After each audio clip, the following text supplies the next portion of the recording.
The views expressed on Talk Real Solutions, hosted by Tyrone Thompson at talkrealsolutions.com, are the views of Tyrone Thompson and do not reflect the views of talkrealsolutions.com, YouTube, or etc. The content here belongs to Talk Real Solutions and its many contributors. Views and opinions expressed by all contributors belong to them and not talkrealsolutions.com or Tyrone Thompson, the host, or etc. All data and information provided on the site is for informational purposes only. Talk Real Solutions makes no representations as to accuracy, completeness, correctness, suitability, or validity of any information on this site and will not be liable for any errors, omissions, or delays in this information or any losses, injuries, or damages arising from its display or use. All information is provided on an as-is basis.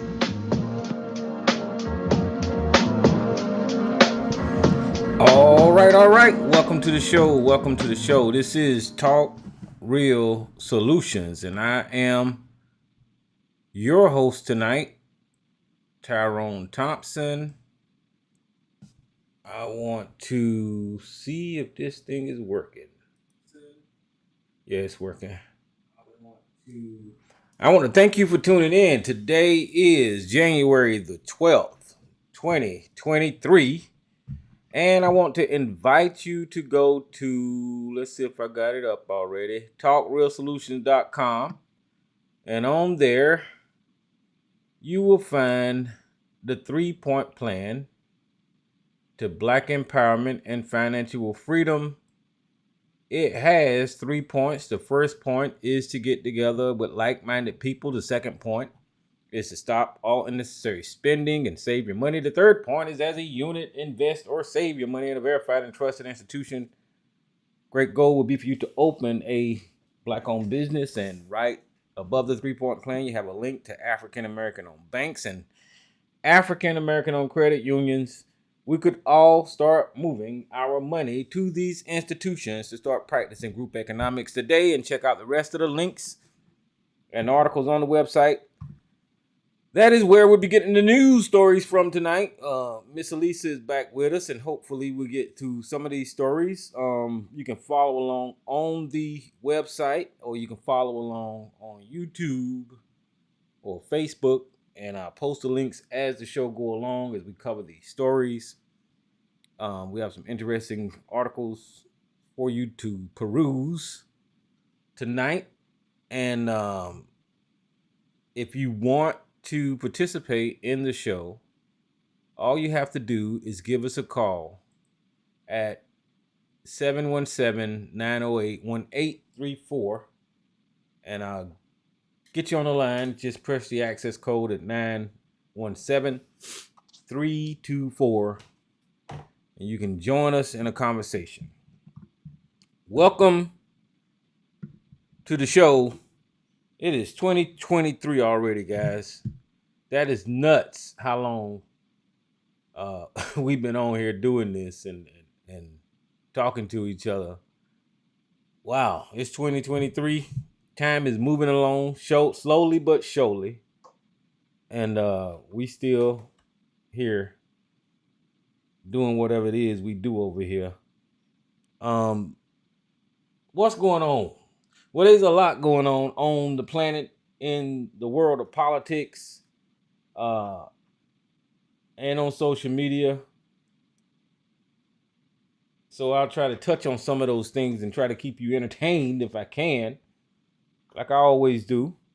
And like I always do, I invite the crazies to call in and have a conversation, even though they seem very angry when they do call in, because this country boy just be slicing and dicing, with all my vast knowledge of the world. These guys don't understand how they could be so caught up into so much BS while I'm steady maturing and growing as time goes along. Seems like they're jealous of me. Speaking of jealous, I got another Sarge story for you. I don't know what the hell wrong with Sarge, but the day before yesterday, I'm gonna start recording these damn phone calls. This guy called me, and from the beginning of the phone call, he was yelling about something. And what's up, East Coast? He was yelling about something to do with Biden and some documents. He screamed and yelled for a good 20 minutes. And then he hung up. I guess he all right that he got that off his chest.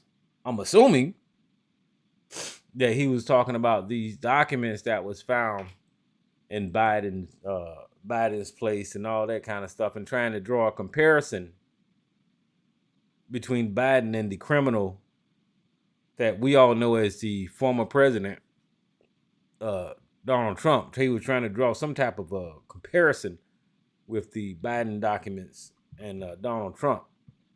I didn't understand a word he was saying. None of the shit that he said made sense. It wasn't legal, and his whole take on it was all in defense of Donald Trump. That's just what he does. It doesn't matter what the situation is. Donald Trump is going to always be right, according to Sarge. That's just one of the things that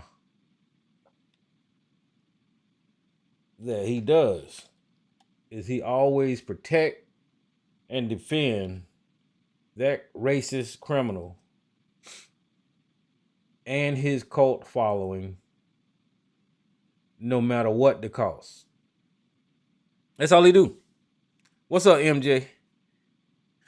And so he called me, and he was screaming and yelling and screaming and yelling and screaming and yelling. And I don't understand with Sarge, what is the point of interacting with Tyrone? I don't mind interacting with him, because he's funny. So, but I don't understand from his perspective, what is the point of interacting with Tyrone if all you're going to do is scream and yell and not allow me to say 2 words before you start screaming and yelling again? And that's the same way that he talked to me on this show is the way that he talked to me whenever he called my damn phone. He calls my phone and he say something stupid like, what's up, blockhead? Or some dumb shit is the introduction. And from that point on, all I hear is blah, blah, blah, blah, blah, blah, blah, blah, blah, blah, blah for a whole fucking 30 minutes. And then I'll try to say, sorry, listen. And then I'll start talking. 2 words later, he's screaming again. And he does that for about 30 minutes. And then I'll say, Sarge, look, man, I got something on the stove. The sun just fell out of the sky. I don't know. My dog just ate my cat. I got to hang up, and then I hang up on him. Because I don't know what the hell is this dude's problem. But let me break it down to you what all of their problems is. Is that a while back, all of those guys, you used to be able to have a conversation with, right? And you could have a pretty good conversation with them. But somehow or another, they got indoctrinated into this cult-like behavior. And they just been going further and further down this rabbit hole of you can't even conversate with them no more. You can't have a conversation with somebody who supports the Republicans. You can't. There's no need in even sitting down and talking to them because they're stupid. They're stupid, and it would be nice to have a back and forth, but the problem with their perspective is that they would have to admit the criminality. They would have to admit that they've been duped. They would have to admit that they're a victim of this major grift. They would have to admit that they have been being conned. They would have to admit all the illegal, unethical, and crazy racist ideas that they support. And that's one of the reasons that you're not going to ever have, just like with ABC, you're not going to ever have a logical, reasonable conversation with ABC about the pandemic because he followed that whole idea of conspiracies down the rabbit hole so much that you can't even talk to him about science, just basic science, because it's all a conspiracy. It's the same thing. It's the same thing with Sarge. If you want to have the conversation about the Constitution or electoral processes and legalities about things by the book, you're not going to be able to have that conversation with Sarge because he's followed that conspiracy so much so that it's the way he thinks now is illogical. So the bottom line is, I know that they're entertaining and they're funny at sometimes, but you can't have a decent conversation with these guys. Y'all hear it. If we're having a conversation, okay, so I can give you another example about Sarge. If we're having a conversation about race issues in our community and explaining how white America discriminates and just the whole culture of racism in this country just holds black Americans back, you can't have that legitimate conversation with somebody like a Sarge or ABC because of their politics, right? In other words, black people are the enemy to them. And at the same time, this is what makes them so stupid. At the same time, they will give this long ass drawn out speech of their support for black people. That is what makes them fucking dumb. Because they think people don't see that. You know, I hear ABC come on here, well, black family this, black family that, and black family this. But you don't give a fuck about black families when you playing a white racist back to back on the show and they're demonizing black families. You see? It's weird to watch. You know, it almost reminds me. I remember that time I told you guys about me watching The Walking Dead, right? And just so happened, season 11 of The Walking Dead is back on. So I'm all up into that. So I got my zombies back. But my whole point with making a comparison to The Walking Dead with these idiots was the zombies, right? Because initially on The Walking Dead, the zombies didn't know a damn thing. They was bumping into shit. They were just dumb as shit. You know, the zombies was just zombies, brain dead fucking idiots. That's Sarge and ABC, the zombies in The Walking Dead, right? And then as the seasons go on, the zombies start. It's almost like they start learning how to open doors, right? So they're getting a little bit more smart, but they're still fucking zombies, right? They're still zombies. And then in season 11 here, what the zombies did that was new was they started climbing walls. The zombies ain't never climbed no damn walls. So in season 11, the zombies are climbing walls. And so they said the more they learn, the bigger of a threat they are to the humans, right? And even in this, even I seen one episode where the zombies picked up a knife like a weapon. They're zombies. You're not supposed to have that type of intellect. You're just supposed to be walking around mindlessly like a zombie. So I seen in season 11 where the zombie started climbing walls and picking up weapons. He picked up a knife and all that kind of stuff, right? But at the end of the day, you're still a fucking zombie. So what that's got to do with ABC and Sarge? Okay, this is why you know that they're the Walking Dead. They're fucking zombies. Because because your side, the Republican side, win the House of Representatives, you're still fucking zombies. Right? Just because your side can articulate from the platform of a media outlet like Fox News, you're still fucking zombies. Just because you can call in here and repeat conspiracies that you've heard from other fucking goddamn, you're still fucking zombies. Just because you scream like a 3-year-old, you're still a fucking zombie. You're still, just because you learn to pick up that weapon or learn to climb the wall, you're still a fucking zombie. You're brain dead, just following the goddamn herd around. Just zombies. And that's what I heard in that phone call when Sarge called me the other day. A fucking brain dead, walking dead zombie, because all he did was start yelling about how Biden is wrong and they should investigate Biden, and Donald Trump was justified because Biden had documents or whatever the fuck. He's a zombie. He's the fucking Walking Dead. That's what I hear from these guys, right? So if y'all ain't watched The Walking Dead, y'all need to look at first I wasn't going to watch it because I didn't do zombies at all my entire life. But my daughter kept bugging me, you need to watch it, you need to watch it, you need to watch it. I was like, all right, I'll watch it. And then after that first episode, I was hooked. I was like, wow, this is a pretty good show. But my point is, these zombies don't realize that they're fucking zombies and they're walking around brain dead, just repeating everything that the right pumps in their fucking head. Just like last week, I seen ABC called in. I don't know if it was at the end of the show or if it was on the conference call, but last week, ABC called in here and said, well, you always talking about January the 6th, but you never talk about Ray Epps. I was like, dude, I did a whole entire show explaining how Ray Epps was a conspiracy. Well, you ain't never do that. So I just pulled up the fucking switchboard and I played from his media outlet proving that Ray Epps is a goddamn conspiracy and he's a fucking zombie.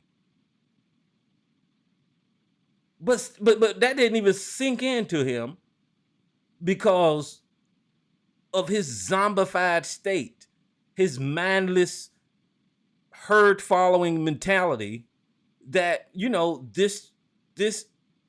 this avenue of the conspiracy of Ray Epps have already been explored, debunked, and people have moved on. But because he's a zombie, he still wants to keep repeating the same dumb shit over and over again, trying to make a point with somebody as intellectual as myself and try to confront me, Tyrone, the motherfucking Thompson, in public, and I have to disgrace his ass every goddamn time. That's just what happens. These fucking zombies. But anyway, I'm going to move off of them for a second. And there was some more news out here. And I got your email, East Coast, about the 6-year-old. And I seen that there was a 6-year-old that had shot his teacher. I don't know if you guys heard about that, but I'm pretty sure you did. It was everywhere. And that was... It should have been a punch to the gut for all Americans. It should have been a punch to the gut for all Americans to know that a 6-year-old child could get access to a weapon, take it to school, and allegedly during story time or sometime when the kids are gathering, the child and the teacher had a disagreement, and he pulls out that weapon and he shoots the teacher. And I'll just oh shit, I ain't finna read all that. Let me find me a short article. Y'all know I'm a country boy. So I gotta find something easy to read. ABCs and 1, 2, 3s. But okay, what's going on, PBS? These damn websites want you to buy the fucking subscriptions to their damn websites all the time. They always popping up with these damn pop-ups. But here's the article from PBS. It says in Newport News, Virginia, the 6-year-old Virginia student who shot and wounded his teacher pulled a handgun from his backpack and shot her while she was teaching first grade class, the police chief said. And in Newport News, Police Steve Drew on Monday offered the first descriptions of how the shooting happened. He had previously said that the shooting was... Well, let me see if Lisa got this. If she did, I'm going to shut up. I don't think she got it. Yeah. So he... The Newport News police chief said that Steve Drew on Monday offered the first descriptions of how the shooting happened. He has previously said that the shooting was not accidental and declined to elaborate. He said that the student pulled out the gun, pointed it at the teacher, and fired at her. He said that there was no physical struggle over the gun preceding the gunshot. No students were injured. Drew said the gun had been legally purchased by the child's mother in York County. It was in the child's residence. He put it in his backpack and brought it to school.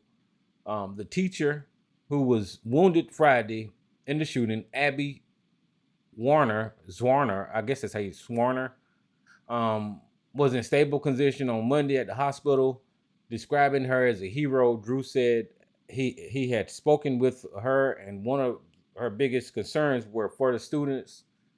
Drew said after the shooting, the boy was physically restrained by a school employee, and that he struck the employee. The boy was taken away in the police car. A candlelight vigil was held in honor of the teacher. It was planned for Monday at 6:30. Principal Newton said that an update to the school website that the school will be closed for that week. Police have declined to describe what led to the altercation or any other details about what happened in the classroom, citing the ongoing investigation. They have also declined to say how the boy got access to the gun or who owns the weapon. Virginia law does not allow 6-year-olds to be tried as adults. In addition, a 6-year-old is too young to be committed to custody of the Department of Juvenile Justice if found guilty. Authorities have not specified where the boy is being held.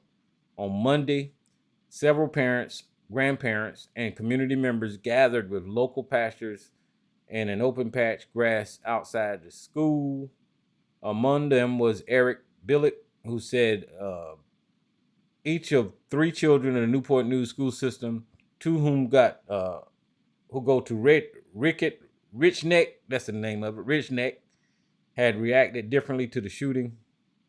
Billick's son, who's in middle school, has raised concern about school security, telling his dad that he felt safer at the theme park, which the boy argued had better security than the school.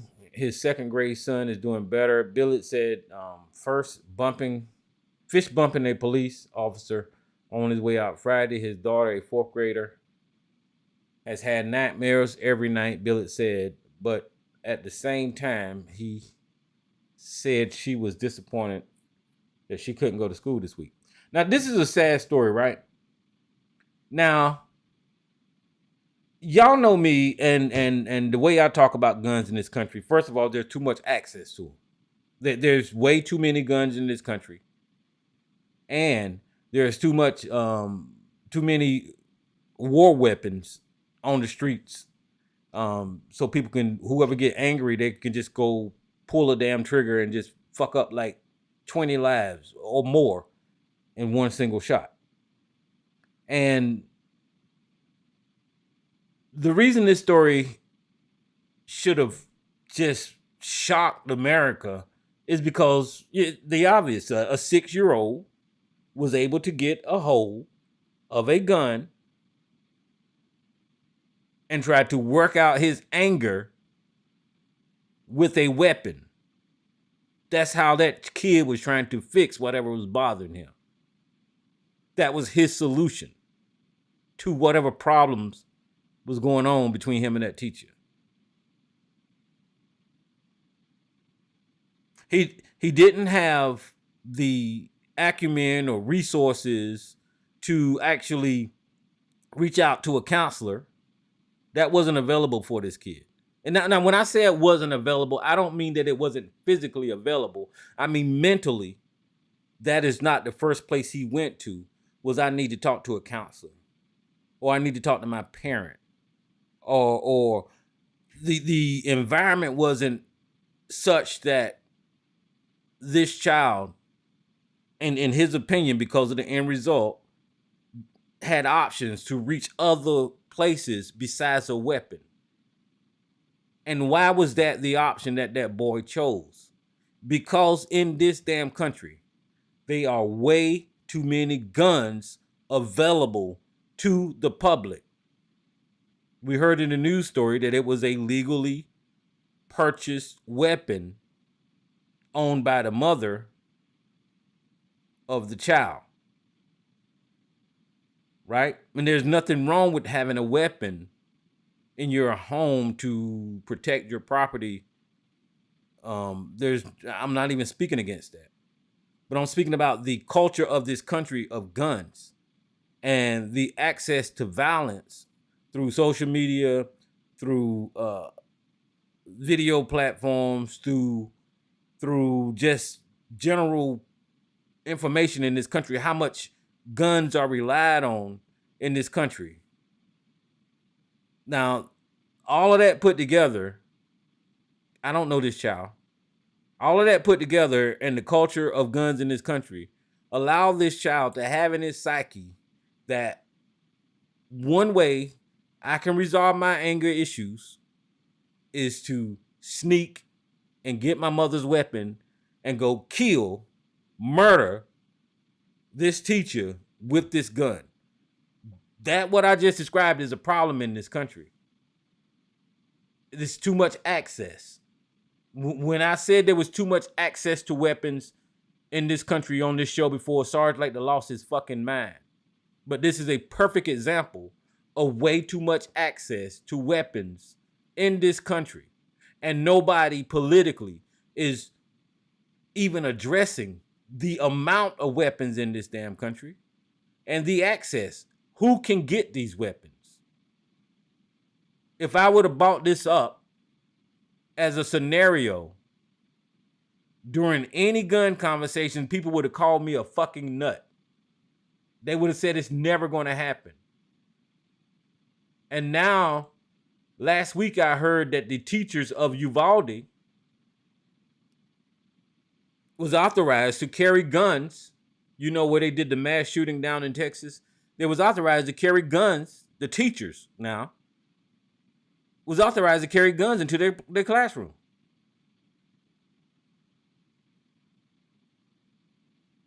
This country is fucking nuts. When I said that the Constitution needs to be ripped up, see, I'm glad these situations come up. When I said the Constitution needs to be ripped up and redone, this is the type of shit that I was talking about. Because that Second Amendment interpretation that people is pushing about militia, first of all, it doesn't say what the fuck they say it says, but it needs to be clear. It needs to be clear that authorized users of age can own these weapons. Otherwise, you're committing a fucking crime.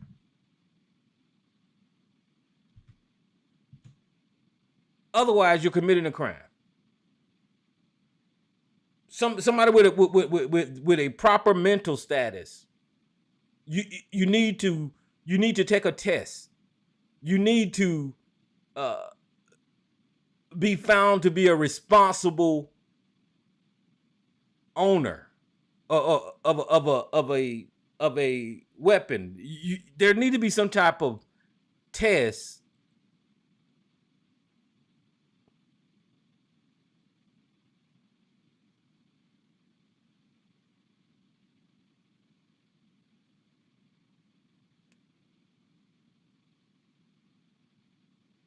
There needs to be some type of test so people can own these damn weapons. And when I say the Constitution need to be ripped up and done again, I want y'all to look at, that's what I was doing. That's why I got silent. I was pulling up the damn Second Amendment, and it's pretty straightforward what it says. It says a well-regulated militia, being necessary to the security of a free state, the right of the people to keep and bear arms shall not be infringed. These people are interpreting the word militia to mean racist, to mean Proud Boys, to mean we're going to gather this group together and overthrow the fucking government for protection of a tyrannical government. That's a wrong interpretation of this Second Amendment, because that is not what the fuck it says. It says right here, a well-regulated militia being necessary to the security of a free state. Right there, that those two sections of this sentence is telling you what that militia is for. It's for a free state. And we already have militia in each state. They're called the fucking National Guard. But I'm not even going to stay there, because common sense does not prevail in this goddamn conversation. Common sense does not prevail in this conversation. But we already have militia in each state. They're called the fucking State National Guard. Right? But these guys, and then you hear that they're backing away from their interpretation of the Constitution. The conversation that I've had in the past about the Second Amendment is that this militia was supposed to be in place in case a tyrannical government took over. The people had the weapons to fight that government. That is fucking that is fucking sedition. Their interpretation of the goddamn Constitution is anti-constitutional, because why the fuck would you have a constitution that allows the people to overthrow you?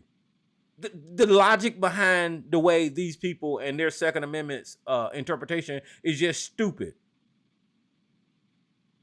They can't read simple goddamn English. But like I said, the militia, let's Google militia.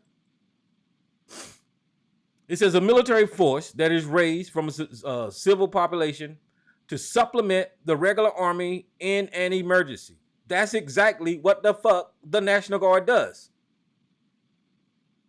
Whenever I was in the National Guard for 3 years, and whenever they needed to, they called us up on active duty.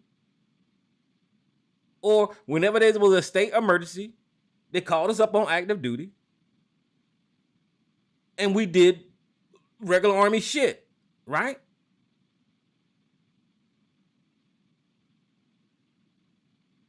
Let me see. A military force that engages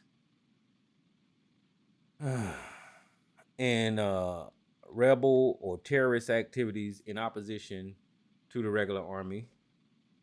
The able-bodied citizens eligible by law to be called provided military service supplements. I mean, all this is telling you is that, you know, the state should have a damn National Guard. That's it. And that second reference there is actually referring to, I don't know, if you look at guerrilla armies in different countries, it's probably referring to that type of militia in those other countries. But in the Constitution, the militia in the Second Amendment is not telling the fucking Proud Boys to be ready to stand back and stand by in case the federal government does something crazy. That is not what the hell the Second Amendment is saying. You can read it for your damn self. But as I was saying about this 6-year-old child, this access to weapons and how the American gun culture promotes and defends weapons over fucking American citizens' lives is fucking sickening to the core. It is sick how we can watch the Charleston Dylan Roof go to a church and kill 9 motherfucking people and don't know laws change. But we can watch the shooter in the Buffalo, New York, kill all of those people in that supermarket and don't know fucking laws change. When we look at Sandy Hook and children, elementary school children get gunned down and nothing happens in this goddamn country. You can look at the nightclub shooting of the LGBT club Nothing happens. You can look at out in what was it, Las Vegas, where the guy was standing on top of the building just picking off people at a music concert. Nothing fucking happened. You can look at the Ahmaud Arbery case when these motherfuckers got in their pickup truck, chased this boy down the damn street, murdered him. No gun laws changed. You can look at George Zimmerman, the vigilante racist ass motherfucker that killed Trayvon Martin. Didn't shit happen? Didn't no laws change in this country to protect Americans? You can look at death after death after death in this country by guns. That is the leading cause of death amongst children right now is fucking guns. And these people don't give a shit about anything except for protecting the corporations and the gun lobbyists, making money hand over fist because they have pumped their fucking zombie brains with the idea that owning a gun is fucking freedom.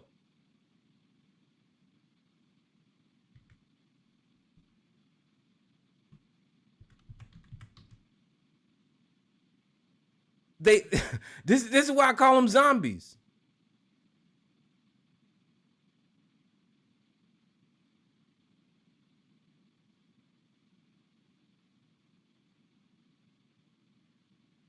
And I had to pull this up because I know that people like to question me when and I think we did a news article on this, but I'll just give you these stats anyway.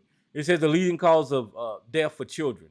It says in 2020, the most recent year where available data is available for the CDC, firearms were the number one cause of death for children ages 1 through 19.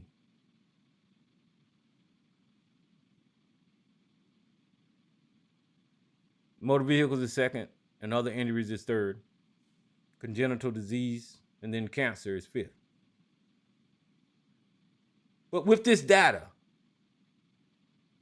no one is doing anything about access to guns because these brain dead idiots, you've even had Sarge calling this show right here. And on the line, you hear him shooting off his AK-47. Ta, ta, ta, ta, ta, ta. What kind of crazy shit is that?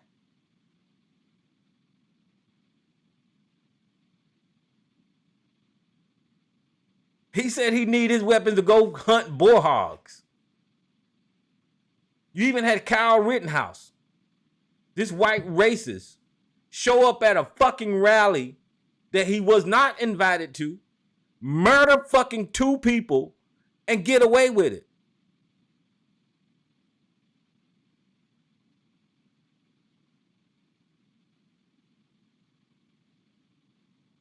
Something needs to be done about access to guns. The first thing that needs to be done, which is a heavy lift, is we need to educate Americans. Like, I'm serious when I say this. Listen, and I'm not no fucking Harvard grad or whatever, Yale fucking college grad, but I got I got some common sense, and I listened while I was in school, even though I was hard-headed and I knew that I didn't want paying attention to the damn teacher. I did my work and I turned it in and I passed and all that kind of stuff. I paid attention to what the core subjects was, right? But the intelligence level, the education level in this country has dropped tremendously when it comes to reason and logic and not subscribing to cult-like behavior and mentalities. These people are susceptible to buying into ideas so much so that their own people are dying at the hands of guns, and they find a way to justify still owning that murder weapon. They will argue with you about why it's so important. The arguments doesn't make any sense, but they will argue with you about why it's so important to own these goddamn weapons. So we know that their justifications will not pan out, right? And here's why. We got a perfect example. See, we got an example of all of this shit. We got an example of why you owning your weapon makes no goddamn sense. You owning AK-47s makes no damn sense because you're not going to fucking use it.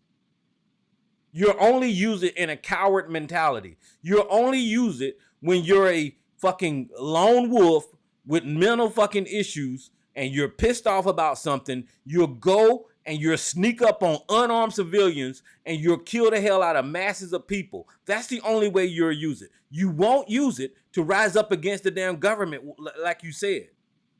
Because we have a test case example of how you're a pussy and you won't use that damn weapon with January the 6th.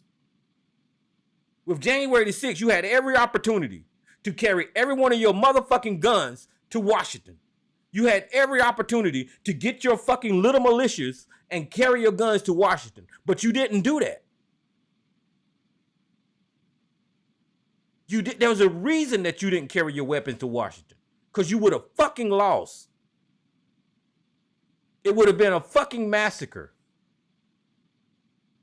But you pumped these zombies' heads up like Sarge, dumbass, to gather all these fucking weapons and sit in their fucking living rooms and closets and bullets every goddamn where, walking around with flip-flops and bullets all over the goddamn place. Just falling all over goddamn handguns in your goddamn house. But in that scenario, you have somebody that's not authorized get a hold of one of your weapons, like this child did, and go out and do something terrible. You know, the teacher is a victim here, without a doubt. And she is a hero in this story. But there's another victim here also. And that victim is that 6-year-old child. That child has only been on this planet for 6 motherfucking years. 6 years. Think about what you was doing at 6 years old. And from that time in your head right now, for the rest of your life, you're going to be labeled. You're going to be connected. You're going to be psychologically traumatized by what you did as a 6-year-old. And if you want to talk about family values,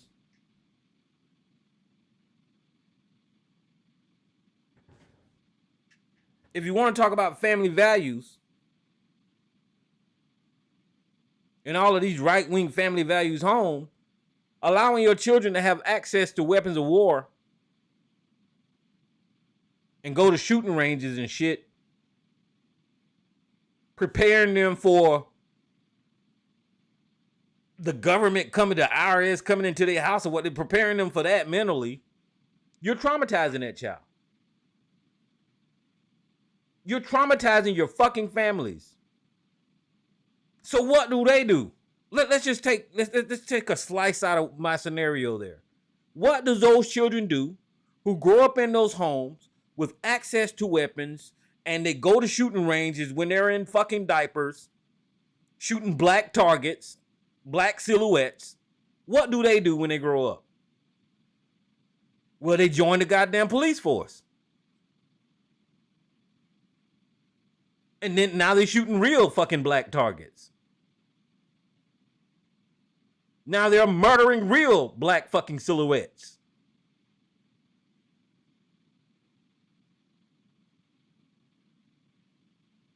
There's too much access to guns in this country.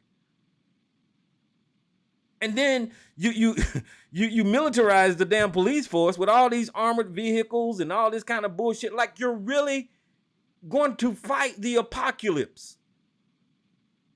This is not what's happening. But the real reason that y'all are arming up, that y'all don't want to say, but I'll say it right now, is that you're scared of black people. That's the only goddamn reason. is that white America somehow thinks that black people are going to rise up and kill them and enslave them. I said this years ago.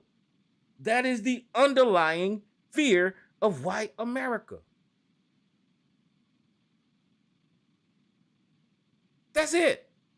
And then you got dumbasses like Sarge protecting that narrative for his master.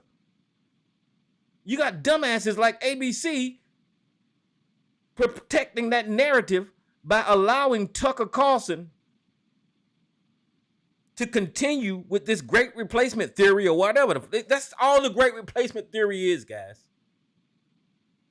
Think about it. It's the fear of white America being replaced by black and brown people. That's all it is. That's why you got your goddamn guns. That's why the NRA lobbyists exist in Washington. That's why you fucking zombies are pitted against other Americans. Because you're fucking zombies. You've allowed propaganda and politics and fucking cult-like mentality and these fucking cult leaders to pit you against other Americans. That's what you've done.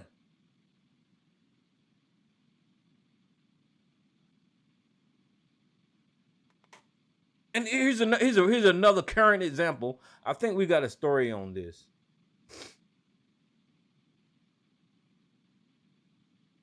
Yeah, here's another current example of how they gear up against how they pitting people against Americans. Donald Trump broke the law. That is a fact.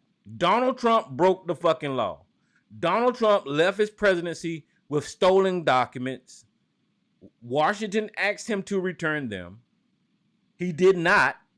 They insisted. And they was allowed to go inspect the documents. But the National Records Archive said we need certain documents returned. He refused. They subpoenaed his ass, went and retrieved whatever documents they could, and signed a piece of paper saying we gave you everything. After that, they found more documents in Donald Trump's possession. Now, mind you, everything that I'm naming here is against the law. They found more documents in Donald Trump's possession. And Donald Trump hired his own team to investigate his own facilities and found more goddamn documents. The reason that I'm giving you that example of Donald Trump is because currently President Biden, it was discovered that some classified documents was in his possession.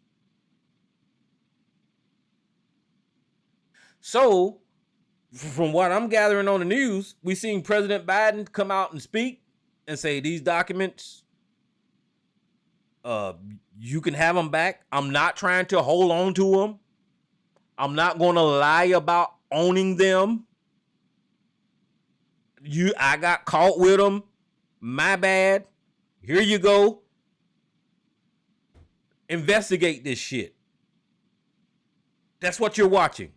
Investigate how these classified documents that was under my care is not where they're supposed to be.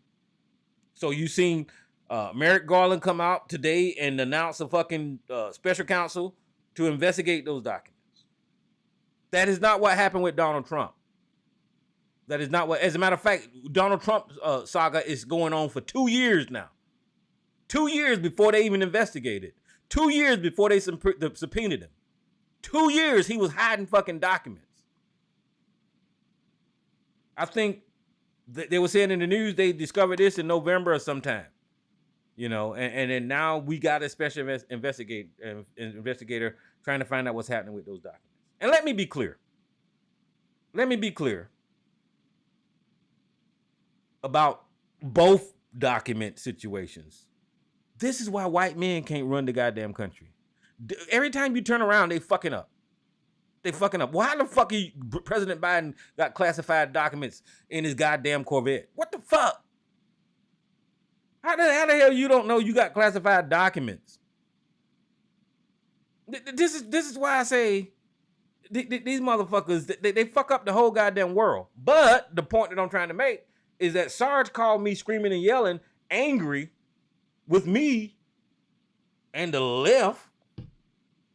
And we're other Americans. I don't give a fuck. The government is wrong. I don't support Biden's holding fucking classified documents. And I damn sure don't support Trump holding classified documents. But there's something that need to be pointed out about Trump's case is that he lied about it. He tried to hide it. He tried to move it. And he tried to destroy these goddamn documents. That's why he's getting charged with espionage. I said destruction of property. I looked that up for in a minute, sorry. But he's getting, but manipulating these documents, he's getting 3 charges. 3 charges for owning those goddamn documents. But the point I'm trying to make is because these are fucking zombies, and they listen to the right, they listen to Rupert Murdoch, they listen to Tucker Carlson and Sean Hannity. They don't see anything except for they have tunnel vision, and they only see what Fox has in front of them. That's all they see. That's all they see.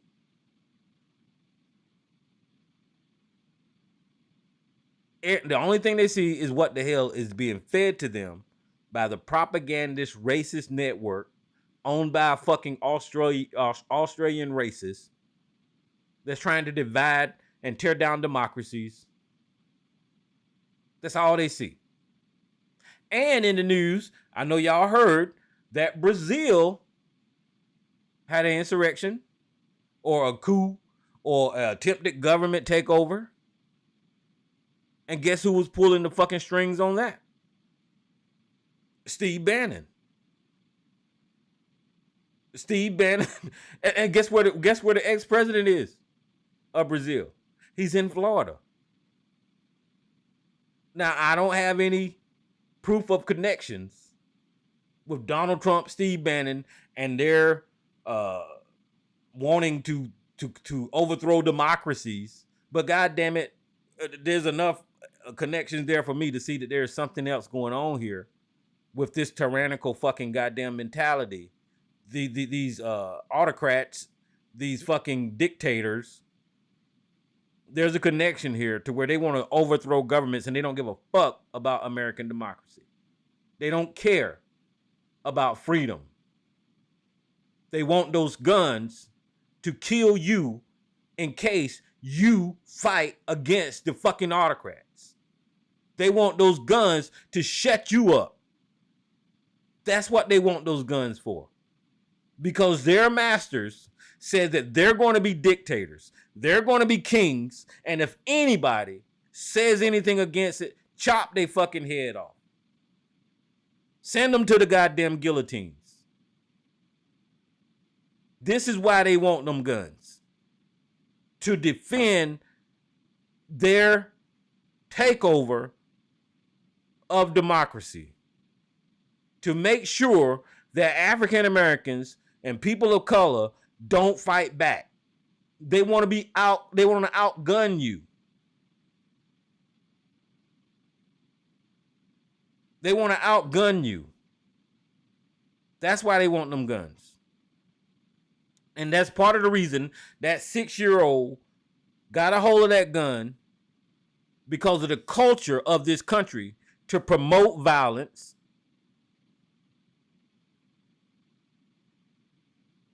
And under its wishful thinking,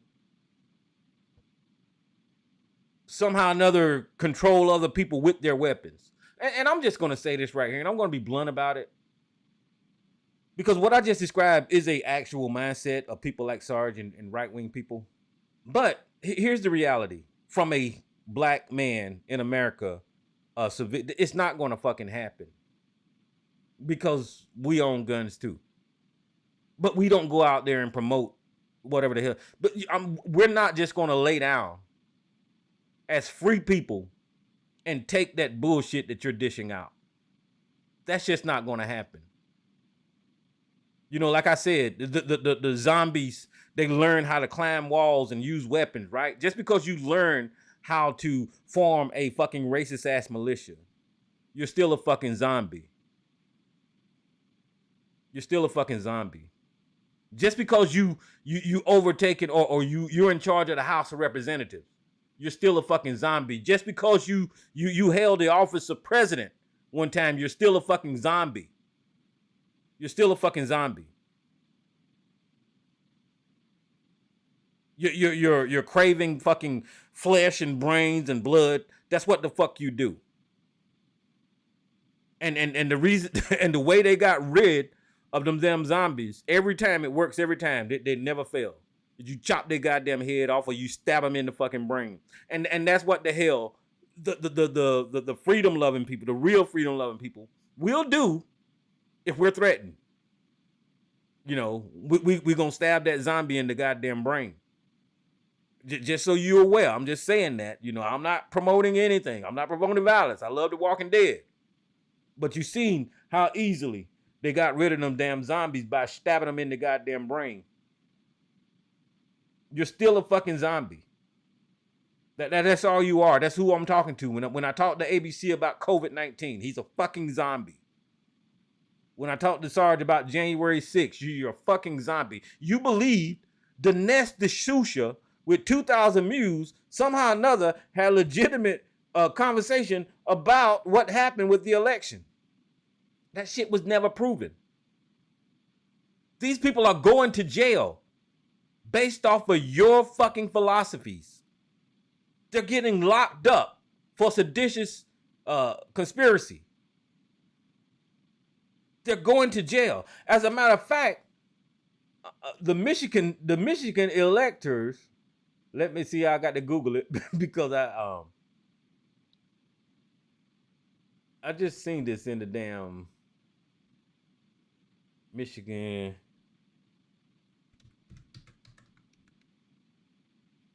The Michigan electors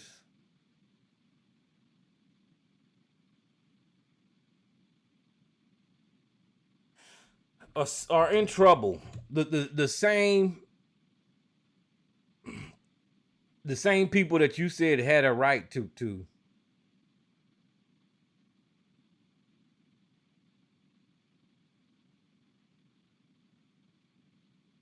oh, right here.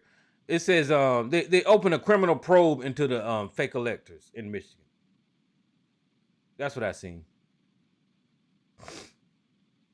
The same people that Donald Trump and all these people had sent to Washington, they're in legal trouble. Every part of your idea about the election has fell apart. Now, I know I done ran my mouth. I didn't want to piss nobody. Oh, let me say this right here.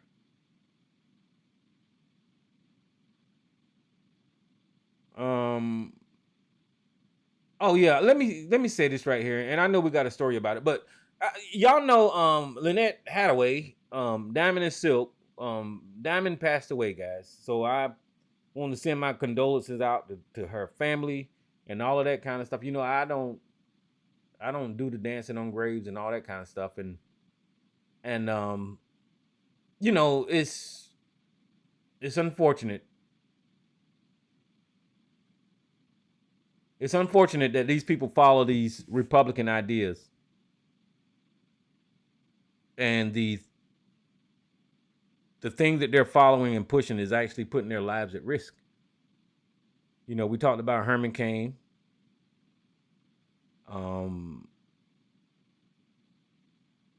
There was other right-wing people that passed away that listened to the nonsense from the right that has actually killed them.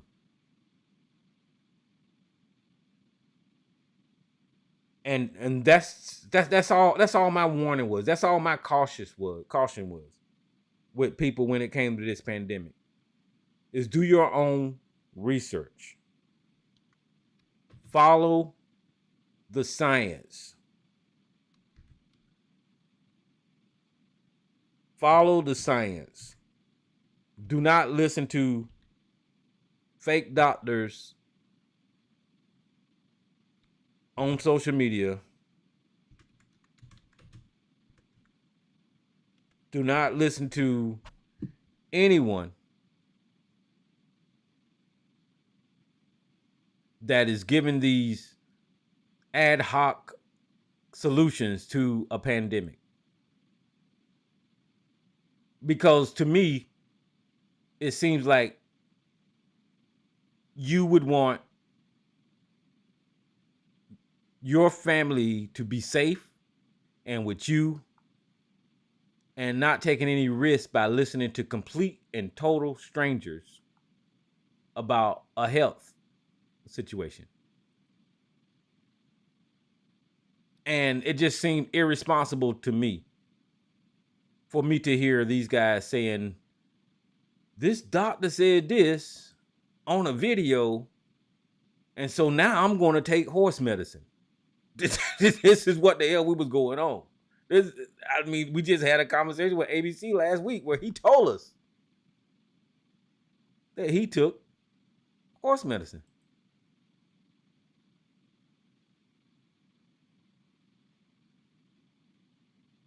Seriously. Compared to following the science that we have followed as a society for generations. Science that you followed whenever you had to get vaccinated for school. And yearly with the flu shots.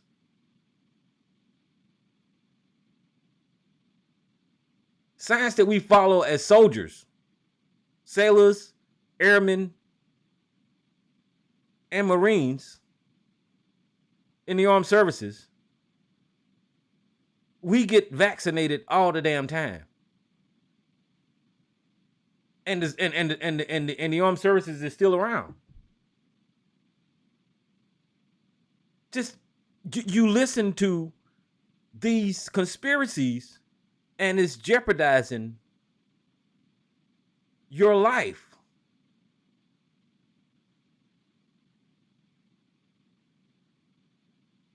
And I'll just show you, because I pulled this chart up before. And this is a timeline by party over time. This is 2018, where Democrats and Republicans pretty much got the same death rate. This is 2020. Democrats and Republicans almost have the same death rate. And look what happens right here.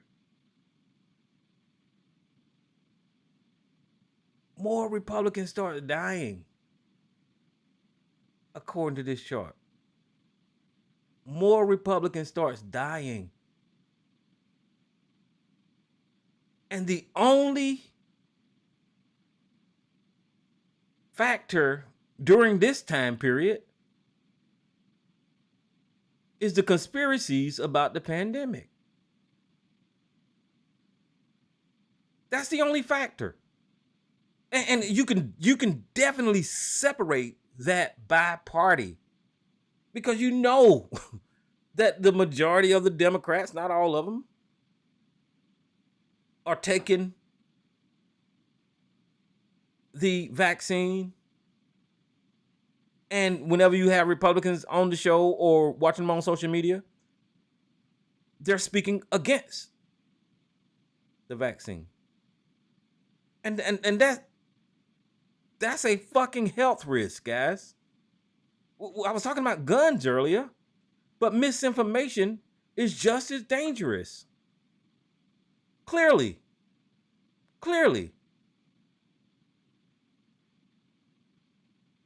And then with this topic, you have see my perspective is I argue from the point of what I know about being vaccinated, shots, and medicines as a civilian, as a person who goes to the doctor and actually gets vaccinated and takes shots. That's the only perspective that I have, right? I have to argue with people that has somehow or another became viral scientists overnight. They're arguing from the perspective of an epidemiologist, like they know what the fuck they're talking about. Like it's really silly Even when it came down to something as simple as the mask conversation. Because I don't know, it just seemed like if you got something blocking your airways, less stuff is going to get in there compared to more stuff getting in there if there's nothing blocking your airways. It's that simple. But these people were literally saying that mask is killing people. That's the conversation that we had on this show.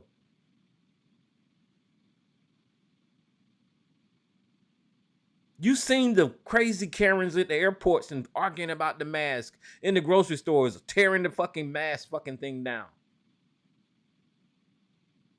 And then people in the comments, yeah, right on. They're not going to control me. And I know it's 10 o'clock, but I'm going to shut up. But they got it ass backwards, right? Listen, let me tell you how, because I watch a lot of Walking Dead and conspiracy movies and all that kind of shit, James Bond and all that kind of shit. Let me tell y'all how y'all got it backwards, right? Let's say that there was this plot to depopulate the planet, right? Let's just say that there was this conspiracy that was working. If that was a real conspiracy. Now, y'all tell me if I'm wrong or not, right? Wouldn't it be smarter to allow a pandemic to take out most of the population and provide the vaccine to the ones that you wanted to live? Think about that. If there was this conspiracy, whoever the mastermind behind this motherfucker got it ass backwards. Because it seems like you would use a bioweapon to get rid of everybody. And then you would have the cure. That's the way it works in movies, right? That's the way, the villain does it on Batman and shit. They spread all this shit across the world and everybody's breathing it and dying. And then, I got the antidote. That seems more logical to me. But these people got it backwards. They're saying that the virus is safe. And the antidote is going to kill you. This is how I know they stupid as fuck. It doesn't make no sense. So what I'm going to do is stop walking on that line about COVID and because I don't know what YouTube wants, but yeah, I'll send my condolences out to Miss Hathaway and her family. I think we got a story about it, but there was controversy online about her being sick back in November, and it looks like another one of them situations. Allegedly, it just looks like another one of them situations where this misinformation just took somebody out. Allegedly. I don't want to say that was what happened because I don't want to be putting nothing on that family that I don't know to be true. But I can say this right here because I witnessed it with my own eyes last year. At a later part of last year, I did see a video with Diamond and Silk where Diamond was sick. Now, I don't know what was wrong with her, but she was sick on that video. All right, guys, if y'all want to call in, I'll start running my mouth and talk about these zombies. Let me give y'all the number, and I can, it's 717-908-1834, and the access code is 324. All right, Miss Elisa, I got your line open. How you doing tonight, sis? I'm doing okay. How are you doing, Tyrone? I'm doing okay.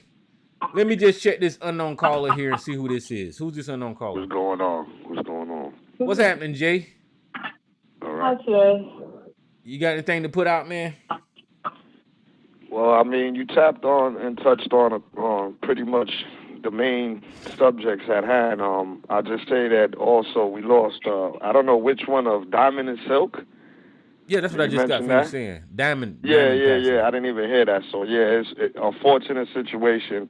But I guess one part of misinformation is not going to be channeled through that vessel, if you want to say. But that's another story. Yeah, man. I see my thing real quick with with the Biden thing. I think that it is two different situations. My thing is that I'm gonna definitely not take responsibility because that wasn't my responsibility, but I will be open eyed in the sense of whoever was in his camp messed up. Two different reasons. One taking the information, not wanting to give it back and hiding it purposefully, to some, to his case where it's negligence and like stupidity, which I won't excuse that as well, but it's definitely two different situations.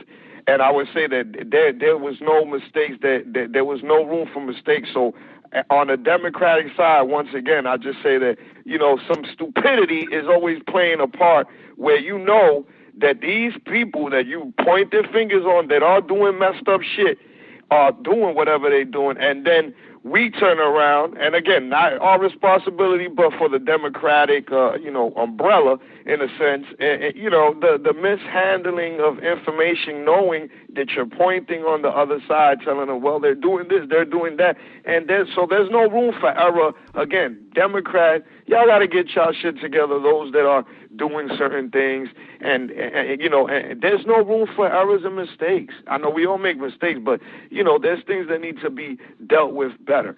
So I want to clarify.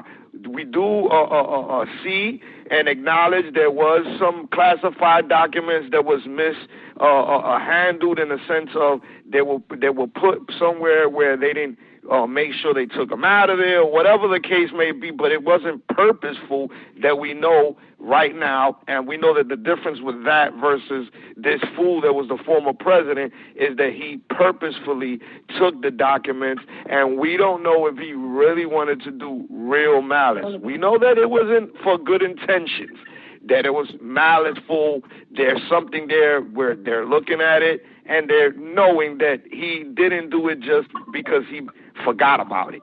Now, according to Biden's situation, there was some mishandling in the sense of they forgot it was there, they didn't take it out the off.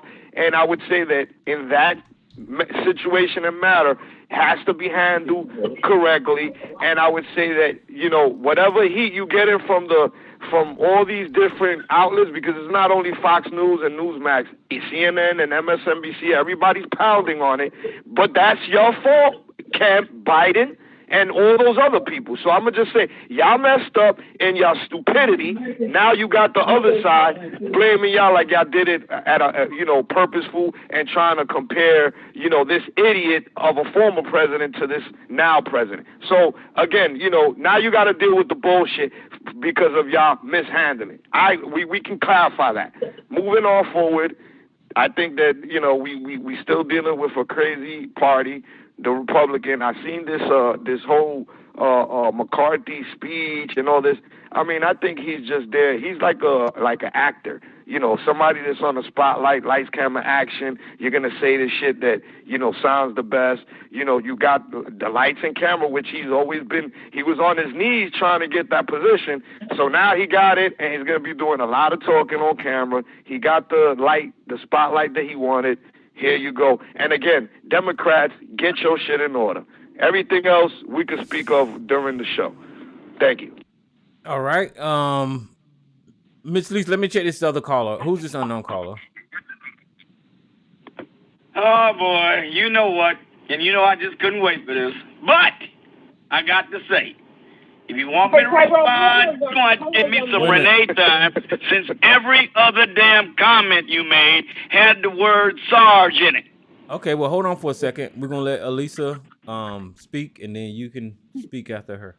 Because I know that once he takes over. How you doing, Sarge? Hi, Jay. Good evening. I just wanted to say, I just hate that this is going on, because it's more than likely absent-mindedness, recklessness, and only thing this is going to cause is just going to really help them and push them along. They're not getting any work done. That's the whole purpose. not getting any work done in House and then the Senate with all of this back and forth over BS. So that's what we're looking at probably for the next few months with over this document foolishness with Biden or Biden. No, that's how I'm seeing it. It's just another excuse for them not to get any work done while they're hoo-ha-haing over this. That's all I want to say.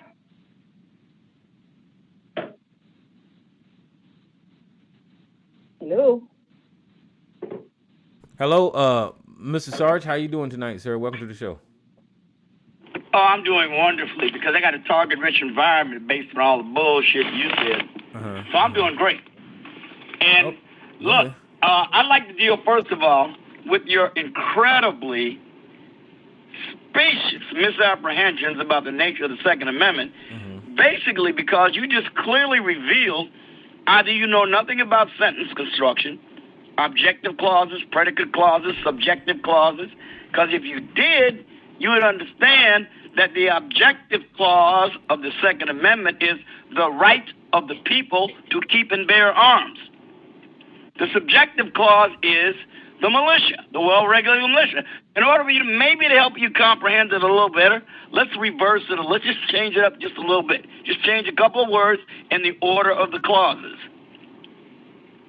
A well-regulated militia being necessary to the security of a free state because the right of the people to keep and bear arms shall not be infringed. You can then see what the object of the sentence is. The right of the people to keep and bear arms, not the militia as you put it. The reason the militia exists, according to the Second Amendment, is because the people have the right to keep and bear arms. That is the objective and subjective clauses, if you had really learned that in school. Apparently you didn't. But let's go on here.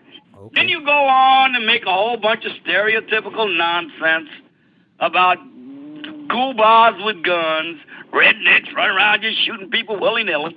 And we all know by objective, corroborable measures and statistics that the reason the homicide rate in the United States is what it is because Democrats in Democrat cities, mainly black people, are killing people at a wildly disproportionate rate. There is no getting around it. Now, this year, for the first time, something like over 50% of homicides are committed by black offenders against mainly black victims.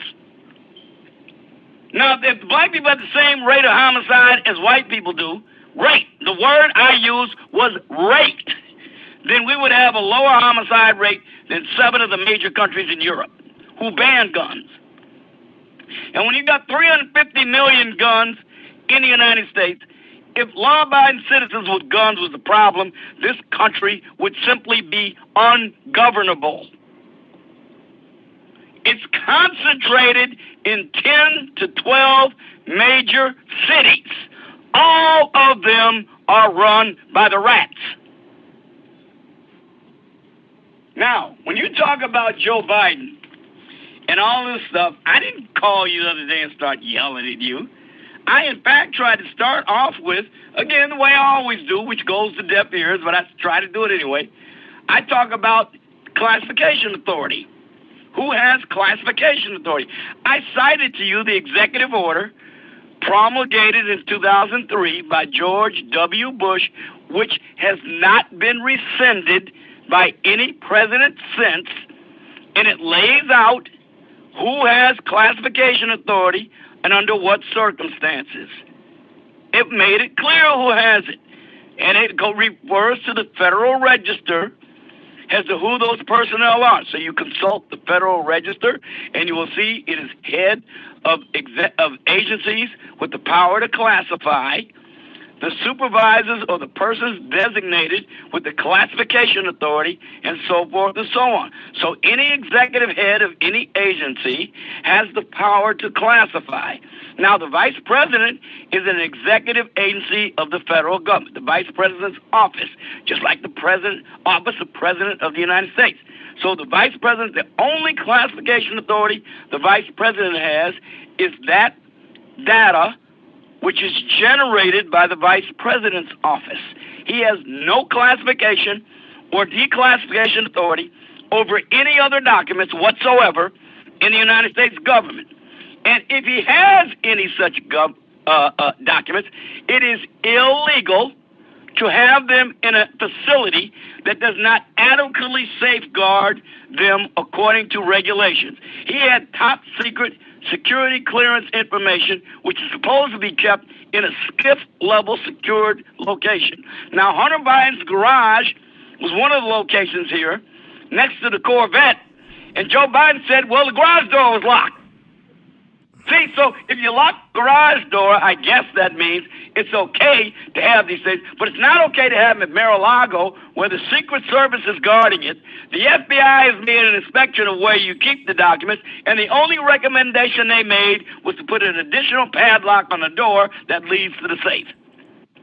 Now, Joe Biden's got them in Hunter Biden's garage in his house next to the Corvette, and he says the door is locked open. Like I couldn't get in it with a credit card, maybe. Okay, man, you're dragging it out. Like wait a minute, let me finish now. You mentioned my name a lot, and you said a lot of repetitive bullshit. I'm getting to the point. The point of the matter here is I'm not even beginning to touch on all the indicators in, connect the dots type of corruptive indicators with this bastard and his corrupt family and all of their dealings with foreign entities and others. There's shady connections to the University of Penn Center for Biden Diplomacy and Global Engagement, or whatever the hell it's supposed to be. I haven't even started on that yet. I'm just talking about how these documents are supposed to be classified, how they're supposed to be kept, who has the authority to keep them, and I'm citing to you the law and the regulations. I'm not yelling at you. Mm-hmm. Now, you're free to ignore everything I just said. And by the way, these two cases are different. They're not the same. This is even worse because, like I said, these documents that Biden has, he had no authority to declassify anything, even if he had authority to classify things. The declassification authority, according to the Department of the Navy versus Egan, Supreme Court case, rests solely with the President of the United States, not the Vice President. For the most part, you take any bureaucrat with classification authority in any three-letter agency, and that bureaucrat has more authority to classify and declassify than the Vice President of the United States does. Now, you can have your own alternative universe any way you want, but that's what the law says. Ain't no president rescinded that 2003 executive order yet. And the Federal Register makes clear who has classification authority. And even if Biden had the authority to possess these documents, they must be maintained in a storage facility that is adequate to the security task. And that ain't his house, that ain't Hunter Biden's garage, and it ain't the University of Penn Office Center. Now, one more thing, and this is my last point here, and this is why this won't happen or may happen depending upon the motives of the Democratic Party as whether or not they want to keep Biden around and run for office in 2024. There's a way Biden can get out from under this. All Obama's got to do is tell another one of his goddamn lies and say he declassified those documents and gave them to Joe Biden. Now, if that, I maintain the same standard for everybody. Y'all have differential standards depending on who you like and who you don't like. A president has declassification authority. Doesn't matter whether it's Jimmy Carter, Barack Obama, Ronald Reagan, or Joe Biden, or or Donald Trump. So if Barack Obama is going to lie and say he declassified these documents and let Biden have them, then guess what? Joe Biden is not in possession of classified documents, no matter what it says on the document. No matter what it says. Now, the question is he going to tell that lie to get his boy out of trouble? Because this boy is in trouble no matter how you want to slice it. And I ain't even started to talk about the corruption yet. I ain't even said that's going to take a while, and I don't like to hog the mic, so I'm going to pass it back. Yes, sir. I appreciate your input, Sarge, and your viewpoint on the document scandal, but it is clear that there is a clear difference on what's going on here, guys. And the reason that I put this up to emphasize my view on what I just heard. This is the star cast of The Walking Dead. Okay? These are not the people that I'm talking about. Sarge is one of these people at the lower end of this screen right here, the zombies, right? Because everything that we just heard come from a straight zombie. Because we know that Donald Trump lied about owning those documents and having possession of. We know Donald Trump lied about turning them over. We know going on 2 years now that they had to subpoena him to actually get a hold of some of the documents. We know that he continues to say that they're my documents. This is a fact. And that in comparison to you seeing Joe Biden say, okay, classified documents was found at these locations. Let me call the fucking Department of Justice. The Department of Justice said that we're going to enact a special counsel. That took less than a fucking week, guys. It took 2 years for a special counsel to be assigned to that lying-ass fucking stealing document having Donald Trump. So there is no comparison. Now, like Elisa said, it is a bad look for the Democrats to not be in total possession of the security of this damn country when it comes to classified documents. But wait, we need to find out what these documents was that was classified, right? Now, classified documents, and Sarge can tell you, can be as simple as a fucking work schedule. Well, it all depends on who's on that schedule that'll make it classified and what their duties are that'll make it classified. But we need to find out what these documents was and how much of a risk to national security that these documents that Biden had. I don't think that we're going to find out, but we need to find out how important these classified documents was, right? That's the first thing we need to do before we start comparing apples and apples, because we know that Trump had nuclear documents down at Mar-a-Lago in his fucking basement near the pool. We know that for a fact. We know that Trump had information about foreign countries due to an investigation and all of these court cases. We know that Trump had information about foreign countries down there in Mar-a-Lago that compromised national security. That's a fact. So there's no comparison right now, and I'm going to hold my really strong opinion until I found out what Joe Biden had that was classified. He's wrong. I'm not defending him. That shows you that white men can't lead. They're irresponsible. They just are. So I'm not defending Joe Biden, but what you just heard was a zombie speaking about the Trump situation. Now, hey, Stu, you missed the memo about Joe Biden had these documents since 2017, and he's moved them 3 times in the time period between then and now. You missed that memo, didn't you? He's had these documents since 2017 when he left the White House. Here we go. Okay, sorry. I swear to God, man, you are so utterly ignorant of events. Here we go. Listen to what I'm saying. And I want you to hear me clearly. I am not arguing with what you just said. He had. You just did. You said they just found it and turned it over. This man's been illegally possessing these documents probably for over 5 years now. Okay. So you're on mute for a second. This was the Sarge is right. He had them for a long time since he was vice president, right? But the reason that prompted this investigation on Biden's side was the investigation that they're doing for Donald Trump. They started looking through Joe Biden's old shit, the National Records did, and looking for shit that was missing. So when I say that they recently found them, that don't mean that Joe Biden was lying about having them. That he just came out and said that I was unaware that they was there and y'all can have access to them. Don't sit up here and say that Joe Biden lied since 2013 about having these goddamn documents, because you're lying right now. So my point, what I'm saying is that whenever they discover these documents, they're doing an investigation. The Department of Justice is involved and all that kind of stuff. We know on documents, Trump lawyer Christina Bobb lied about giving over all the documents. I could pull up the paperwork and show you right now. She said that, yeah, y'all got all the documents, and then they went down there and did another search, and they didn't have all the goddamn documents. That's a fact. So stop lying. And when it comes to, and let me just say this right here. When it comes to the Second Amendment, guys, like I said, that's a long debate. But one more time, I want to pull it up on the screen for you. It's only about 20 some words or so. And it says what it says. You know, all that stuff, when Sarge start adding words to it, because he's a zombie and he has to change it around so he can understand it the way that they interpret it. It says it right there, well-regulated militia, comma. A militia, we know, is an armed forces that made up by civilians. That's the National Guard. That's just what the fuck it is. That's what the National Guard is. It's your fucking local community members joining the National Guard to serve and protect their communities or whatever the fuck. Sarge is in the National Guard. He should know that. Being necessary for the security of a free state. That's why you have the state National Guard. It's not the country's National Guard. Each state has a National fucking Guard. They do. The right to other people to keep and bear arms shall not be infringed. They have an armory at the National Guard for those civilians to use when they're being the militia to supplement the active duty.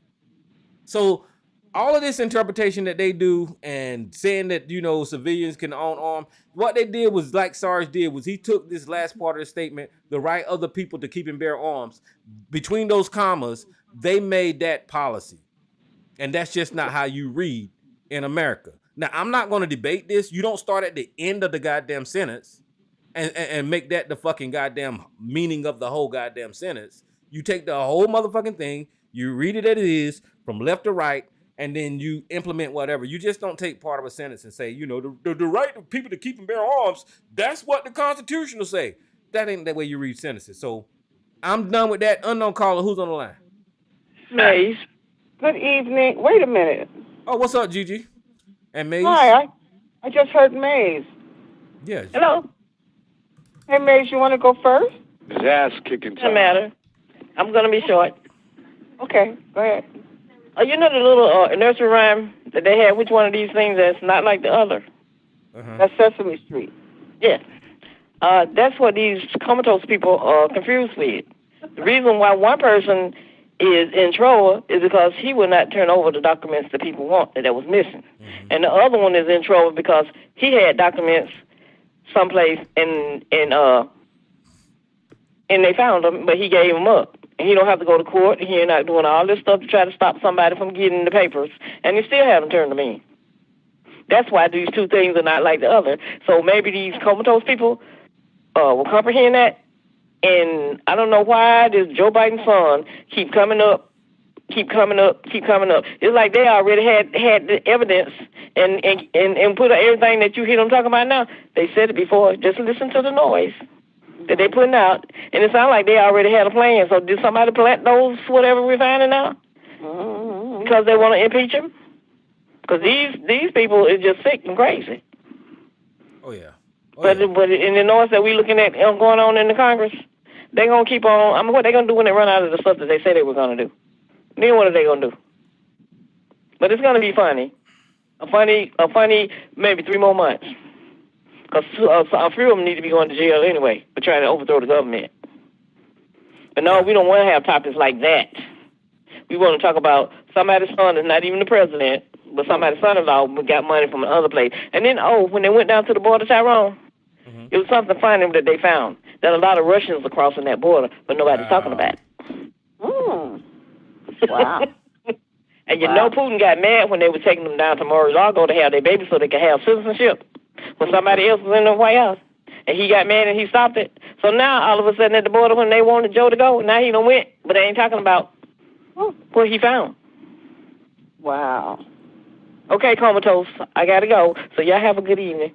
All right. Take care. And just let me say this before you go, Gigi. I'm waiting on them. The Republicans are in charge of the House, right? So all of this stuff that they're accusing of Hunter Biden and all of these investigating, just hold on to your horses. Just hold on, because they're investigating conspiracies, and we're gonna see how it all turns out. But go ahead, Gigi. Well, I just wanted to add, as far as interpretation, when Trump got busted with the confidential paperwork, he was no longer in office, whereas Biden was the vice president and became the president. So if you want to, interpret it in a different way, he really never. He only increased in office stature. He didn't leave the government, and he did not get voted out. I'm done. Yeah, and Gigi made a good point that me and Sarge actually got a chance to talk about whenever he let me talk for 2 seconds. Is that let's just say that the Biden documents are just jacked up altogether, right? Let's just say they are, being that he is the president. He can declassify those documents. Exactly. Now, I know I'm getting down into the weeds with this dumb shit, but he can declassify these documents.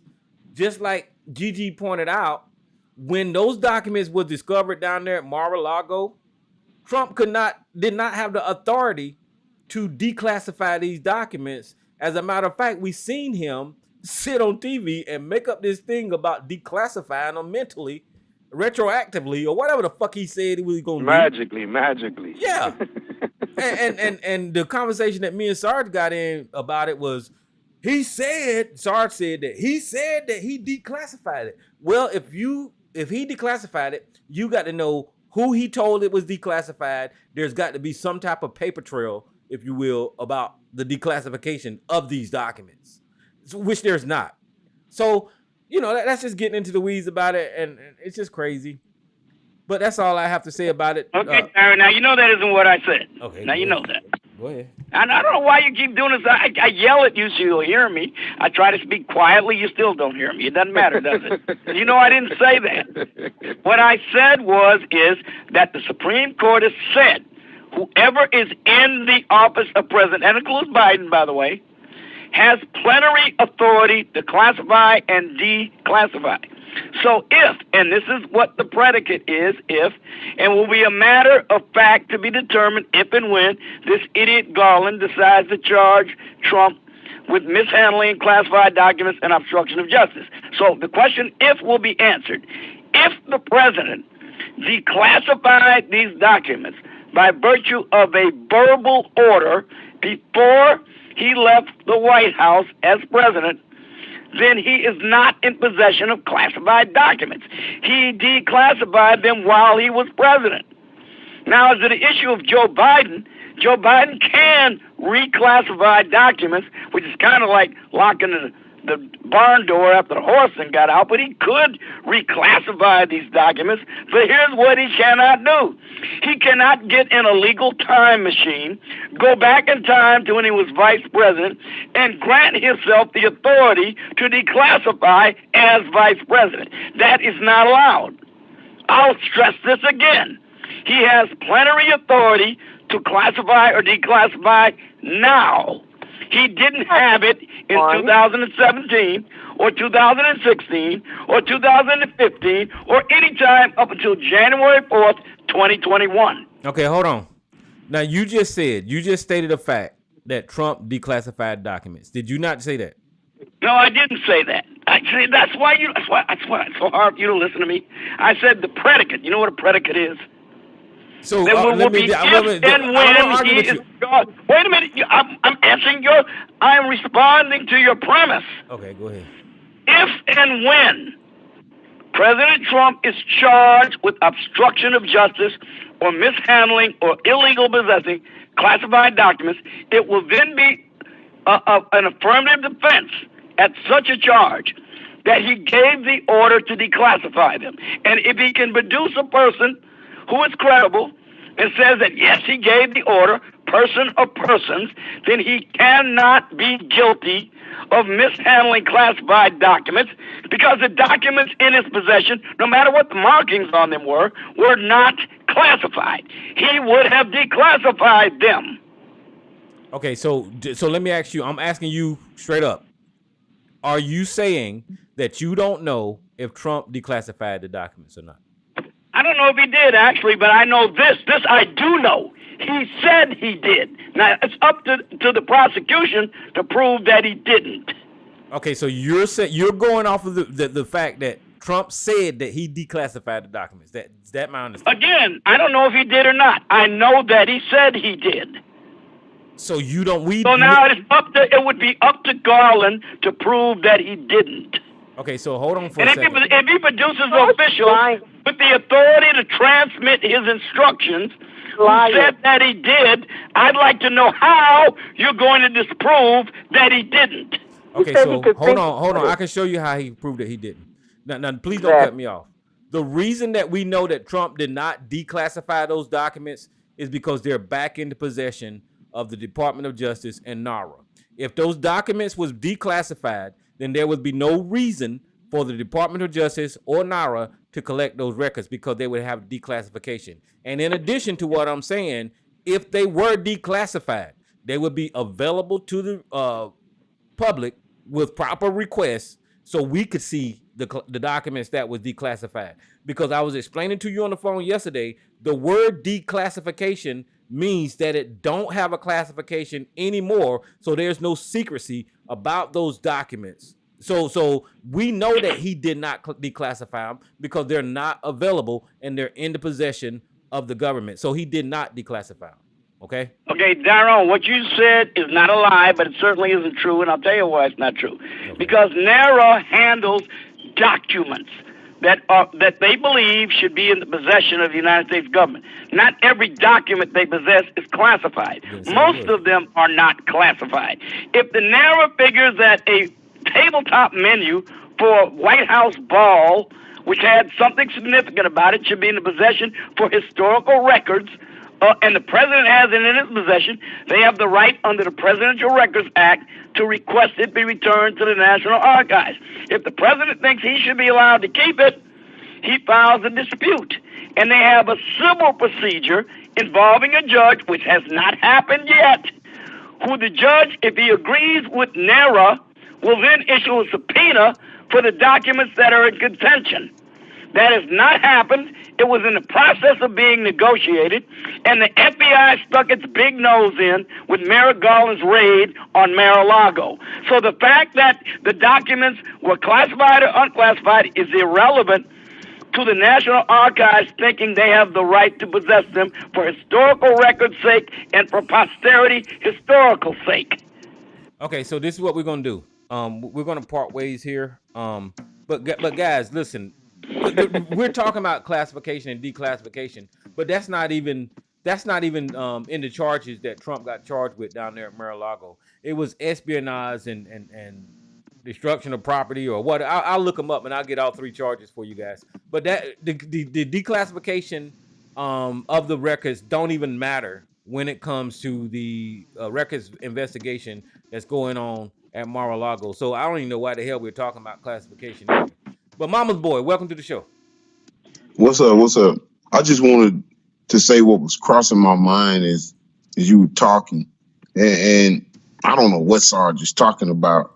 It's confusing what he's saying, because common sense tells you if Donald Trump, if those records were declassified, so to speak, then the national records, they would have just copied the paperwork that he had and gave him back the other copy.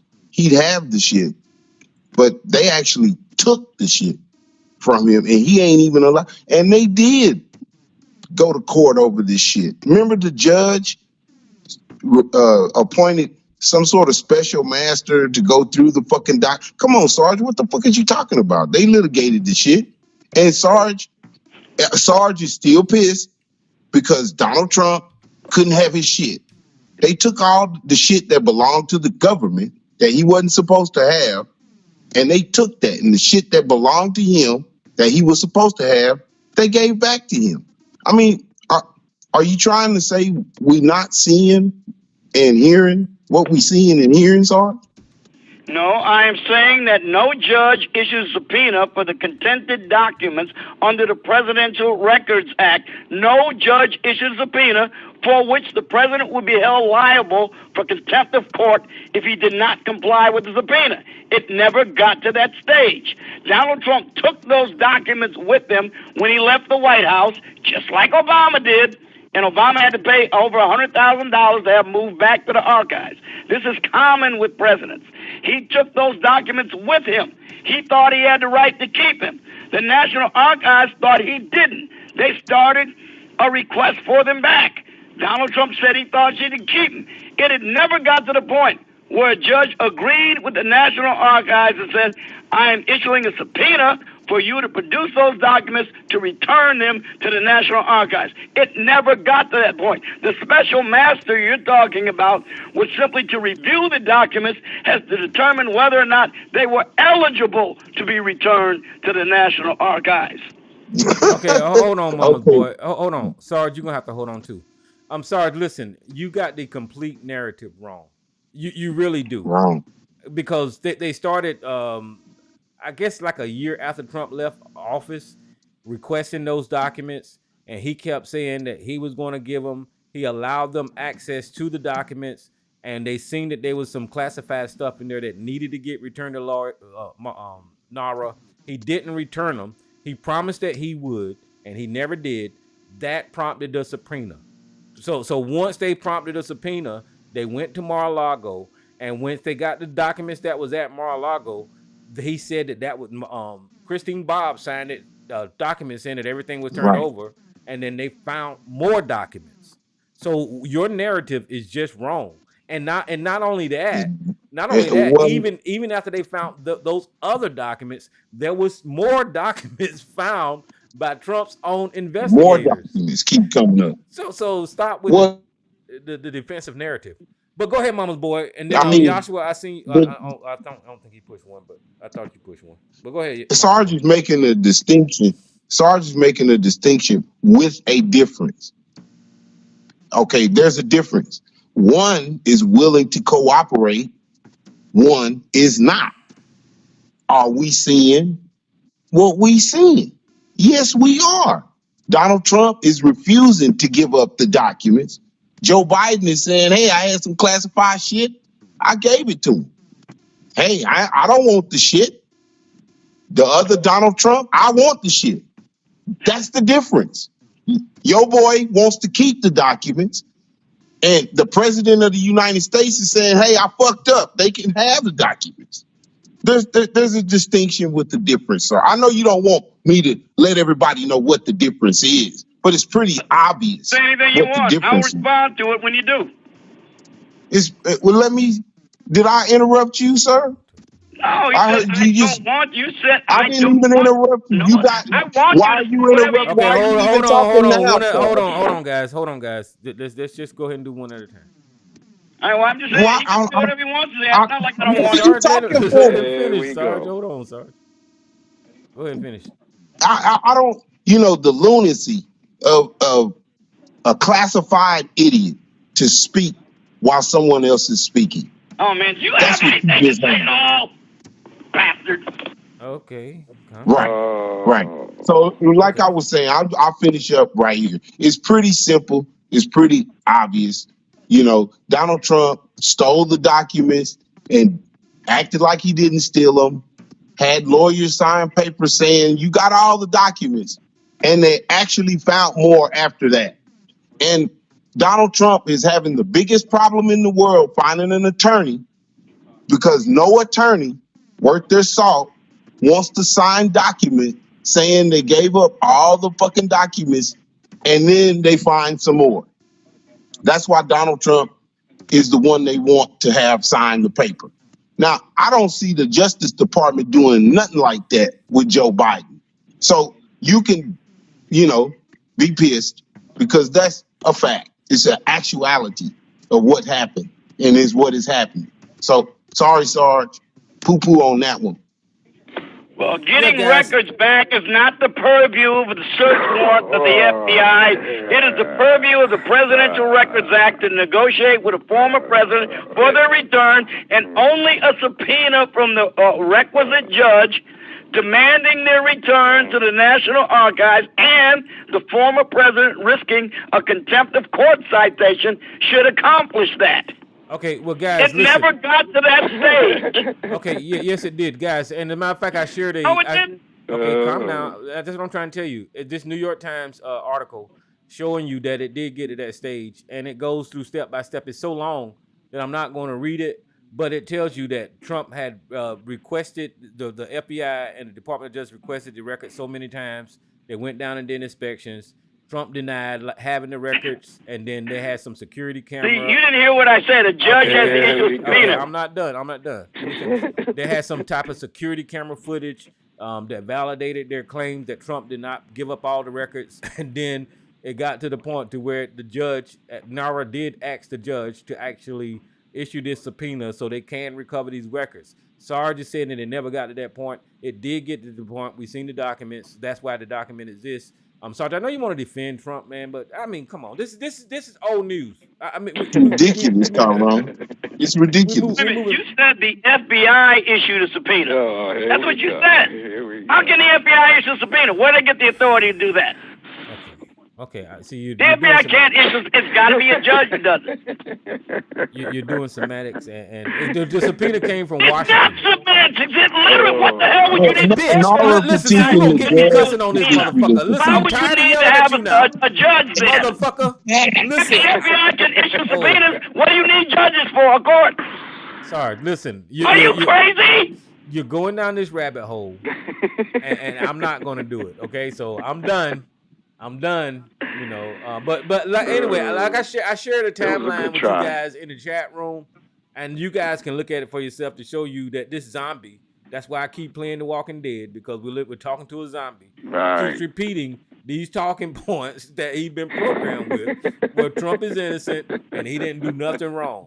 That's all you hearing right now is Trump is innocent and he had the authority to do everything that he did, even though this motherfucker ain't got no experience in government.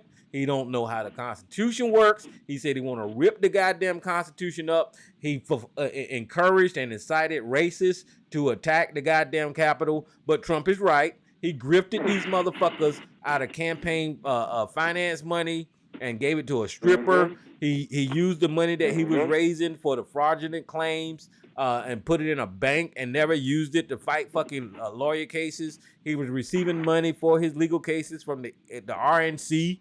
He's a grifter, and this guy is never wrong. He never says anything wrong. Jared Kushner got $2 billion from the fucking Saudis. Mnuchin got $1 billion from the fucking Saudis, but Trump is never fucking wrong. He's the first president in history to disgrace this country and step across the goddamn DMZ in goddamn Korea and shake that fucking dictator's hand and kiss his ass. But Trump is never fucking wrong. He's the first president in history to invite the Russians into the Oval fucking office and kick the motherfucking photographer out and anybody from America so he could sit up there and collude with the goddamn Russians in our fucking nation's capital. But Trump is never fucking wrong, and I'm not gonna argue with this zombie about Trump being right because he don't know what the fuck he's talking about. The record is clear. I'm not naming shit that I think happened. I'm giving you facts of history that actually happened. So, but you know, Trump is right, you know, all the goddamn time. And I can go on, of course, but I'm not. And I actually hey, I tell you one, Tyrone, real quick. Let me just add to that. The most embarrassing point in the United States history was Donald Trump getting laughed at that big ass fucking summit. UN. Yeah, the UN. Remember, they all sat up there. All the countries' leaders sat in that room and laughed at his ass. He looked silly, didn't he? Why are you talking, sir? Yeah, he looked silly telling the crowd that you're going to be dependent on Russian gas and you're going to freeze this winter. Yeah, he really looked silly, didn't he, Mama's boy? Sir. There's a reason why you're saying my name, because I was talking when you opened your fucking mouth. Yeah, they were really smarty pants laughing at him, weren't they? Yeah, go ahead. You a fucking ridiculous stooge. Okay. Calm down. We're on YouTube. No, I'm good. He's just the stooge for Donald Trump. And you hear it because he hears someone telling the truth about Trump and how embarrassing he was for the United States. And he's got to start talking while I'm talking so he can interrupt that because it hurts his feelings. He acting like a little wuss right now. Well, I think more than hurting his feelings, it hurts the misinformation that's being thrown out there by him. But I'll say this, look, you know, it's really weird, or I guess it's not weird, that, you know, the same people that did not care about the mishandled documents, it wasn't a big deal, no problem, he might have misplaced them, this, that, the other, he's not going to do no espionage. Now all of a sudden have focused and put the spotlight on Joe Biden. Now again, to no excuses, however this happened with Joe Biden's camp and misputting information because they forgot, they can take responsibility, or I would say they should take responsibility for the errors that they have caused, right?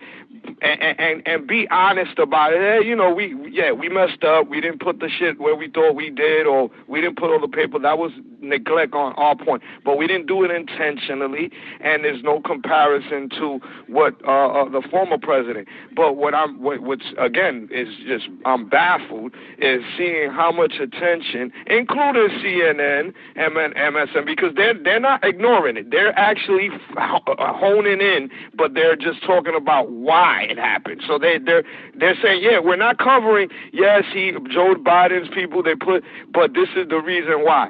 Now, Fox News they're all up in there, but they forgot that their former president, when he took the papers and all that, they didn't want to talk about it, or they wanted to act like it wasn't a big deal. But now it's a big deal with Joe Biden. So which one is it, Sarge? Are we going to say, you know what? They both messed up. There's two different situations that need to be looked at. But yes, my media is biased. Fox News, Newsmax is biased because they didn't give a fuck when Donald Trump did it, but now they care that Joe Biden did it because it is feeding the meat or to the not the wolves, because I think the Republican ain't no wolves. They're a bunch of scavengers. I don't know, the weakest animal in the planet, but the ones that bark like a dog, barking loud, but got no bite. So I'm just saying again, you tell me that now Fox News, Newsmax, and all these conspiracy theory social media networks and channels and individuals now all of a sudden care about classified documents when they didn't care about it about Donald Trump. That's ironic, but I'll leave it there. Okay. So this is what we're gonna do, Miss Elisa. We can get into a couple of these stories, but there's one more thing I wanted to touch on real quick, and that is the this crime thing that Sarge keep quoting, and I'm at the Office of Juvenile Justice and Delinquency website. I just clicked on one, and I guess the most recent table they got is 2020 look like. But I want y'all to look at the crimes amongst all races. Here's white that commits 5 million crimes compared to black people that commits 1 million crimes, right? And then what happens here as the talking point is that there's 5,600 murders that happen with white people and 6,300 murders that happens with black people.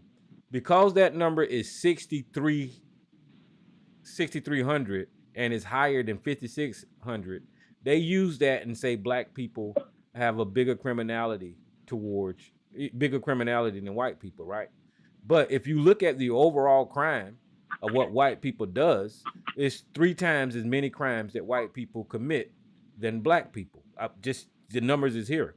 And then so you scroll down the list and you look at what kind of crimes does white people do more than black people. You got things like aggravated assault. You got things like burglary, where that there's like 3 to 1. You got things like larceny, theft, motor vehicle, simple assault. White people. All these crimes they commit more than black people. Vandalism, weapons charges. Of course, white people got more of that. Drug abuse. Look at how much more drugs that they're using than black people. So whenever you look at the crime overall and see how violent and nasty these people are compared to black people, you have Sarge to come in here and pick out this fucking list and see one category that is higher than white people and say that we are the fucking criminals. That is just not the way it is. I mean, we know the nature of these people. We see them all the time with their mass shootings. We see them all the time in the airports. We see the Karens all the goddamn time. We see this shit in the police force whenever they fucking abusing black people. We see the violence that white America has. Hell, if you just look at history, they damn near wiped out the Native Americans. That's a fact. Indigenous people own this fucking land. And now they're 3% of the population. So I mean, the violence and how much these people kill people, get the fuck out of here. So whenever he start quoting his word, black people kill more than fucking white people, that's just not true, because they got methods of legal murder that they use compared to black people. So that don't count for them. When a police officer shoots a motherfucker in his back, they got qualified immunity, and it turns out to be a justifiable shooting and all that dumb shit, and they don't count that as a fucking murder. You see? Or even if a white person shoots a fucking black person, they got this stand your ground bullshit, like when George Zimmerman murdered fucking goddamn Trayvon Martin, right? Which is what the Arbery's was trying to argue, right? So they got this stuff that they can pull out of their pocket to not have their numbers go against these goddamn stats. So whenever you hear people saying that black people kill more people than white people, that's just a motherfucking lie, because they don't record their fucking murders. And they got systems in place and cultures in place to defend them whenever they do commit these goddamn crimes. So I just hate this talking point is still going on from this right-wing racist bullshit about black people and how murderous we are when we witness these goddamn mass shootings time and time again. We just had this fucking college student dorm get raided by this white fucking axe murderer. Literally killed 4 fucking people. Like, get the fuck out of here. When you talk about how violent black people are, that's just some bullshit, you know? But, all right, so that's all I wanted to point out. And look like Joshua pushed one. So let me get Joshua before you go, Lisa. What's up, Joshua? Hey, what's up, man? What's happening? Yeah, man. That crime. Those statistics, man, are very dangerous. For example, like hate crimes.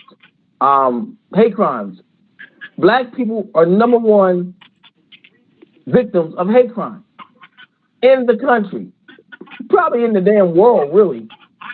We're number 1, not the Asians, not the so-called Jews, nobody. We're number 1.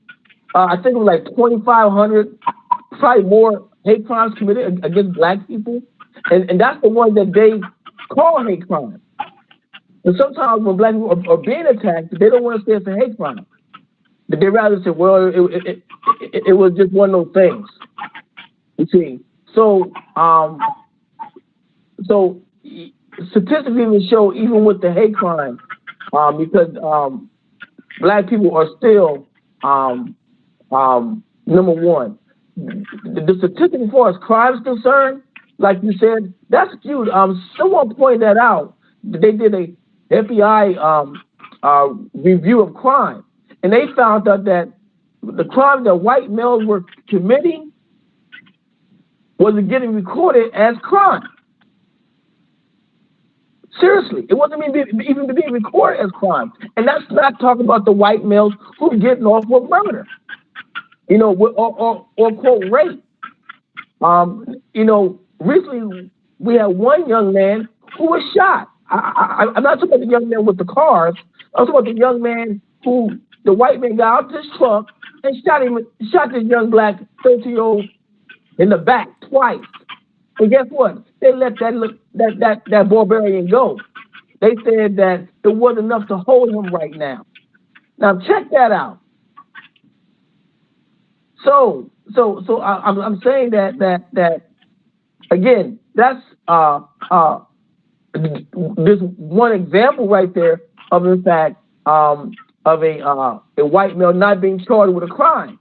There's another one where a black woman got murdered by a white man. No, I'm sorry. And she didn't get murdered. She was paralyzed because he shot her in the back through her car. And she was she's paralyzed from her neck down. She's paralyzed. And that was in Texas. She was from Chicago, and she was going to Texas to visit some family members. And they were on the road, and of course, it's the road rage thing. And they got into it on the road, and they both was concealed carriers, but the white boy got his off first, but he cowardly got her from the back and shot through the back of the car window. It got, and the bullet hit her her back of her driver's seat, and the bullets pierced the seat and got her in the back and paralyzed her. But again, they let him go. So there's story after story of them allowing white males to get off with murder, more so than black people. When in fact, when we say I fear for my life or I will stand on my ground, in some cases those cases don't apply to black people. You know, so that's all I want to say about that, man. As far as that's concerned. Well, yeah, and the reason that I'm highlighting this is because I don't know if y'all paid any attention to it when Sarge was speaking earlier, but it was like a casual fly by the hip comment that he said about black people and how much we murder people and all that kind of stuff. And people just don't need to let that stuff slide. When y'all hear it, that's just not true. And for some reason on this chart, they got these sex crimes with rape and sexual violence. They're not even on there. I don't know why. Right, yeah, they wouldn't be on right, there. Right, and that's crazy because, again, white males commit more sex crimes than black males. That's a fact. But guess what? In some cases, they don't get reported because in some cases, those white males don't go to jail. There was a case about 2.5 years ago. A white bus driver was raping girls on the bus. Guess what they said when he got to court? They had nerve to say that, he was filling his royal oaths or something, and that there's no reason to hold him. Really? Yeah, and this stands out. Just really quick, right? There's got to be something wrong with this data. If white Americans can lead black people in every fucking category, they commit more crimes than we do, right? Except for murder. And that is just bullshit. Right. Just by demographics. They're 76% of the population and we're 13. That doesn't even make any goddamn sense. So somewhere this data is getting skewed. And so it can highlight this one talking point. Well, so idiots like this zombie that just made the comment can come on here and say that shit against his own goddamn community. You know, and if they commit more crimes in every fucking category except for goddamn one, that doesn't make any damn sense, guys. It really don't. When you look at the violent crimes, they're way up above us. 2-1. What else? Of course, weapons. Listen, these supposed to be Christian family value people, right? Offenses against the family and children. They're 3-1. Commit more crimes against their own goddamn families than we do. I mean, it's just the data is out there, guys. So whenever y'all hear this drug abuse, we're the potheads, right? We're the crackheads. We're on fentanyl. The black people are. But look at how much more drug abuse the white America has than black people. It's got 834,000 compared to 287,000 with black people. But we are the fucking crackheads, right?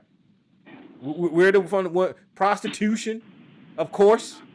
You know, get the fuck out of here with these damn crime stats. So please, Sarge, I mean, unless you want to hear this little thing again, don't come on here talking about black people commit more murders than white people.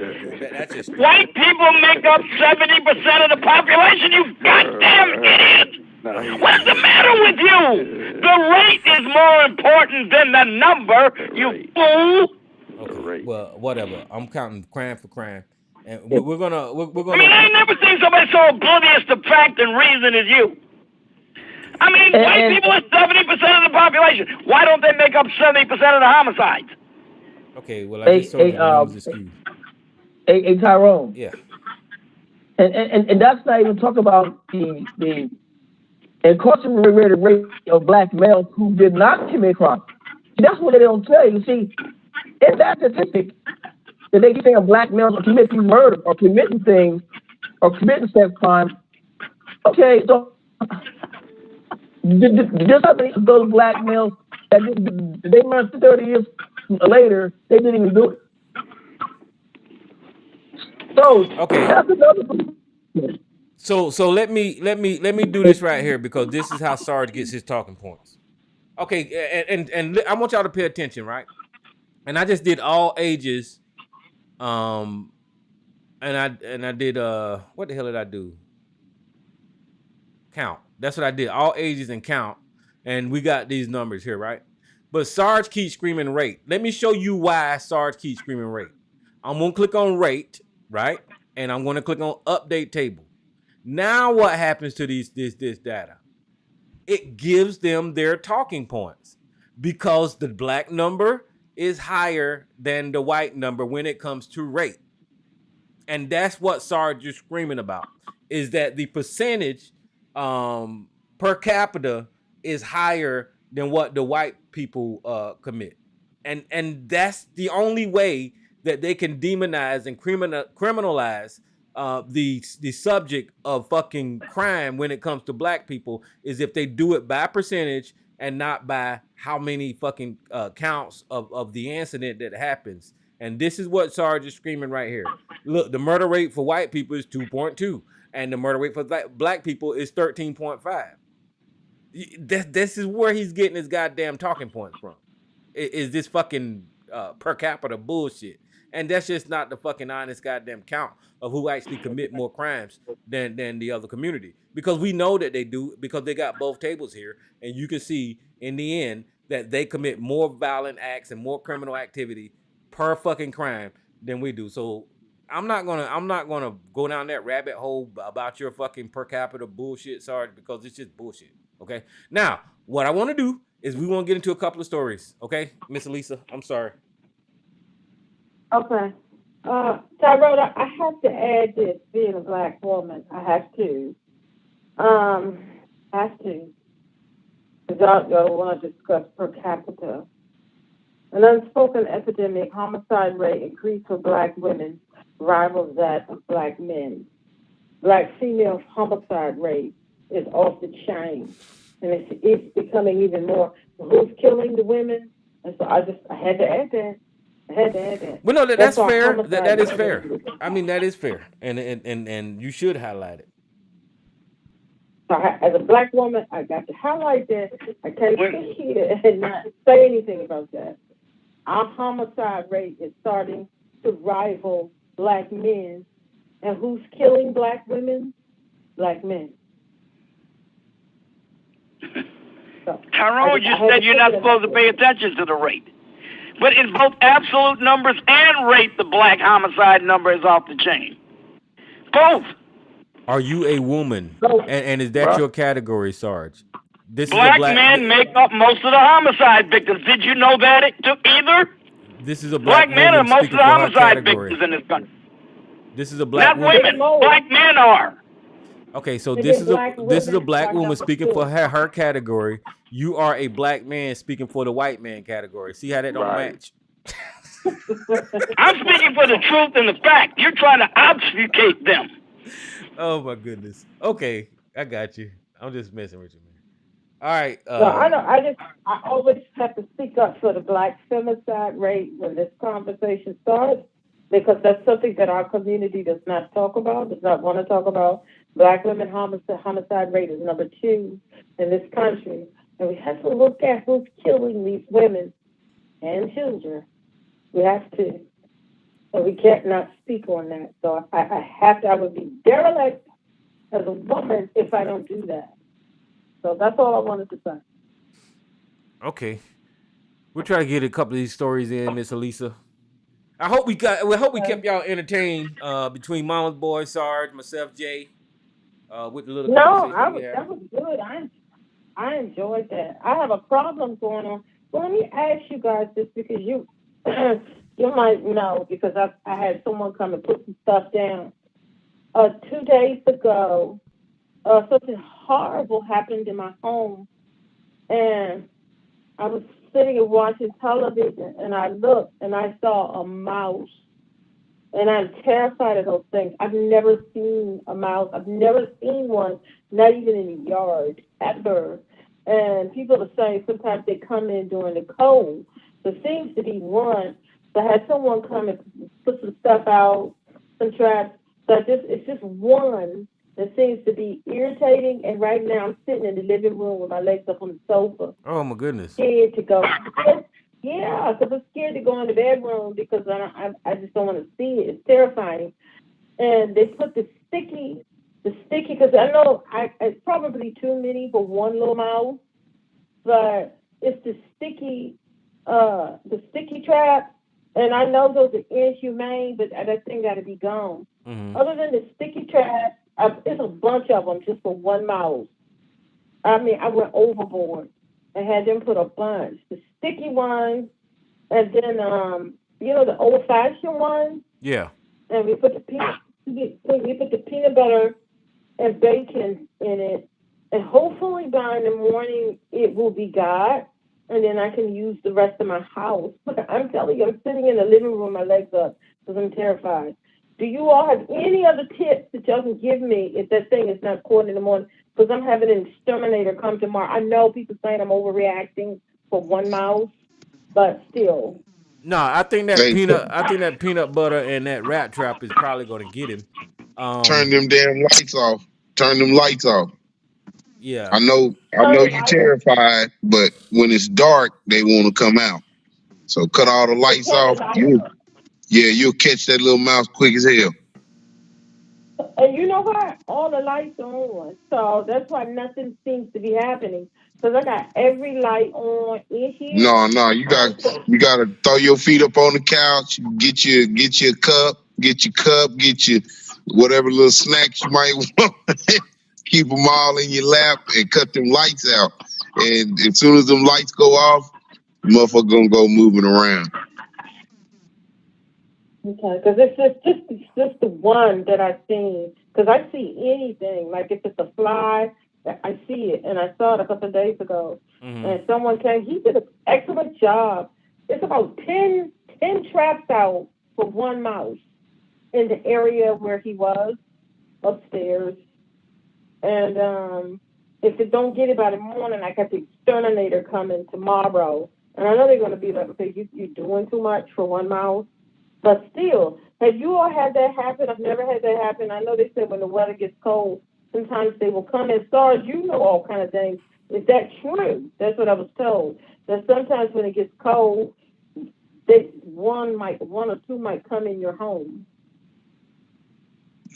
It's usually a pregnant mouse that's looking for a Yeah, homestead. no. I don't want to hear I gotta tell you what's real, my sister. I can't bullshit you. Anytime you find an animal trying to get into a house, it could be a raccoon, a squirrel, a rat, a mouse. It doesn't matter. If they're trying to get into your homestead, it's because they probably are pregnant, looking for a place to have the babies. So you got what you need to do is just be strong, turn the lights out, and Well, you will probably hear them well, walking around. And the best thing once you they can get on that do, sticky trap, I don't care what they want to do, they ain't getting off of there. the best thing you can do since you Alkafor, got the exterminator. Put Alkafor tablets all around your house. They won't. They'll leave your house. Alkafor. Look that up. It's just, it's Alkafor. just one. It's just one. I think if we can get that one, hopefully I Well, don't see any more. the This is best just thing you so can do. terrifying. I haven't slept in 2 nights. That's why I'm They don't thinking like we the can smell of go back. Test Alkafor. this. Alcohol. Okay, I'll go look Yeah, at it's like a real strong. It it. looked like dry ice. Okay. Well, the best thing you can But do the since exterminator is that. coming tomorrow. Man, that little stick, I you probably gonna catch that little man tonight. I'm telling you, in the middle of the night, as long as you put them traps by the last place you saw it, go back and forth in the same place, same pattern.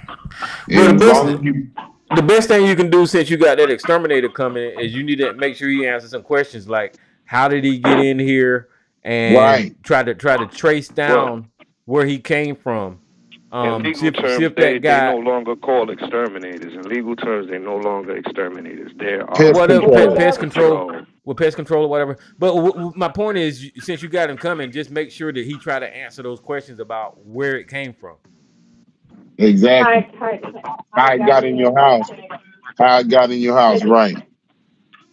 That's that's that the because if you don't fix how it got in your house, you're gonna get another visitor.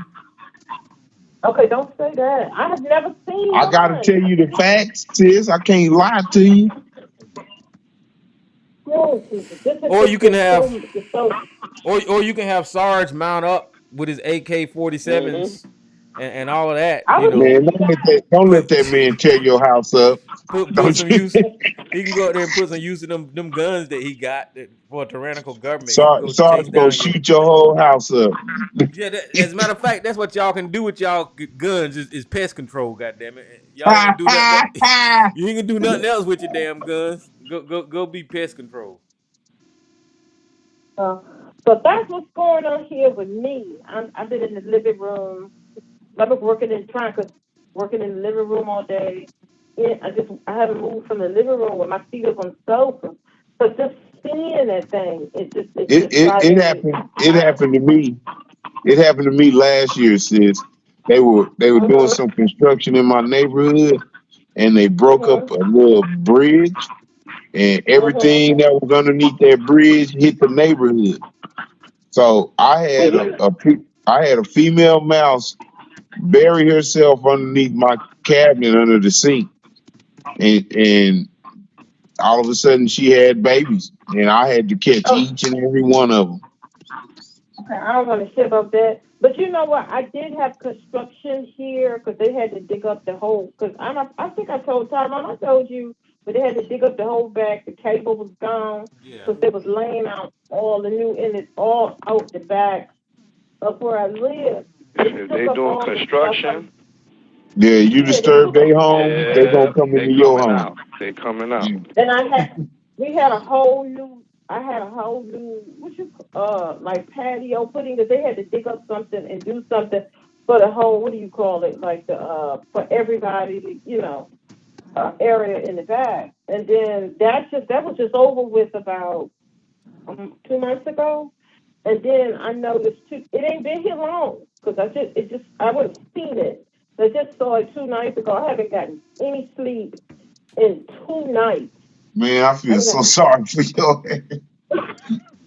I haven't Do gotten all those any sleep. remedies that they said to do, and like I said, if you could order some Alkin-4, Alkin-4 is not gonna, it's not for them to eat. Alkin-4 is to keep them away from there. So whatever, when you clear that up, they ain't gonna come back. If you put them strategically in areas that they will come because they don't like the smell. If you smell it, it smells like the same thing that you put in a toilet bowl. It looks like that type of crystal type of thing for the air refreshener.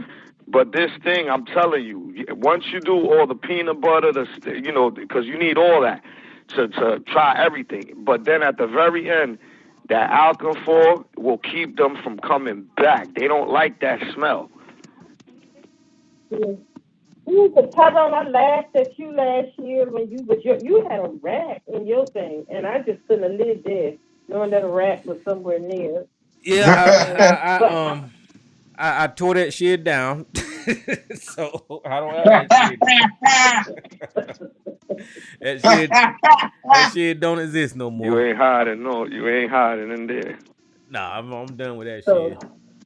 As a matter of fact, I'm working I on me know a new that's right. shit. Oh well, I know that's right. So I'll let y'all know next week. Hopefully, when I wake up in the morning, I don't want. I Yeah, hopefully I wake up in the morning. It will be God, yeah, and I yeah. got Me, somebody who's gonna take it out. Is it because they put the sticky things? Because I don't like the inhumane, but I'm like screw that. The thing that came in my house, and they put the sticky things in brown paper bags. So if it get caught, I don't have to see it. I don't want to see it. So I got these. So I got these then brown you paper better put bags. you better put something in there to lure them in the bag. Because if they don't I smell no did. food, I got yeah, peanut butter and bacon, and yeah, and they said if they get caught in the bag, I'm not taking the bag. I got somebody who's gonna take the bag out, but I just don't want to see it. So and then I got the old fashioned snap ones, so they right. all over upstairs. Hey, them So if snap they get ones, caught boy. in the You talking bag, about them snap ones are inhumane because they break their back. well, it's just one. So and you should see all these brown bags all upstairs with the sticky.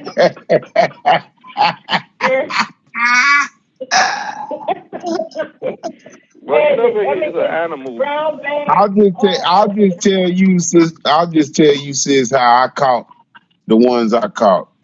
They like to run under they like to run underneath the cabinets. You know how you have the cabinets that's near the floor, Uh-huh. and there's like a little, I guess like a little eave. If you're on the ground, it'd be like an eave you running under the cabinet. So I just lined them up like that because they don't like to run out in the middle of the floor. They like to run like on the edges, and Yeah. that's how I caught them. They right in front of the dishwasher, right in front of the sink. One of them had got stuck in the sticky trap and had hopped his way across damn near the half of my damn kitchen floor.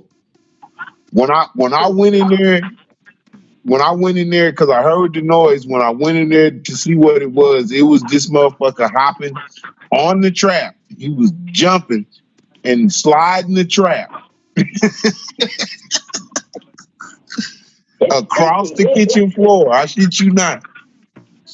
It must have was kind of, because this one is small. It's little. Well, all of them were small. All of them. The biggest one was the first one.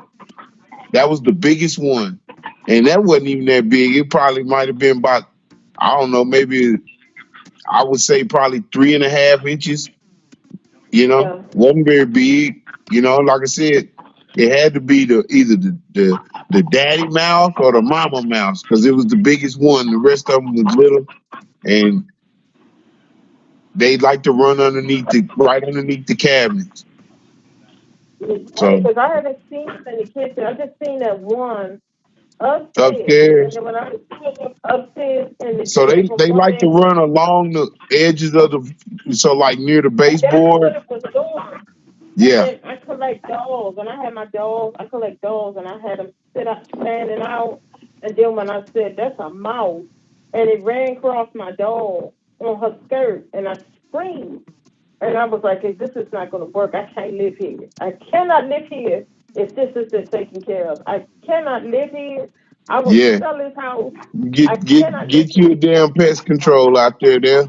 Pest control find out where it's coming in, and that's what you need to know where this one came in at. That way, once you get rid of it, you don't have to worry about no more coming in. But that's what I'm gonna do. I'm gonna ask them to check to let me know, because if it came in through the patio, and here's what my mom said: it probably came in through the upstairs window. They can't climb up the side of buildings, can they? And they can climb a tree. Climb anything. You got them mouse can climb damn near any damn thing. Yeah, it could climb on bricks. I've seen them climb on brick buildings, like literally. Bro, I watched a group of mice walk across the damn electrical line. I've seen that too. Yeah. Well, let's talk. I want to talk about this. Licking their chops too, while they're licking their chops. Right, like moving like possums, man. You know what I'm saying? Yeah, but let's not talk about, because see, my nerves are shot. Because I haven't slept in 2 days, and I keep dozing off, and I left out the house today. And then I was like, well, you got to go back home. And if it's not gone tomorrow, I'm not staying here this weekend. So wish me luck. When I wake up in the morning, that them bags, 1 or 2 of them bags, because you should see the whole upstairs is lined with bags full of stickies and the old traps, and I got peanut butter and bacon. And they all lining up. So they got to run in one of them, don't you think? But see, all the lights is on. So you said I need to turn the lights out. Well, so listen, I don't know how city rats do, but I don't know why you got bacon, because this ain't no city rat. It's a mouse. It's not a rat. A mouse or whatever. But I'm saying they usually vegetarian, so that peanut butter usually work. Something like, I got peanut butter. Like I don't know, like vegetables and nuts and stuff like that. Vegetables. But I know the rats out there where Jay New York is at, they eat pizzas. They eating cardboard. They take a whole pizza down to the subway. Yeah. I mean, they vicious. They'll eat a pigeon. I seen one kill a pigeon and eat let's a pigeon. Talk about this. It's not a rat. That's It's a a rat, though. mouse. That's a rat. Well, I'm just saying that they mouse. normally vegetarians. That's why they like the peanut butter. I don't think they eat meat and Well, stuff. I got peanut butter, and it's a bunch of them. It's a bunch of them. It's about anywhere from about 20 bags, 15 to 20 bags, all lined up on the wall, all over the place. And then peanut butter, I put peanut butter and bacon in both. So whatever it is that they want, it both of it is in there. So I didn't put them out there, but the bags is all lined up. And if it's not gone with the exterminator, please they don't call them exterminator. The pest control is coming tomorrow. So I know that's a lot for one. I was talking to my brother on the phone. He said you're doing the most for one little mouse. You know how much they gonna charge you? I don't care. I don't care what they charge. Yeah, that's what I'm saying. If whatever they need to make sure they do their work and find out where he came from, because he need to find out. And well, then, like that's Jay why said, they pest control. Like Jay said, put some repellent up there after everything is all said and done. So I'm gonna have that done. I'm gonna have that taken care of tomorrow to find out where it came from, how it got in, and how they got in to stuff that, fix that, and then put out the stuff to keep them from trying to come back. Because I can't live here like this. I've never, not as much as a roach, but I probably can deal with a roach. But a mouse, no. Well, let's stop talking about this because, see, my nerves are shot. Yeah, Tyrone, it's only a couple of these that I want to do. Okay. What is going to happen if he doesn't retract? Threats against Mark Lamont Hill for spreading a lie on Diamond and Silk Lynette Hardaway's death is mercilessly mocked. News: Rochelle Silk Richardson created a firebomb on Twitter after blasting Mark Lamont Hill and Bishop Talbot Swan for perpetrating rumors that her sister Lynette Diamond Hardaway died because of complications from a long battle with COVID-19. News of Hardaway's death broke on Monday. The 51-year-old's cause of death has not been made public. Former President Donald Trump, who embraced the sisters during 2016 election bid, announced on social media that she had died unexpectedly at her home on Monday. The duo is best known for endorsing Trump when he ran for president. However, MyPillow founder Mike Liddell, who hosted a video series for the political commentating team, confirmed with the Daily Beast that Hardaway had been sick. A tweet from Diamond and Silk's page issued a call for prayers for the ailing Hardaway in November, but the black right-winger denied the claim that she contracted the coronavirus in the fall. With that, Hill and Swan pointed out that the irony of Hardaway's death in two tweets that Richardson ordered them to retract Wednesday, accusing the black men of defamation into fiery tweets. I would not allow you or any other mofo the opportunity to disparage, slander, and lie on my sister and I, Richardson wrote in response to Hill. Where's your proof that my sister was ever hospitalized due to COVID and that we were fired from Fox? And investigate before you celebrate. You have until 12 noon today to retract. Hill tweeted Monday that Hardaway was hospitalized in November because of COVID-19 and fired by Fox News a couple of years ago for spreading misinformation about the virus. You cannot script this stuff, he added. The Temple University political commentator responded to Richardson on Wednesday, offering up receipts and sources. He also dismissed Richardson's claim that he was celebrating the woman's death. This is what he put up. No celebration here. I based my tweets about the hospitalization on news reports. As I noted yesterday, some like Blavity has since taken them down. I have yet to see anyone retract. Media reports of your firing are in numerous outlets. I was also told this by Fox News execs. Okay, wait a minute. Hill added that if the execs news outlets, the sources are all wrong, then I'll retract that too. This feels more semantic. that the substantive, but I am not invested enough in it to argue, especially at this time where you deserve comfort and peace rather than contention, he wrote. As of Thursday morning, Swan did not respond to Richardson, who blasted him in response to his tweet. The religious and NAACP leader also said Hardaway died due to COVID. Adding the irony is palpable. Richardson told Swan he had until midnight Wednesday to retract his statement, or she would consider legal action. Well, it looks like we have another lying mofo who calls himself a bishop, but acts more like a bitch. A bitch ass. Richardson wrote, "Where's your proof that my sister died from contracting COVID-19? No proof. Plus, no truth equates to a lawsuit." Richardson tweet also unleashed a load of conservatives onto Hill and Swan's page, who crowded their tweets with backlash accusing them of insensitivity. To his ass, someone tweeted to Richardson, "Many black Twitter users mocked Hardaway's death on Monday, going as far as posting photos of a dead raccoon, a play on derogatory term for use to describe a black person who betrays their race. However, some black leaders condemn the masses for their responses. Anyone celebrating the death of a black woman just because she is different political parties should probably think about how these false political leaders have brainwashed you into low-life behavior," wrote another political analyst. Oh, that's Boyce Watkins. "Vote for whomever you want, but it's pretty low to celebrate someone's death. Who cares what both Boyce are? Only reason Boyce got in that is just to get into that." And here's Nivette Cole Brown said, wait a minute, because these are just some of the tweets. From Monica Bradshaw, did anything happen at noon yesterday? Asking for a friend.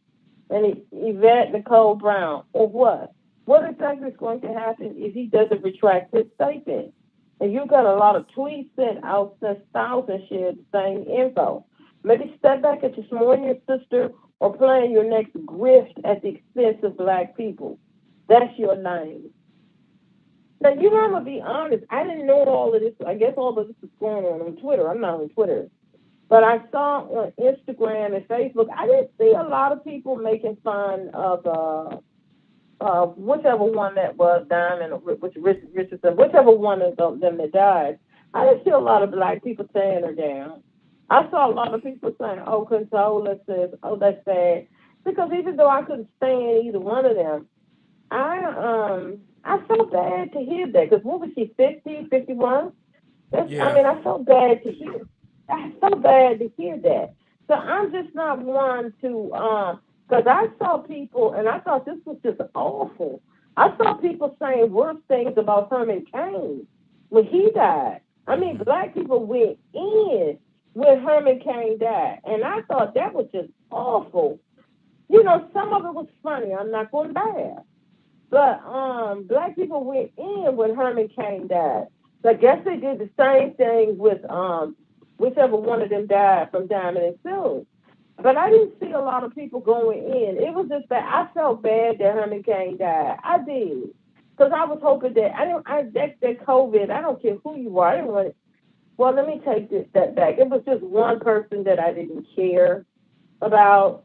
But I felt bad. I wanted Herman Cain. I really did. I wanted him to pull up. And I didn't know if this is true, because this is allegedly they're saying that she probably had long COVID and she was unable to pull up from it. I guess that's in a sense what they're saying. And I don't know. It's just sad if it's true. It really is. But I didn't see a lot of people going in. So a lot of people going in on Cain. But I didn't see a lot of people going in on whichever one of Diamond and Silk that died. So that's all I got, Tyrone. Did you see a lot of people going in? Well, I seen, the first thing I seen was a Joy Reid page, and she actually posted this picture. I'm putting it on these people are crazy. I can't see it. I'm in the living room. Oh, well, it's a picture of Diamond Silk. It's a picture of Diamond Silk and Lauren Boebert, and this other black guy that people call a coon. And the caption says, Oh, "This is what the." Oh, okay, I ain't gonna laugh at this woman. The caption says, "Clockwise from the top," and it said, "Dumb." That's the guy. Dumber. That's Silk. Dumbest. That's Lauren Boebert, and then it's got done. Now that I looked at that from that's bad. Joy Reid. I was like, what the hell y'all doing now? Y'all can't be doing this. That's That's kind of terrible. And they had done on the one that died. yeah, done on the one that's died. That is That's terrible. yeah, that is That's terrible now. terrible. But That's It's that, kind of funny though. that's That's kind of. that. Is it too soon? Too well, soon? see, listen, that ain't even where I wanted to go with this because I don't do this. What I want I to don't talk do about it is the either. dangers that people have been pushing when it comes to this this whole this pandemic and like I pulled up earlier, there are more Republicans passing away from this sickness Mm. than they are Democrats, and there's a reason for that, and it's sad that we have to compare it like that, but this lady gambled with her life with that rhetoric she was spreading. That's And I true. did see her sick at around the end of last year. I don't know if it was November or October, but for some reason I was wondering where they were, and I pulled up their videos, and she was sick on video. So Really? I don't know if that was COVID or what, but she just didn't look right. She didn't sound right. So there's that's that part, but Lamont Hill is right because they probably did do a video and say that this girl had coronavirus, and they was probably from a perspective of, look, we got the illness and everything all right. They was probably doing it from that perspective, which is silly. Like I said earlier, and I put up the chart again so you guys can see that more Republicans are dying from this thing than Yeah, Democrats. more of them are. Mm. Um, and It's and high turn. It's it turn. started right there when the pandemic kicked off. The separation, the higher death rate started soon as the virus got to America, and now you can see that there is a definite separation. And during the midterm election, they were saying because so many Republicans had passed away, that may have made a difference in voter turnout. Yeah, I read that. So I read that. I'm just saying that you guys be cautious, get all your information, but don't let them talk you out of scientific research that has worked for humans for the longest time. Humans have been running to these pandemics, guys, and we've been meeting them with science every time. Medicine, medicine, medicine. And like I said the other night, because of all of this rhetoric, because of that 5G and Bill Gates and they put something in the vaccine, I was a little nervous about taking a damn shot myself. I was worried that some of I these was people was telling the truth and all this kind of stuff. But like I said, I'm in the military and I take vaccines all the time, and I was like, well, I'm gonna do it. And then after I got the shot, I was still worried, but nothing didn't happen. Um, and that's all I got to say. I But guess this girl didn't take that horse but you know medicine they, like ABC takes the horse I medicine. but I thought maybe that a lot of them were lying because like all of them at Fox News that was encouraging For the people money. not to get the vaccine. All of them, Tucker, all of them, that had taken the shot because they had a mandate there at Fox News that they were going to work at that building. So all of them did. And Mm-hmm. Donald Trump, when he tried to tell, he did, and I give him credit for that. He did at one of his rallies was telling them, go ahead, take the vaccine. I did. It don't hurt. And they started booing. And he said, well, but don't if you don't want to. It's just your choice. It shouldn't make anybody take it. But he did say, go and take the vaccine. Because Donald Trump is probably up on all of his boosters and all of that. But I just thought maybe like Diamond and Silk, because I know they were really pushing the rhetoric really hard. I thought maybe they was just lying, and had gotten, because I had some friends of mine on my page. They going hard with this, calling it the jab and how heart attacks and like that football player. And then I just heard that what's the child's name? Elvis's daughter just died from Priscilla cardiac. Presley. Yeah, Lisa. Oh, Priscilla Presley Marie. died? Lisa Marie. Yeah, Lisa No, Marie. Lisa Marie, the daughter. Lisa Marie did. She died. Lisa Oh, Marie died. wow. And I think she's 53 or 54, and they said that she had a heart attack. And they're pushing that vaccines, and I'm not going to get into that because of YouTube. Oh, And she was the that, one but married the to Michael Jackson, right? Yeah. Was supposedly married, I guess. So I think they was married. I don't think they lied about that. But yeah, she died today. She died, I guess, a matter of some hours ago, because they said that she was at whatever that award show that was on the night before last, was it Golden Globe or whatever that was on. They said she was there. So I know they're gonna jump on that because she's 50-something, she's young. That's relatively young, and then she died of a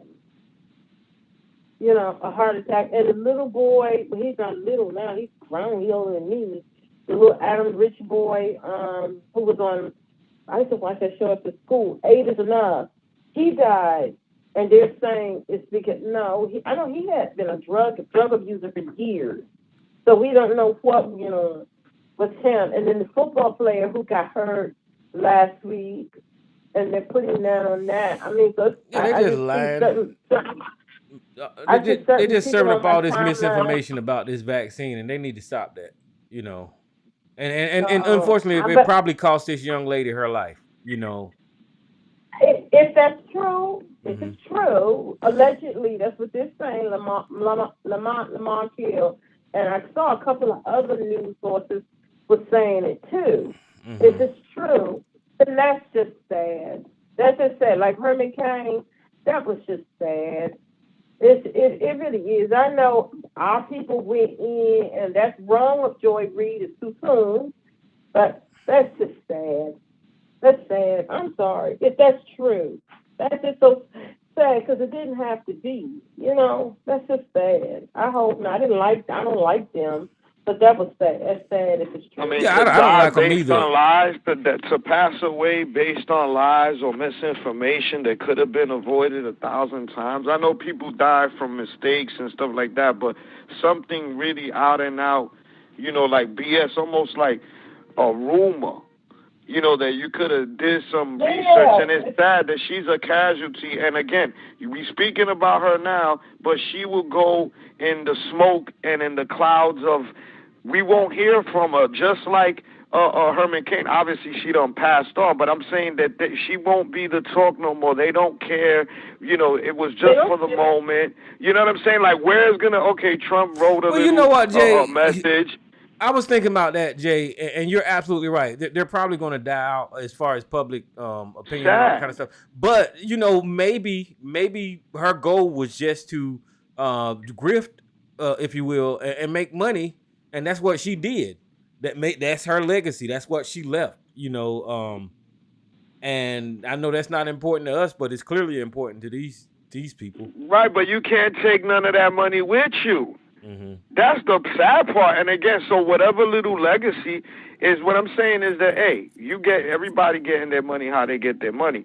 But the whole point is that you died, or part of your passing that could have been avoided is because of this so-called thing that wasn't even real. Yeah. It wasn't even real. So it's just like, damn. And then if you know about it, it's one thing. I mean, you messed up on either side, whether you believe it or don't believe it. But it's to think about that. It's like, if she really thought that this was real, or whatever they were doing, the drift or grift or whatever you want to call it, at the end of the day, to die for something that's false, whether about it or because don't. You're making a point. Because, man. like Elisa said, Fox News was mandated to get it. Tucker Carlson got it. Rush Limbaugh got it. Sean Hannity got it. All of these people, Laura Ingraham, all of these people are getting the vaccine to take care of themselves, but at the same time, they still pushing the grift. See, and I wish that people would be at least that smart to take care of themselves and go make your money, even though it's bullshit the way you make it. But you at least take care of your health first. Yeah, it's sad. I don't care what anybody says. It's just sad. If that's true, if that's true, it's sad. Right. But Well, I didn't see black people going in like that. But I guess you said that. I guess they were going in. On well, of Twitter. course I they didn't see did. it. You know this is the black community, Elisa. You know they're not going to hold back from these two right here. And don't let nothing happen to Candace Owens. Good Lord. Oh, Sarge. yes. Sarge, I know you got your opinions and try to stay away from the conspiracies if you can, sir. I'm the least conspiracy-minded motherfucker on here. I always speak the facts that I can corroborate, always. And you ignore them, and you're the ones that go on with conspiracies like insurrections and Russia collusion. I'm calling bullshit. Hold on, let him get it out. You go after him. But we're talking about the pandemic, so I know you guys got conspiracies relating to that. So, And again, I don't have all the information then when I took the vaccine that I have now. The reason I took it then was because I thought it was efficacious in stopping the infection and stopping the spread. I know now that is only partially true at best. okay, but do you have a comment about Diamond passing away? Not really, since I don't know her cause of death, and neither do you. Okay. Okay. Well, I mean, that's fine. Mama's boy. I just wanted to make sure I call bullshit on Mr. Conspiracy over there.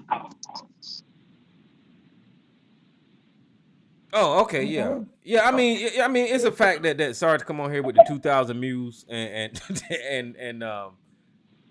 I mean, everything you say, like I said, Sarge, it's zombified, man. I don't know what else to say about that, brother. You can believe it. Like I said, you're in the habit of ignoring that which you don't want to believe. It doesn't matter to you whether it's true or not. It's like this whole thing with Biden and these documents. It is illegal to store classified documents in anything other than in a properly secured facility. It doesn't matter if you intended to do it or not. It is a crime, and you just ignore it. Okay, no, I did not ignore it, and I want you to listen to me. I agree with Merrick Garland. Listen, guys, the only reason Merrick Garland assigned a special counsel is because of the possible criminality of those documents being stored where they're not supposed to be. So what I'm saying, if there was a crime committed, Sarge, I'm not denying the crime. I'm just saying investigate and find out what was there. And if there was criminal behavior, let the investigation find that criminal behavior. Then I will comment on that criminal behavior. On the other side, we know Donald Trump lied to the FBI. We know Donald Trump, that's criminal behavior. And like I said, you guys are just like the people of Scientology that believe that L. Ron Hubbard is a goddamn god or still walk around on the earth. There's nothing that people can say logically in a conversation to you guys when it comes to your conspiracies, especially about Corona. Right. But I have spoken to you about, as I said earlier, are matters of fact that have yet to be determined. Whether or not Donald Trump declassified certain documents before he took them from the White House when he left the White House. Those are matters of fact to be determined. You say that it didn't happen. I say, let's find out. That's the difference between you and me. Okay, so hold on for 1 second. Let's be clear. This is what I'm saying that you're speaking around. Donald Trump took the documents and lied about having the documents. Stay right there. Don't go no further about what he classified and he did not classify, okay? He took the documents from Washington, and when asked to return them, he lied about having all the documents in his possession. So that is the crime. Do you not understand that, sir? Again, I say that's a matter of fact to be determined. If he lied to the FBI, then he's guilty of a crime. Let's see if the FBI charges him with lying to the FBI like Bill Clinton got caught on perjury. Remember? He perjured himself at a federal deposition, and a judge found him civilly guilty of perjury. So let's see if they do that. If what you say is true, let's see if it's borne out by criminal charges. I don't believe it right now. I see no evidence of it other than you saying it so. Okay, so I'm not hold going to on for a believe minute. Hold on for a minute. So if he did it, then let him prove it. And then again, and look, when it comes to these documents, just because he declassified it now does not mean, and I'm going to give this to your side of the argument. The National Archives could still want to have them back, because if they can say that this is covered under the National Archives Act, that these documents, even though you declassified them, belong in the National Archives, again, that is a matter to be determined by a civil procedure under the Presidential Records Act that was never completed. Okay, so let's just take 18 Code US 371, which is conspiracy to commit fraud against the United States of America. Whether or not he declassified documents or not does not apply to 18 U.S. Code 371. The defrauding. Wait, let me get it straight now. You're changing the subject now. No, is that I'm not, because you keep talking about classification, and we're talking about the documents at Mar-a-Lago. And whenever they subpoenaed him, they came up with 3 charges to get the magistrate to actually enact that subpoena. Those 3 charges are what I'm concerned about at Mar-a-Lago. And one of them was conspiracy to commit offense to defraud the United States of America. That is a crime. You won't admit that. The Espionage Act, which is another U.S. code, is another crime. You won't admit that. In order for them to enact that subpoena, they had to present the magistrate with enough evidence for those 3 crimes that was on that subpoena for them to go in there and police those documents. This declassification did not even show up on the goddamn subpoena, because you didn't need it, whether it didn't matter whether it was declassified or not, for them to go in there and police those illegally obtained fucking documents that Donald Trump had. Those are the crimes that I'm talking about. You trying to argue about declassification when it don't even matter in this goddamn conversation. Do you understand that? Actually, I'm trying to argue about a whole host of things. I take them one at a time, and you jump around like a bunny rabbit on ADHD. Okay, what I was specifically speaking to was whether or not they've been declassified. Then after that, I went to the issue of whether or not, despite declassification, whether or not the archives has the right to demand their return to the National Archives as part of the historical record. Those are 2 separate issues. Okay, and so then hold you on. brought up another subject. Now you're bringing up an issue about obstruction, which I have not spoken. Okay, hold on for 1 second. And Elisa, let me say this right here. Sarge, the reason that I'm not talking about the National Archives and the declassification is because whenever they knocked on Donald Trump's door at Mar-a-Lago, the charges that showed up on the subpoena is the criminal charges that is important. Declassification wasn't on there. The NARA request wasn't on there, or whatever you're talking about wasn't on there. I'm talking about this guy is a goddamn criminal, and they're going to pursue those 3 charges that was on the subpoena. You're talking about declassification because you don't want to talk about the actual charges that the magistrate had to sign off on to show up at fucking Mar-a-Lago. You deflect all the goddamn time. You avoid the fucking 3 charges. So I'm not going to go down this rabbit hole with you about this goddamn declassification and this fantasy way that you think process is supposed to get done where Trump is authorized to have these goddamn records. I don't want to talk about that dumb fantasy conspiracy shit. I hope we clear now. I'm not ignoring you. I'm just trying to tell you that I'm sticking to the goddamn facts of the goddamn case and not that conspiracy shit pushed on Steve Bannon's show and right-wing fucking goddamn social media. That's what I'm telling you. So now you're telling me that when some corrupt deep state law enforcement agents like current FBI, shut up, let me finish. You had your say. Now, look, do I get to finish or not? Oh, go ahead. Stop it. No. All right, He never finishes. He never. Now, hold on, Jay. Let him get it. Let me see what I mean. See what I mean about this? Why don't you mute these motherfuckers ever? You muted me 10 times. Okay, I've been on the show. go ahead. You're able to talk, man. You never mute these motherfuckers ever. Okay, go ahead, talk something. All right, again. Let me see articles out, and y'all can get back into that. Okay. Oh, well, let Lisa go then. I just had 2 articles I wanted to get out, and then y'all can have at it the rest of the night. That's all I'm trying to say. Y'all can have at it. I'm going to read these 2 together so it'll be like one, and then y'all can have at it. I'm sorry. I didn't mean to interrupt, but I just want to get these 2 out the way. Well, it's different with you, sis. You are at least the co-host. But look here.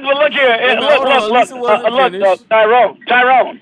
So you're now telling me a rogue deep state agency with proven animosity toward Donald Trump at the highest levels, to include the counterintelligence division, the administrative divisions of the FBI, with proven hostility to Donald Trump in the form of actual actions, illegal surveillance, illegal wiretapping, false warrants, the Mueller report, 2 phony impeachments, threats of Russia collusion, Adam Schiff lying his motherfucking ass off, and now you're telling me that simply because some rogue law enforcement agency alleges some things on a search warrant return, you're telling me that this proves Trump's guilty of something. I ain't buying it. Okay, you can buy it all you want. But I damn sure ain't. Okay, let Elisa finish.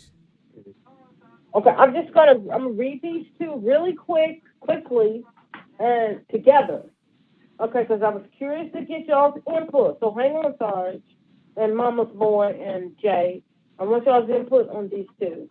50% apologizes to Megan Thee Stallion for Tory Lanez shooting me. I know what happened. No. Thank God, dog. In a radio interview with Big Boy, published Wednesday, January the 11th, the Indie Club rapper shared that he now feels compelled to apologize to Megan for believing she lied about having an intimate relationship with Tory Lanez. Now that the trial has been revealed more details regarding the 2022 shooting. I want to apologize to Megan Thee Stallion, this he told Big Boy at the 7:50 mark of the interview. I said some things, and it was because on social media I posted things that when she was with Gayle King, she said, "Were you intimate with Tory Lanez?" And she said, "What?" And it was like, "No." And I was like, she's lying. At that point, I knew she was lying. It wouldn't be no reason for them to hang around each other from that. It felt like she was lying to me. The Power actor added that he should apologize to her because when I heard the jail phone conversation between Lanez and and Kelsey Harris, that made me feel like, oh, ish. Now I know what happened. And I'm sure that was probably what swayed people in the court, too. 50 Cent's apology comes after he shared a meme to Instagram in December comparing Megan to Justice Smollett, the former Empire actor who lied about being physically attacked in 2019 hate crime that included both racist and homophobic slurs. Damn, I'm confused. All this ish going around, and I don't know what to think, he wrote at the time. Okay, that's all, because you all know what all happens. I don't need to read, because they're just going to go over what happened. Okay, this is the last article. Why Bruce Breach $20 million sale isn't a model for reparations. By Andrew W. Call, Professor of History of African American Studies at the University of Virginia, author of The Lamb's Hours, How Black Beaches Became White Wealth in Coastal South. The descendants of Willa and Charles Bruce were finally able to claim their inheritance. If y'all remember, we have been following this for a while. In 1924, the city of Manhattan Beach, California, evoked the power of eminent domain to seize 2 beachfront lots from the couple who had been using it to operate a popular black resort. To further the city's black beachgoers last year, Los Angeles County took the unprecedented move, handing ownership of the property back to the couple's closest living heirs. Last week, the Bruce's great-grandson sold it back to the county for nearly $20 million. After the sale was announced, some on social media criticized the Bruce decision to sell, particularly after a hard-won battle to have the property returned to the family. But they had every right to sell the land and should feel no obligation to hold onto the property merely for its symbolism. Black dispossession and displacement remain a key source of profit-making through real estate, with many of the same legal tools used to take black homes and land in the past still being used today. However, equally as short-sighted is treating this case as a model for reparations for black Americans, as some have suggested. Doing so, we ignore the true reparation requires repair, and the solution doesn't address the sources of racial inequality in America's real estate system. To understand why, we must fight to recognize how the Bruce's lost became so valuable in the first place. In so many real estate markets formed in the 20th century America, value was created and capital accumulated through racialized forms of disposition, while black exclusion from these same markets served to protect and enhance those values. Manhattan Beach's pricey real estate market today is due in no small measure to the wealth and the whiteness of the people who live there. The city median income is nearly 3 times greater than the national average. The black people constitute 0.5% of the city's population. For the reason we should, what happened to the Bruce family was particularly egregious, but not atypical. Throughout the Jim Crow era of white public authorities, often in collaboration with private interests, used the property to depossess black people in the millions and the acres of land. An untold number of homes and businesses, invariably, black property was most endangered when it became valuable or when it was threatened the value of white property and business interests. Black people loses the real estate and capitalism gains. It fueled the growth of real estate housing markets across the country. One need not go far back into the land records to find the names of black families who once owned and lived in what today are some of America's most exclusive real estate markets. Sometimes these lands were taken by violence and outright theft, but more often it was done as it was to the Bruces, through bloodless, ostensibility, legal means, and sold under duress for far less than it was worth. But no matter how it was done, the effects were the same. Properties that black people struggled to acquire and mass on a future generations, businesses they worked to build and grow communities that formed in these spaces were taken, destroyed, and redeveloped. They were changed into places black people were excluded from or could not afford to live in, and generated wealth that black people would never possess. Black dispossession and displacement will remain key source of profit making through real estate, with many of the same legal tools used to the black homes and land in the past still being used today to do so today. Take the ongoing abuse of tax lien and tax foreclosure sales. Throughout the Jim Crow era, local right officials routinely overtaxed black people's property, steered untold numbers of black property owners into tax delinquency, and sold their land and homes for unpaid taxes. In the cities across the U.S. today, properties in black neighborhoods continue to be overtaxed, while black Americans remain disproportionately victimized and tax enforcement system that allows private investors to prey on financially distressed homeowners. In the years following the 2008 housing market crash, for example, officials in Detroit grossly overassessed the value of homes in the city's lower income, predominantly black neighborhoods.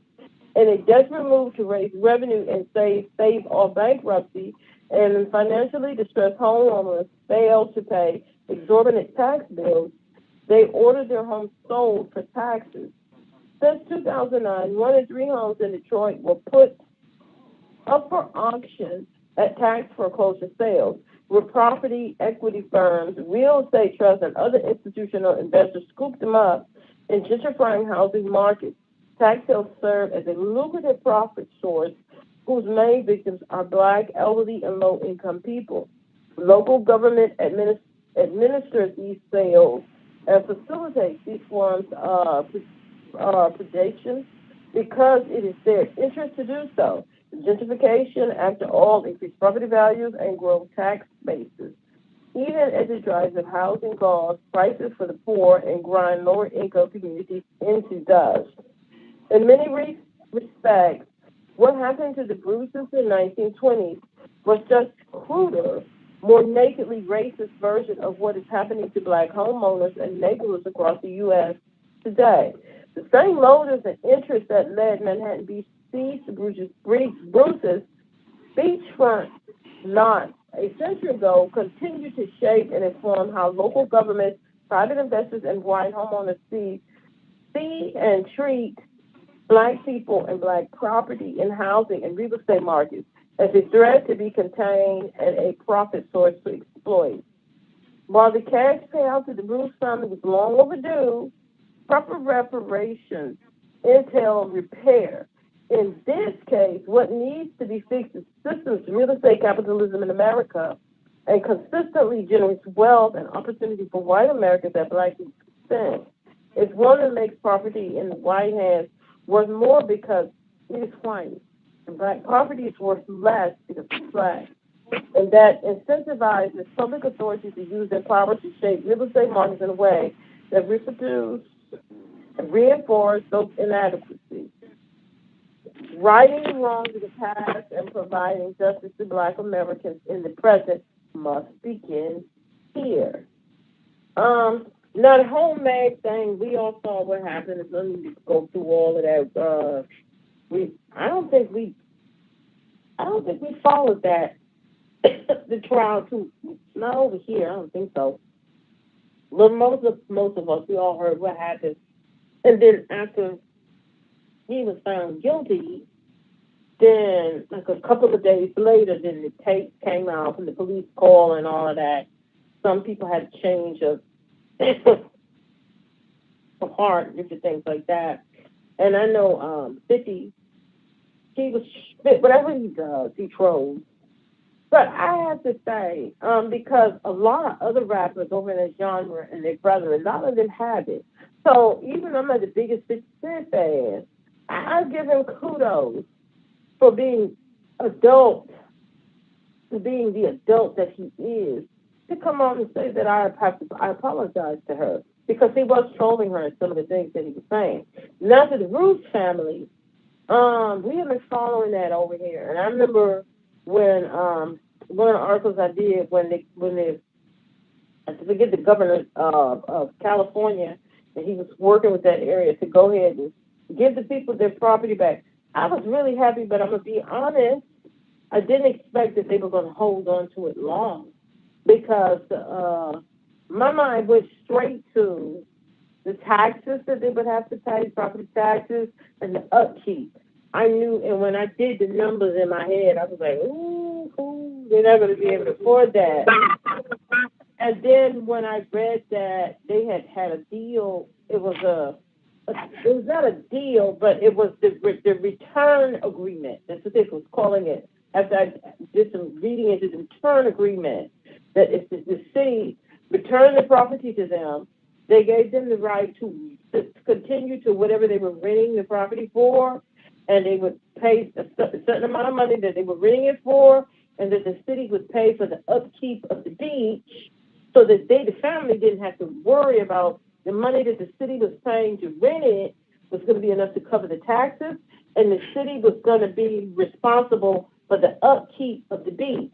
So I was glad to hear that, because they weren't going to be able to afford the property taxes, because when you look at what the property is worth and what they were going to have to pay each year, I'm not going to get into the numbers, but I did the numbers in my head really quick one day, and I was like, they're going to be able to afford that. And the upkeep. So when I heard that they was that week before last, that they were selling the property back, I saw a lot of people were kind of upset. I expected that was going to come, because part of the return agreement that a lot of people, I was telling people, get into the return agreement that they had with the city. Part of the return agreement that the city, if they were going to sell it, that they would be given, I don't know, first dibs, only dibs, or whatever it is, I would have to go back and read that they would be given opportunity to buy the beach back, I think at $20 million, no more, no less. That was in the return agreement that they had signed, that the family and they agreed upon. So when I saw that in there, and I was, okay, I see the city had that kind of thing kind of locked up. And as far as, because they said that commercial development wanted to get in there and do some things with the property, but with the problem that the family was going to run into and did run into, is that because of the zoning in that area, it made it, the zoning laws that was put in that area, it made it not impossible, but damn near that commercial development, the zoning in that area that they set on that area to have to come in and do some commercial development, stuff like that, which would bring in so much more than just that $20 million. They said they just kept running into roadblock it was going to run into roadblock after roadblock because of zoning laws in that area. I think they were saying they didn't want. Now I suspect none of the city is getting it back or got it back or wherever they are in the transition for selling it back. The family will get the $20 million, pay the taxes off on that, and will eventually some of those zoning laws be changed at some point so that they can bring in commercial development and stuff in that area. I don't know. I hated to hear what was happening. I understood it, why they were selling it back, because if they didn't have the return agreement with the city to pay the rental, which was going to cover the taxes that they was not going to be able to afford, and for the upkeep of the property. If it were not for that, they was not going to be able to afford to keep that property. Especially if they couldn't bring in commercial development. They were because look. I would just suggest look up the numbers. You could be able to do numbers in your head or pull out a calculator. They was not going to be able to pay their yearly taxes on their property and the upkeep. Unless they are kind of rich. So I don't know. That's just how I'm looking at it. I hate that because people are like, they need to do this, they need to do that. But what would people really needed to get into the return agreement and the zoning laws over there. The zoning laws covering that. Were they going to be able to develop that land, commercial development? And then the city had the bids to buy it back at $20 million, no more, no less. That was in the agreement. It's like they were kind of roped in. And no, it's not reparations at all, because had the family been able to hold on to that property, like when they were setting it up for Black people resort and different things, it's no telling those people if their ancestors had been able to hold on to that and really, because what they were doing with the property, and as time went over, really developed that. Can you imagine how wealthy that family would be? $20 million is just a drop in a bucket. How wealthy they would be. You want to make that family whole, then the $20 million is not enough. What they could have made and what the family could have done with even more development with that land, how wealthy the family would be. That is reparations, and that would make them somewhat whole. That's all I got, Tyrone. Yeah, I agree with you about the Bruce family. This is not reparations. It's just making a historical wrong and trying to correct it. And like you said, they're not even putting a drop in their bucket when they come in when it comes to trying to correct what they did to this family.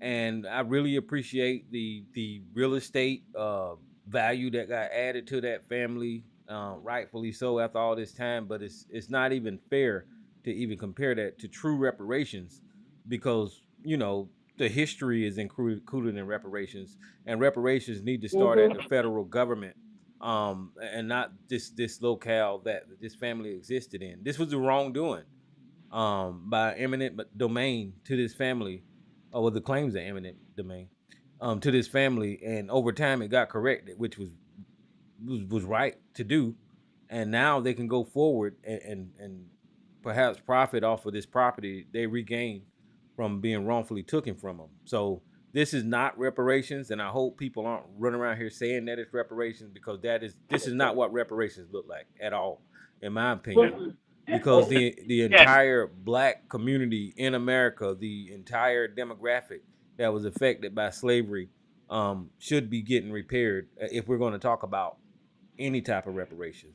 But this is not reparations. Can I say something now, Tamara? Sure, go ahead. All right, just real quick now. Now, this is from the Los Angeles Times last month. This is what they said. There we go. Man, I swear to God, I've never seen people who hate factual information so much, because you're worried it's not going to agree with you, aren't you? Just be quiet and listen. As of 1912, Willa Bruce had paid $1,225 for the first of 2 lots in Manhattan Beach. Her husband, Charles, worked as a railroad dining car chef while she operated the beach resort. When Black families were drawn to it, white neighbors threatened and harassed the guests and vandalized the resort property. When racism didn't drive out the black visitors, the city began condemnation proceedings in 1924. Now listen very carefully to the next sentence. Eventually, more than 24 properties, including the Bruces, were seized. Downplaying the cost of the displaced families and citing the need for a greater social good, officials claimed there was an urgent need for a public park, but the land was allowed to lie fallow for decades. The two parcels were transferred to the state in 1948 and then to Los Angeles County in 1995. Now, this is not, as you said, Tyrone, this is not reparations. This is a claim that the government, the city of Los Angeles, abused the Fifth Amendment eminent domain provision in seizing not only the property of the Bruces, but of the 23 other people, mostly white and Hispanic, whose properties were also seized.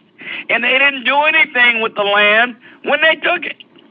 So for me, this has less to do with racism than abuses of the government that many of y'all love so much. Here we go. Okay, so I'm glad you shared that with us, and we went over the history of what you just shared before on this show, and we was aware of what you just read, right? But this is what I'm saying about you being a zombie, man. You're going to take this story about this black family that actually got a little bit of success from the government, and you're going to wrap it up with white people suffered too. I mean, get the fuck out of here, sorry. What is wrong with you? Again, you always miss my point because you're a blockhead and you got a one-way view of viewing the world. Well, I wasn't. A lot of people got fucked over by your government. Rather than you being suspicious of this stupid government when it does shit like this, you focus on the racial angle only to the exclusion of everything else. Sorry, There we go. hold on. Sorry, the article you just read focused on the racial angle. The article that we read focused on the racial. And it also mentioned, and I'd like to know what happened to the people. Other people lost their property too. There's a story there to be to learn something from. Can you not do that when I'm speaking? Don't you think there's something to learn from that too? Sarge, listen. No, do you or do you not think? Bitch, get your hands off of your hip, and every time I speak, don't cut me off. Why the fuck do you do that? I just listened to you read the goddamn article. I let you cut me off and insert the goddamn article, but when I'm slapping you upside the head with these goddamn facts, your goddamn zombified cool mind just can't take that this country boy is laying down the goddamn law. So calm your ass down and let me say what the fuck I'm saying, and then you can have your turn, sir. Just calm down. But notice what he did. Yeah, I know you mute me. Because you won't shut the fuck up. Now, yeah, sometimes I need to get on your ass. Go ahead. You can have the mic. But let me say this right here. All right. Again, man. Again, like I said, you've got tunnel vision, and that's your problem. Oh, God. The problem, yes, is racism. Sarge, I want to get everybody else's opinion. It is a problem now. It was a problem then. It's a problem now. The problem with you, though, is you're not willing to see the evils in government. Okay, so you want government to do everything for you when you want government. Okay, so and then you wonder why government commits abuses when you give them the power to do so. Okay, what I want to do is I want to go ahead down the line after I say my comment about Tory Lane and all of that. So appreciate your insert. But listen, with Tory Lane and Megan Thee Stallion, guys, the reason this is significant to me is because, like 50 Cent did, he had a knee-jerk reaction that this black woman was making things up. That she had slept with Tory Lanez, and now she was kind of salty about the affair that night and all that kind of stuff. And this lady was telling the truth from the beginning, that this guy had, I don't know what he was doing to shoot her in the foot or whatever the crap, but, you know, it was heard in court and people seen. As a matter of fact, during the trial, I kept seeing Tory Lanez's lawyer make live videos and shit saying, she's lying. This person is going to, you know, he was just like trying to actually placate to the public about how Megan Thee Stallion was lying about the incident. But the courtroom heard the case, they seen the evidence, and Megan Thee Stallion was right the entire time about how reckless this guy was and what he endangered this young woman's life and stuff. So I'm glad that she won, the truth came out, and idiots like 50 Cent that actually take the side of against black women whenever they suffer, and then they publicly come out and make comments to further disgrace the black woman whenever she was telling the lie. I'm glad that he at least came out and said that he was wrong. But this is just a pattern in our community of what we do. Alisa had another story here about this chef that did damn near the same thing whenever he was talking about dark-skinned women a while back. And when I was reading that article, that was around the time that Tommy Sotomayor was hot. That was the same time that Tommy Sotomayor was hot, talking about black women and hair weave and all that kind of stuff. So this is what we do to our community. This is what we do to our women. So I'm glad it worked out for Megan Thee Stallion. But Jay New York, go ahead with these stories.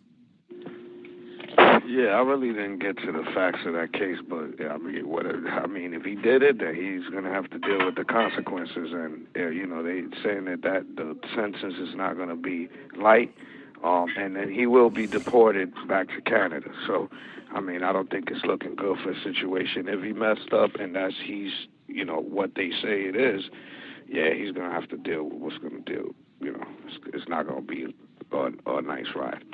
That's it. All right, Mama's boy.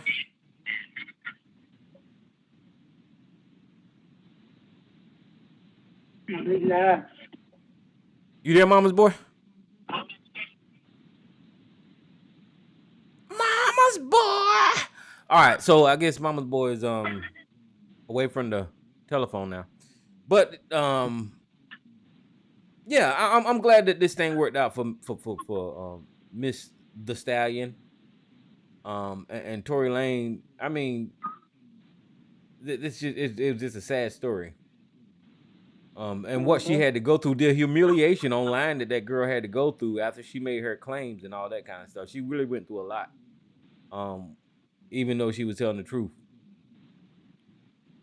All right, now I guess I'll get back to Sarge begrudgingly. Yeah, this GED high school graduate is whooping you all upside your head, ain't he?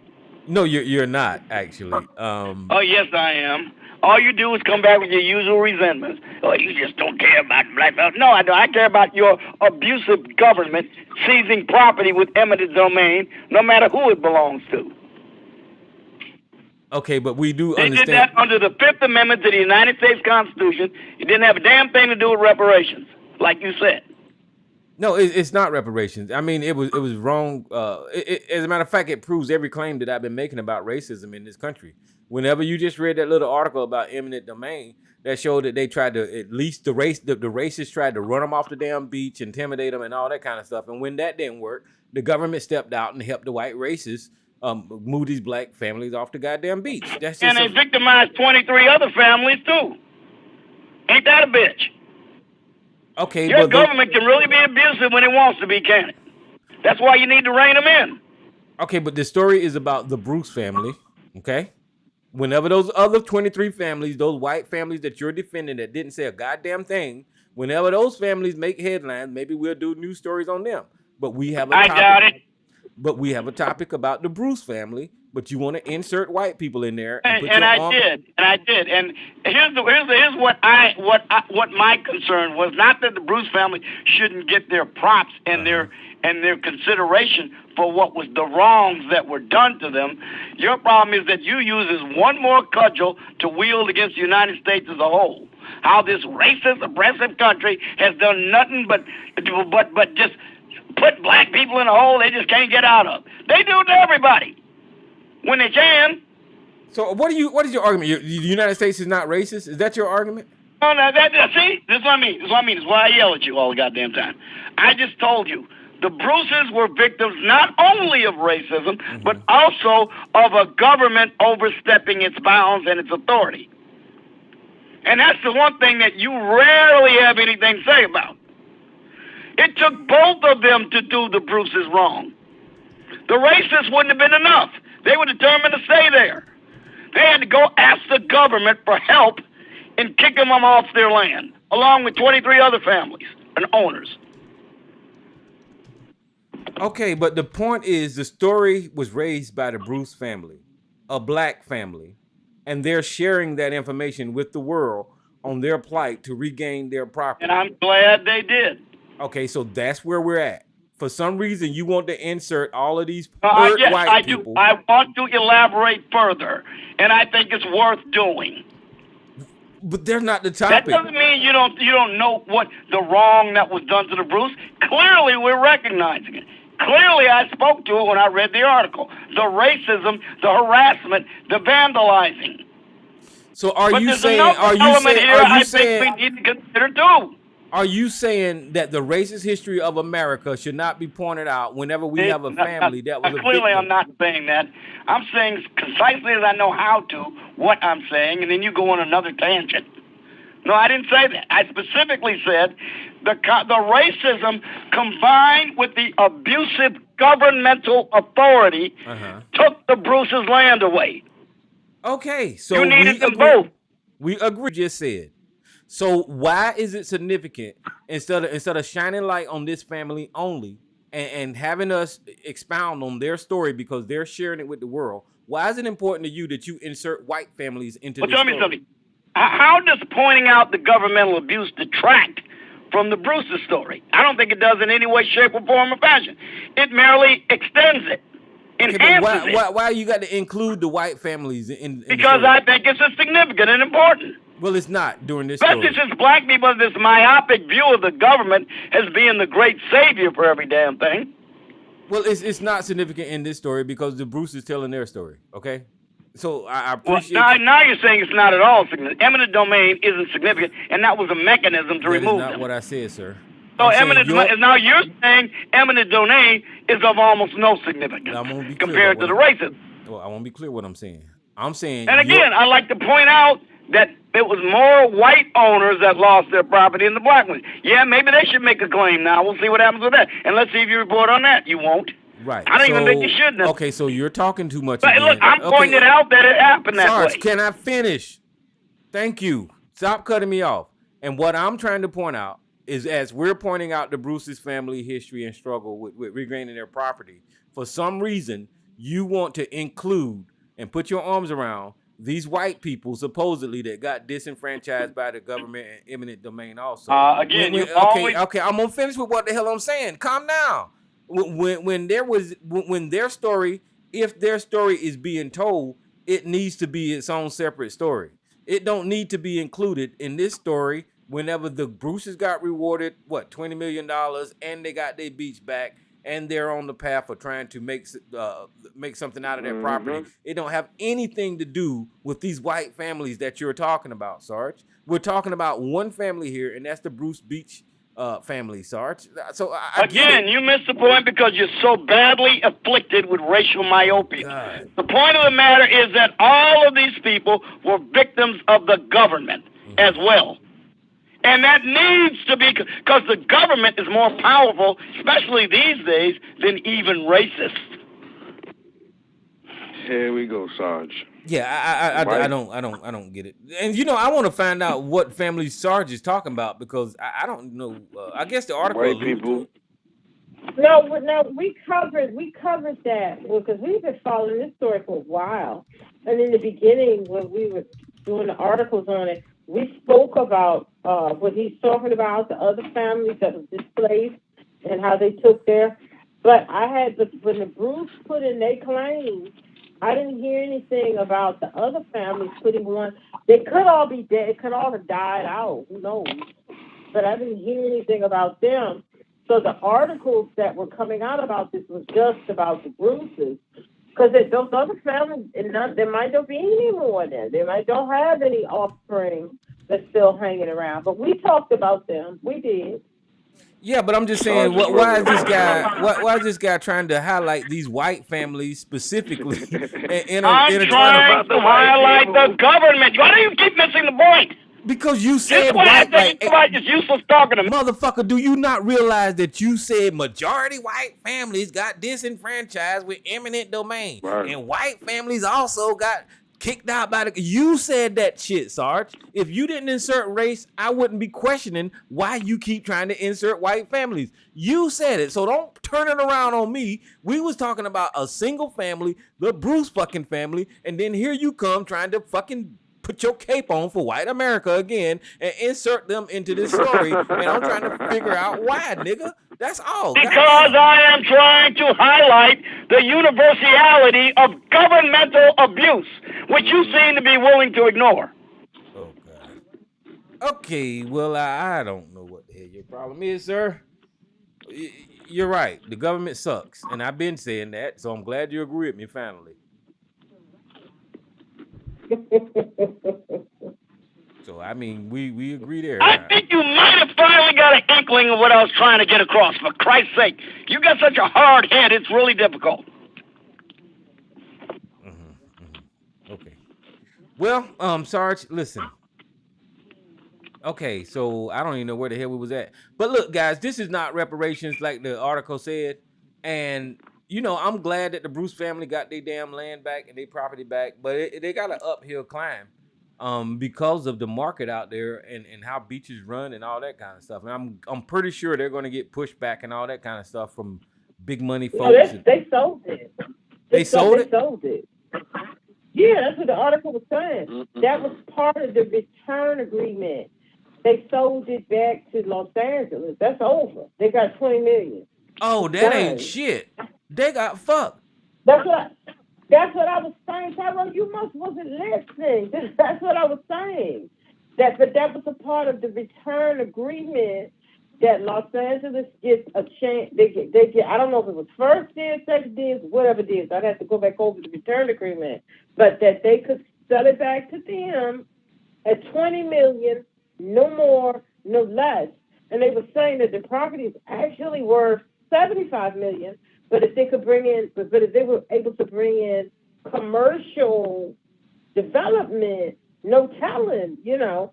But they can't bring in commercial development because of the zoning. Man, this is not no good story. And then I said that the taxes, no, that's what I was saying. Yeah. And that the taxes on that beachfront property yearly, the property taxes plus the upkeep, if you did it on $75 million. And I just did it on the state of Maryland, what we pay in property taxes, and you're talking $75, couple $100,000 a year, not a couple, a few, $100,000 a year, and then you're only talking about in the upkeep of the property, and Los Angeles was renting the property. That was part of the return agreement. They would continue to rent it, I think, for $400,000, and that they would pay the upkeep. So they wouldn't have to worry about the taxes and stuff. So basically, they just had land that they really couldn't do anything with because of the zoning. So they decided to go ahead and use the return agreement and sell it back to Los Angeles, and they gave them $20 million. Yeah, that's some bullshit. Yeah, that is straight up bullshit. And the reason that I'm saying that is because they probably worded it and zoned it in such a way to frighten this family into saying that, hey, you can't do nothing with this land. $20 million is what it's worth. You know, and it's zoning bullshit. Laws have been in place for a long. Zoning laws have been in place for a long time. Yeah, and but see what you said. What you just said is that they're gonna buy the land back and they're gonna do something with it, right? I don't know if they're gonna do anything with it or not. But currently, as it stands, the zoning laws, commercial development is just like, it's not impossible, but it's kind of impossible that they could, because there's been some interest in doing commercial, development, but because of the zoning laws, they can't do it. Yeah, but what I know about zoning laws is that they can change. Like for instance, down here in the South, they say that the land need to be perked. They call it perked, to where it won't hold water or whatever. But I mean, it all depends on when it was that the land needed to be perked before you can build on it and all that kind of stuff. And what I'm saying about the Bruce family is that if they're telling them now that the zones don't allow for construction or commercial use, a year from now that could change. And that's what I said. Now that Los Angeles has it back, the zoning laws can probably change, and they can do some commercial development. Put up beachfront homes and different things. Who knows? Because there's been a lot of interest in that area, but they haven't been able to Zoning change laws. it. Yeah, and Yeah, that see, so it's a and what yeah. this is this is some more bullshit from white racist America. Sarge, this is how do you fuck black people over history, and we witnessing it in real time right now. How this black family just got fucked out of beachfront property.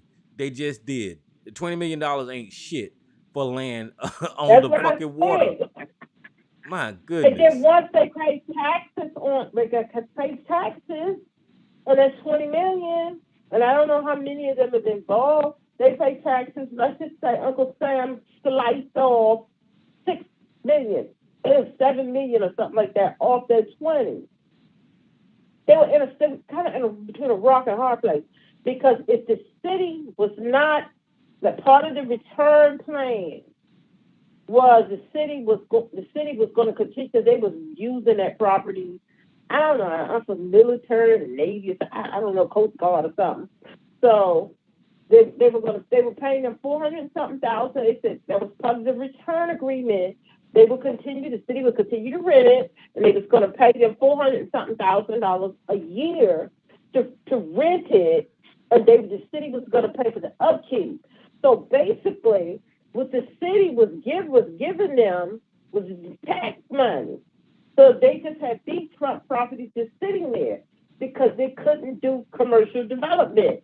So the city's rental covered the taxes, and the city was going to do the upkeep.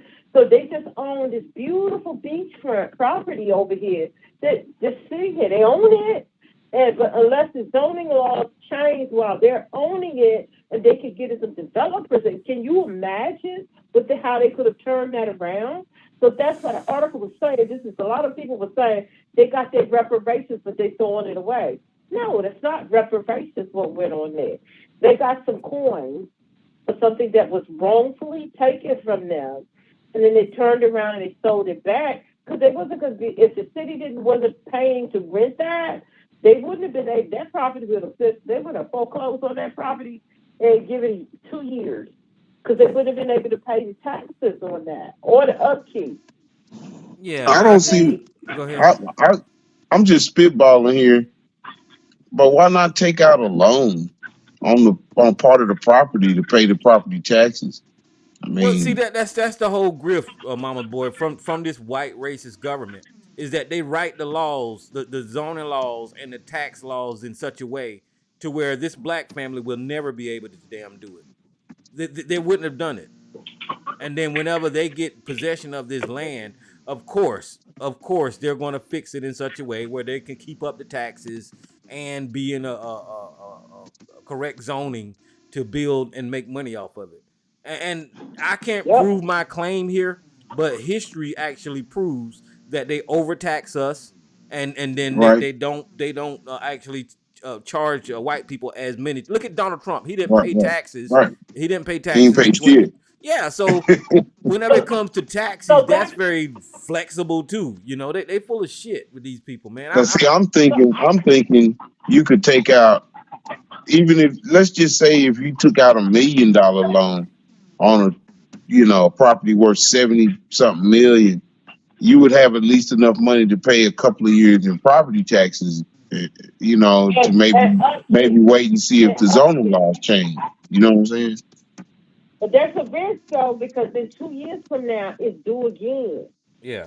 So that's why, with the return agreement, they went along with the city to pay, because the city had been using it anyway for the Coast Guard or whatever they were using it for, because the city would now pay them rent, which is $400-something thousand a year, and upkeep. So that would take care of the taxes, and I know they may have had a few dollars left over, not much, hardly anything.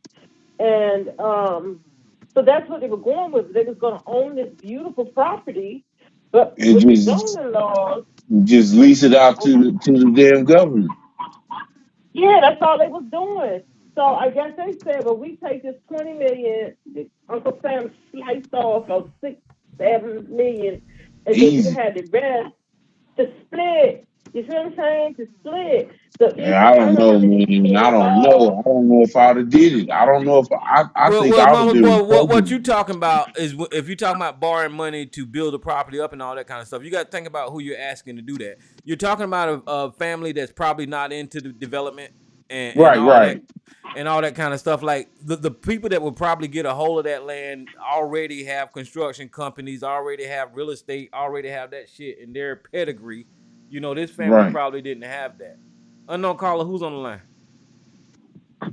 This is Miss Lady.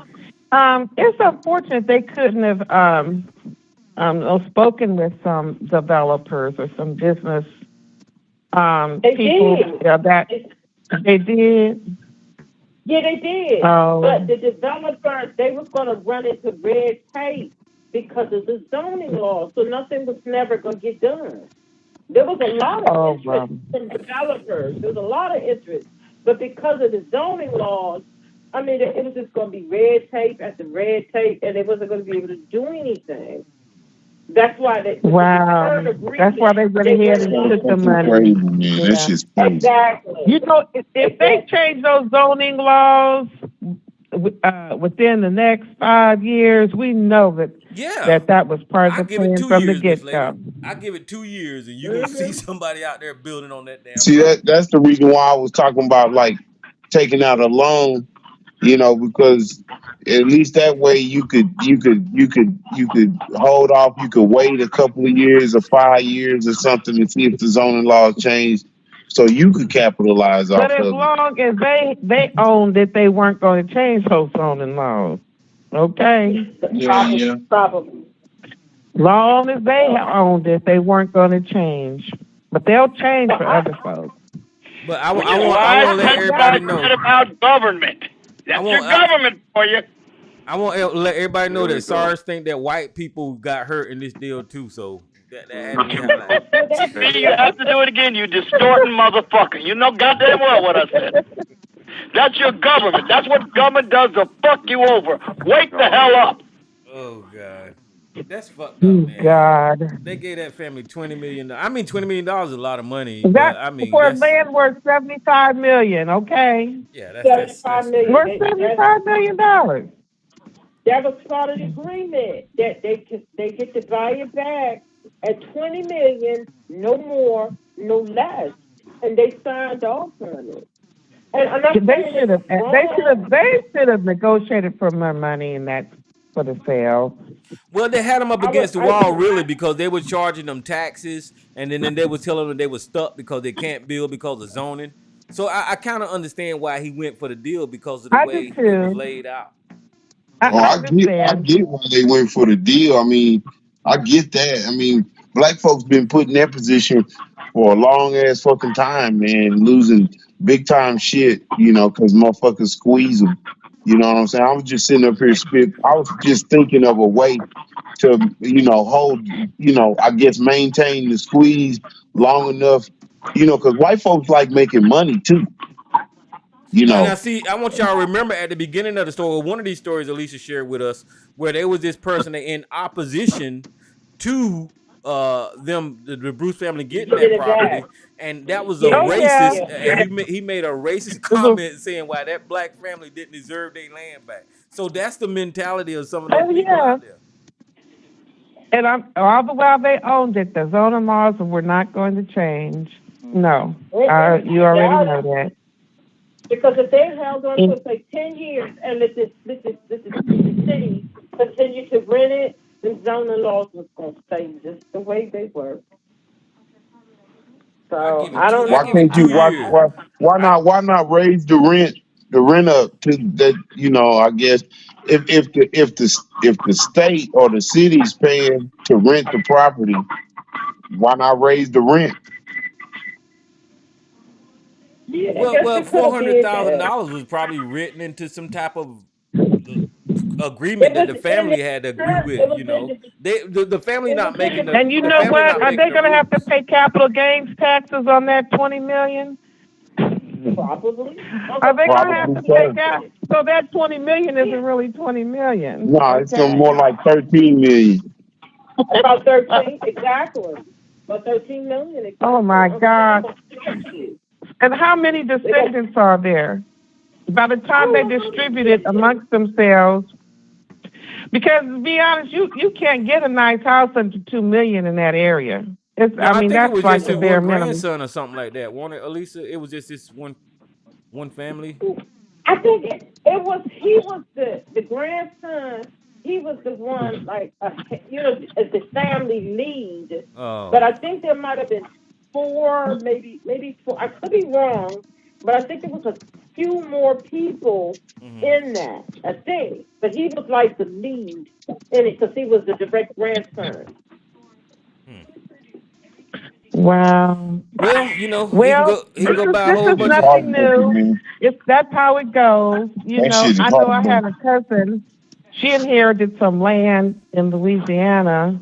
Um, Her father had bought this land years ago, and there's nothing really on it except there was a portion that had some oil on it, and they were after that part of the land. They were sending her letters and everything, and they wanted a specific parcel. And she said, "Oh, you mean the one with the minerals on it?" They started choking. They didn't know she knew about it, so they were just going to try and get away with it. So of course she didn't sell it, but she's leasing it. And Yeah, They she gets still a got I didn't they want this still story got to a end like this. I really wanted the Dis Bruce family to get that beach, own it, and build Mhm. something out of it. But I guess that's not gonna happen now. well, Listen, that's No, it's not over. out here in Texas, I've heard on more than one occasion, like if you have a parcel of land or two or three with oil on it, that they'll still restrict you to you will only be able to pump certain amount of oil per day. Yeah, I mean it's And not like she's getting what it millions end up out of it, but she's getting a nice check every month, what and happened is she's retired. I know out here in Texas what happened is one of these big ass companies like Texaco, Phillips, or whatever, they'll build They want that a push. damn plant, like 3 miles away and horizontally drill into your shit. Connect Yeah, that. And fracking. and and and they'll allow that big company to suck as much oil as they want out, but they restrict you to so many, 100 barrels a damn day when, Texaco can suck your shit dry. And there's That nothing you can push. do about it. That horizontal drilling, there's nothing you can do about it. That's that Well, fracking. That's that fracking. she has an Sarge attorney don't down argue there. that one. Sarge don't want to She argue has an about that. attorney down there. They're not doing that to her. In fact, I think years ago they were trying to get. I mean, decades ago, she was telling me her brother. Was down there, and Right. he just, he was just not understanding nothing. So they just capped it and said, forget about it. And then the brother died. So then they started contacting her. It's like a local kind of oil company or Right. something down there. And they go way back, probably back like in the early 1900s or something. Because she talked about how the ancestor, he owned all the little stores in the town and all of that, and the bank and all that kind of stuff. So yeah, they go way back. She's an elderly lady, but yeah, Sound like they got this she shit made pretty arrangements. locked She in. got an attorney down there and flew down there, and Yeah. Yeah. she's a smart woman. It's not like it's this big oil, field or whatever, or underground. It's not like it's, all of that. But they pumping some out, and she gets a nice check every month. It's not. She's not going to become a Yeah. millionaire off of it, but it's nice. Yeah, but I really hate to see this She Bruce. has I really hate to see this Bruce Beach come to a close like this. This is just upsetting to me. I know, but you know what? that's This is so typical. It's typical. A lot of black people have lost their land through the years. They just take it. And sometimes they would just take it. They would Imagine on the threaten highways. people. People that live by the And I highways. I wanted to make this one statement. I know it's probably gonna start a whole bunch of shit, but Tyrone, you know I'm right. You did not hear Sarge complain about eminent domain when them motherfuckers was building that damn wall and taking motherfucking folks' land. This motherfucker was down for it. Now all of a sudden he don't like government taking land from people. So, motherfucker, you don't see the difference between 5 million motherfuckers invading the United States. The need for eminent domain to stop it and a fucking beachfront property. Are you out of your goddamn mind? Yes. Why you got to I scream think though, I man? remember Donald Trump took those people's homes out there before he built that For the casino out. purpose of preventing an invasion of your country. That is the And best then, use for and they eminent were domain. upset because they had lived there, they had their homes there, and he wanted That it for is that the casino. best use for eminent And domain. I'm talking bullshit. That casino went bankrupt or closed down after they took all those homes. And those Okay, people so had they a take the nice, land and make a railroad. What's your beef then? They took you your land know, and make so a they railroad lost their so you can homes get that they had paid faster. for. So what's the A lot difference of them then? were elderly So why is the people. wall less worthy? Why is They the had wall a less nice worthy view than a of bridge? the water and everything, and they were just middle class work. They took under eminent domain. Eminent domain, when used properly, is entirely proper. Did Donald Trump use it? Did Donald Trump use it properly, Sarge? Story. Let me ask him I'm this. just relaying what happened. Let me ask you Okay, this. I don't need a lecture on eminent domain from you, and neither does anybody else. You're not capable of instructing Okay, hold on, anybody in guys. anything. Okay, so let me ask you this, Sarge. Did Donald Trump use eminent domain properly? In the case of building a wall, yes, absolutely. But they didn't. So what about when he took the land that Miss proper Lady was use of talking? the eminent domain authority. Okay, yes. hold on. So what about and when he those, took? and those people were compensated at fair market value. Okay, so hold on. So what about what Miss Lady is talking about when he took the land for the casino? Is that using eminent domain property? And when did Donald Trump take land for a casino?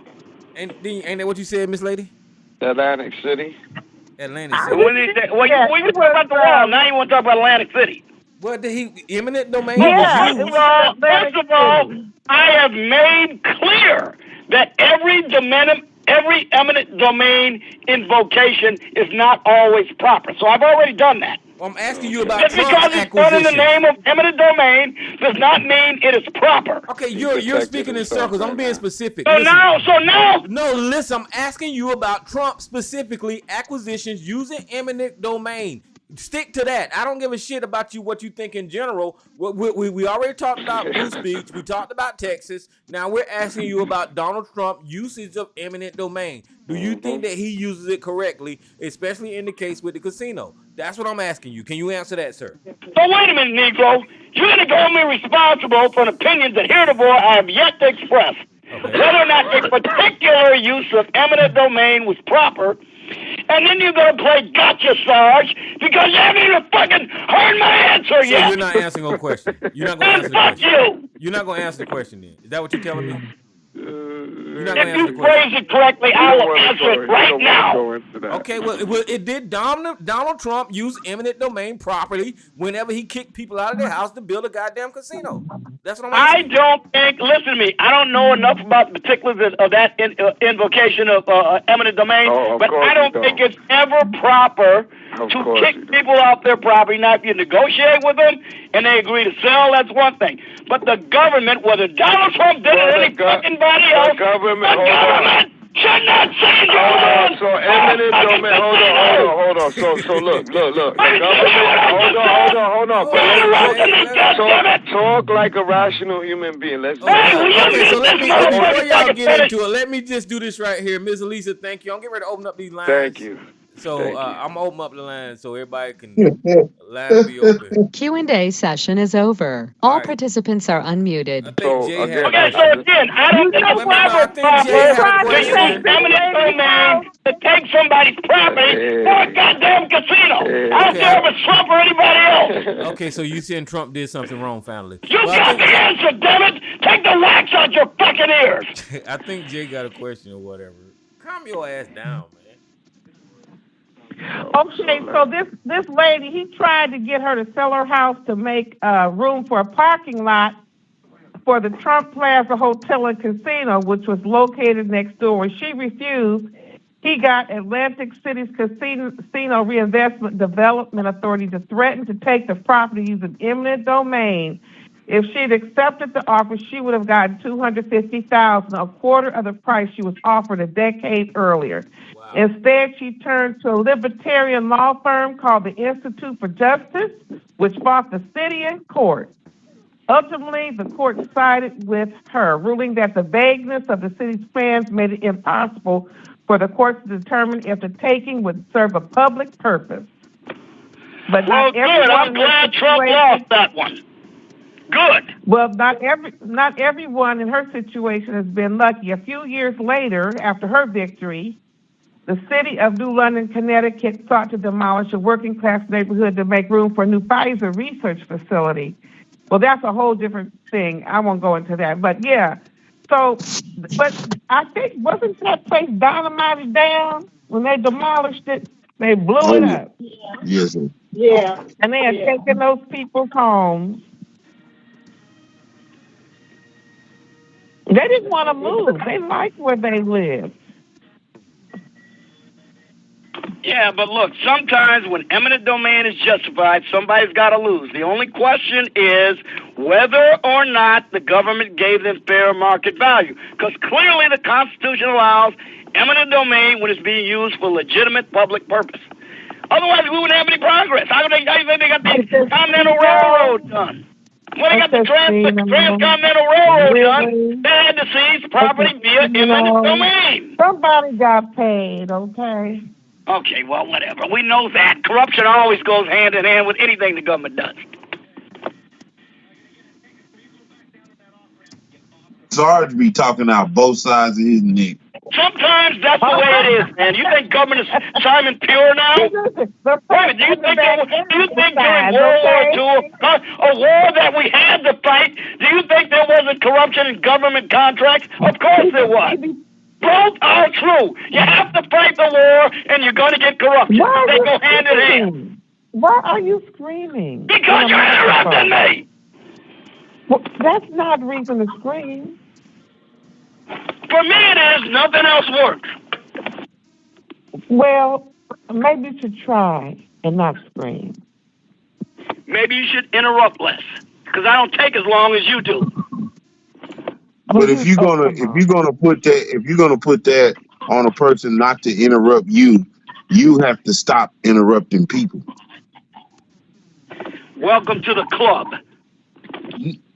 Oh yeah, that's what you say when you don't want to do that. I get it.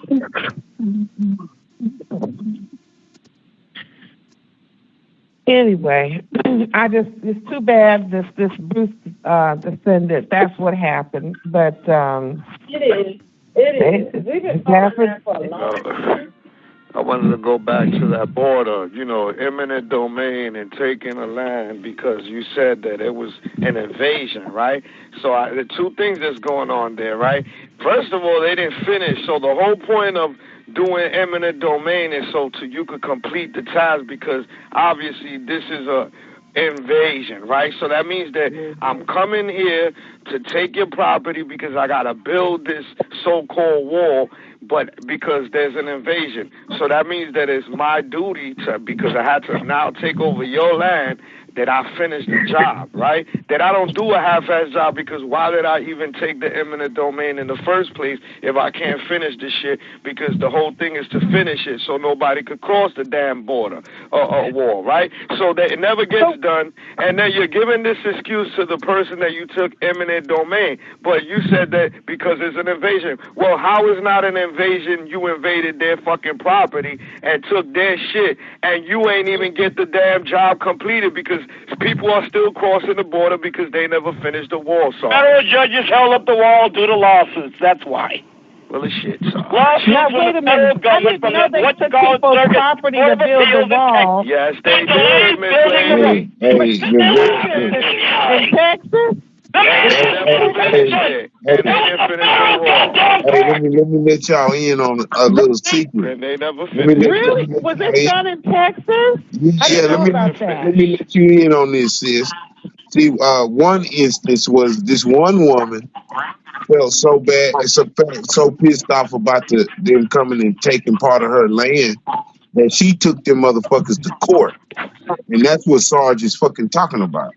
This eminent domain shit got stalled out in Texas because that woman had some paper and she had a good lawyer, and she got that shit stopped. Okay, so let me say this right here, and I just based it off of what Miss Lady and Sarge's conversation was. And Sarge, please don't cut me off. If there's a claim of eminent domain, and I got you muted, Sarge, please don't go nowhere. I want to say this and I want to finish it. If there's a claim of eminent domain constitutionally or by law, then that means that the need for eminent domain is for the public good, right? So Right. if there's no stopping, like Jay just said, the reason for that project to happen because it's going to benefit the public, right?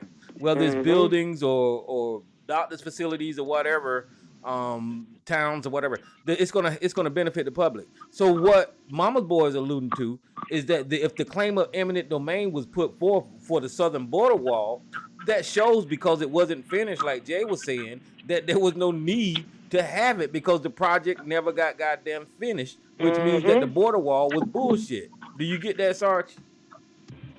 You apparently don't understand how easy it is to obtain an injunction to stop something administratively, not on the merits, but simply administrative. That's what an injunction is.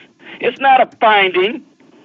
And when you consider all the other ways that they had to tie that wall up, because there are many people in this country who don't want it built.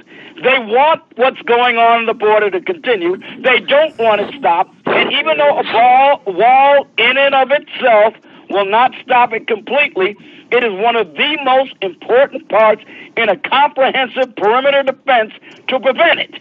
Okay, and so there are let people me- who don't want it to happen. So real quick, right? So Real an quick. injunction is one of the easiest things to get to stop it. Especially so when you got this big money from Okay, these you're global repeating yourself. Let me interests who finish. contribute amicus briefs to the court to assist that we're friends of the court and we think you ought to consider this and that. And then the judge has got to consider new motion. Okay, so You so gotta let me be just. kidding me. You don't even know how this stuff works. Okay, so let me just say this right here, right quick. Like, and I'm going by what you said and what Miss Lady is saying is if it's constitutional and if it's legal and if it's for the public good, that wall would be there. So obviously, one of those three things or all of them, which shows you what the wall was full of shit, and you're still defending the wall even though it's not there. It did not get completed. There is no new construction on the way in the name of eminent domain because it's useless and it's pointless. So I don't understand how you don't see that. Tyrone, did they ever teach you how to make a comprehensive perimeter defense in the Army, or were you really in the Army? Ever? This ain't got shit to do with the damn. Yes, it perimeter does, because defense. they teach you about walls, meaning barbed wire and You're other moving the obstacles. goalposts. That is part of a perimeter defense, just like the wall on the board. Don't give me this shit. You know better, and you're just saying it because you hate Trump and you want illegal aliens to come into the country. Okay, so hold on. Let me just say this right here. Sergeant, I'm going to mute you for 1 second. What he's talking about now is irrelevant to this conversation when it comes to the national security and what this wall was supposed to be for. Because if you're talking about perimeter defense and a foxhole or a perimeter defense and guarding a camp or guarding a unit, it's not the same type of defense that you guys are claiming when it comes to this Mexican immigration problem at the southern border. Your claim is for the public good, we need to block off the southern border of America with a wall. That is your claim. That ain't got shit to do with building perimeter defense in a fucking military, you idiot. So stop. Negro, the principles are the same. What, you don't learn what the word principle means? Well, The shit, if principles you're of using that the logic, word I'm no, using listen. is If you're using that logic, then my fucking 6-foot goddamn vinyl wall principle is the same as the goddamn border wall. My goddamn walls on my goddamn house is the principle is the same. They're all fucking walls, Sarge. They're all borders. So it's not the same, you idiot. Stop. You don't know who you talking to, Sarge. Stop Well, it. hey, Tyrone. I think the lady that did the lady I was talking about. I think one of her biggest issues was her property extended in Texas over into Mexico, and by them sticking the border wall up and taking part of her land, she couldn't get to the other part of her land in Mexico. It was fucking her up, and she couldn't Well, make revenue. you She know what? couldn't do shit because part of her shit was in Mexico. I heard a conversation about those containers in 5 Arizona. million people crossing the border, and you don't see any need for anything. You're nuts. Okay, hold on. I heard a conversation about those containers in Arizona, those meal van containers in Arizona, and I didn't even think about this aspect of it. Is once they start putting up these borders, the natural habitat that migrates across that land, you just fucking up the ecosystem when those animals are trying to move back and forth across that area of land. So animals don't see fucking borders. Animals don't see state lines. And you're just ruining the environment with these goddamn blockades and these walls and shit. 5 million illegal aliens, 895 of them dead trying to get across the border, human sex trafficking, drugs and fentanyl, and you worried about some fucking minnows? Are you out of your goddamn mind? Yes. Okay, so let me address It's an you. invasion, and it needs to be stopped forthwith by the best means possible, one of which is a wall.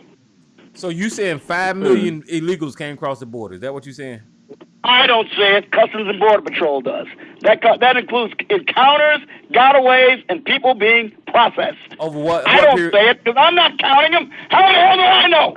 Over the what Customs and Border Patrol says it. You want to call them a liar? Be my guest. Over what period of time? Hello? I believe it. I believe it to be close enough to the truth.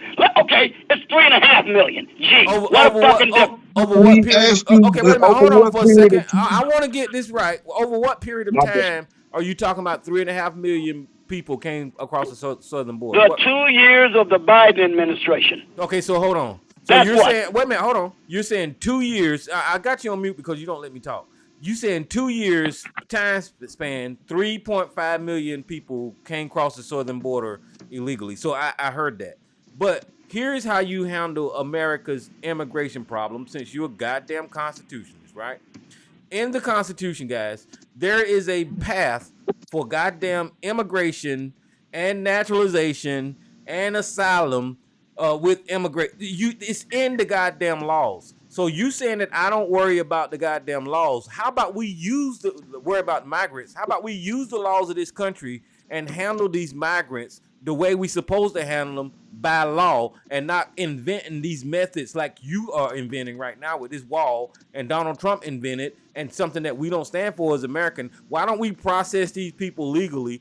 If they're here illegally, you turn around and send them back. If they're here and can request asylum, or they got family members and they're on visas, we process the fucking migrants the way that we normally have been progressing the migrants. And you, as a zombie, have been programmed to look at this migrant problem as a goddamn political problem, and that's all you know how to fucking do. We won't talk about So, using the Mr. Party Constitution. Pants, why don't you tell me what the path to citizenship is legally? Since you seem to know so much about Speaking of that, Tyrone, what the procedure is supposed to do. You're supposed to let me answer the fucking question. Will you wait a minute? Well, mother, you done already asked the damn question. You about to say it 3 or 4 times. You done already asked the goddamn question. Good night, go to hell. You already know what the fuck the question is. Hey, Tyrone, real quick. This shit that he's talking about is bullshit because, first of all, there was like a gang of people still left at the border through the 4 years of the Trump president. And because we're a member of the United Nations, we have to hear these asylum claims. Now, Joe Biden is trying to put more judges down there to process these claims faster, which Donald Trump had 4 years to do that with all the judges he was fucking getting sent through the Senate. He wasn't trying to put more judges on the border to process these claims faster. So you still have the same amount of judges processing almost triple the amount of people down there at the border, of course it's going to look like a clusterfuck.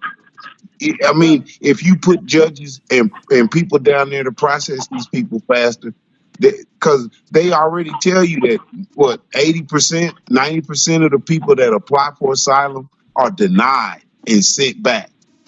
Now that's exactly what the fuck Sarge wants, but he that's what doesn't I'm want to saying. go through the process. He just wants to stop them and throw them back instead of the agreement that America made being part of the UN.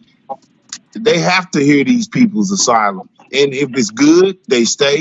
If it's not, they go back. We just need more judges down there to process the claim. That's it.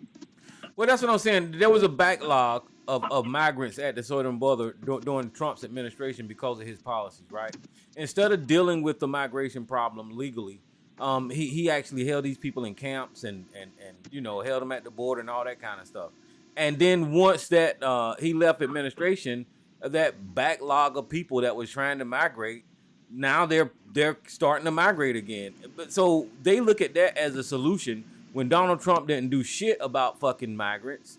And he just called the backlog, and now the Biden administration is trying to deal with what the fuck clusterfuck that Donald Trump calls at the southern border. But they trying to take control of the talking points and the narrative and say, oh, Joe Biden got open borders. Look at all of these immigrants. Well, they came from Donald Trump not doing his goddamn job, and you idiots taking a position of somehow or another, there's caravans and there's an invasion or whatever the fuck. Invasion, yeah. I mean, they're not handling the problem. Now, I did hear the Biden administration at least touch on something that I said about migration, right?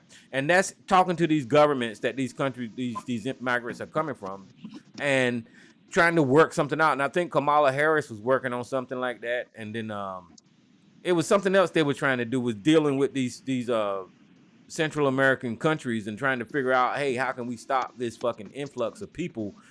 What are y'all doing? And that's where they need to start. They don't need to start with this fucking inhumane way that we treating humans. Trump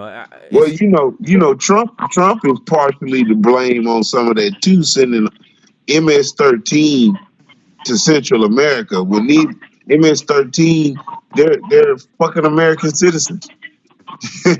MS-13 started right in America, but they sent all of those people, part of MS-13, into Central America, and that's what's got everybody running their ass up here now.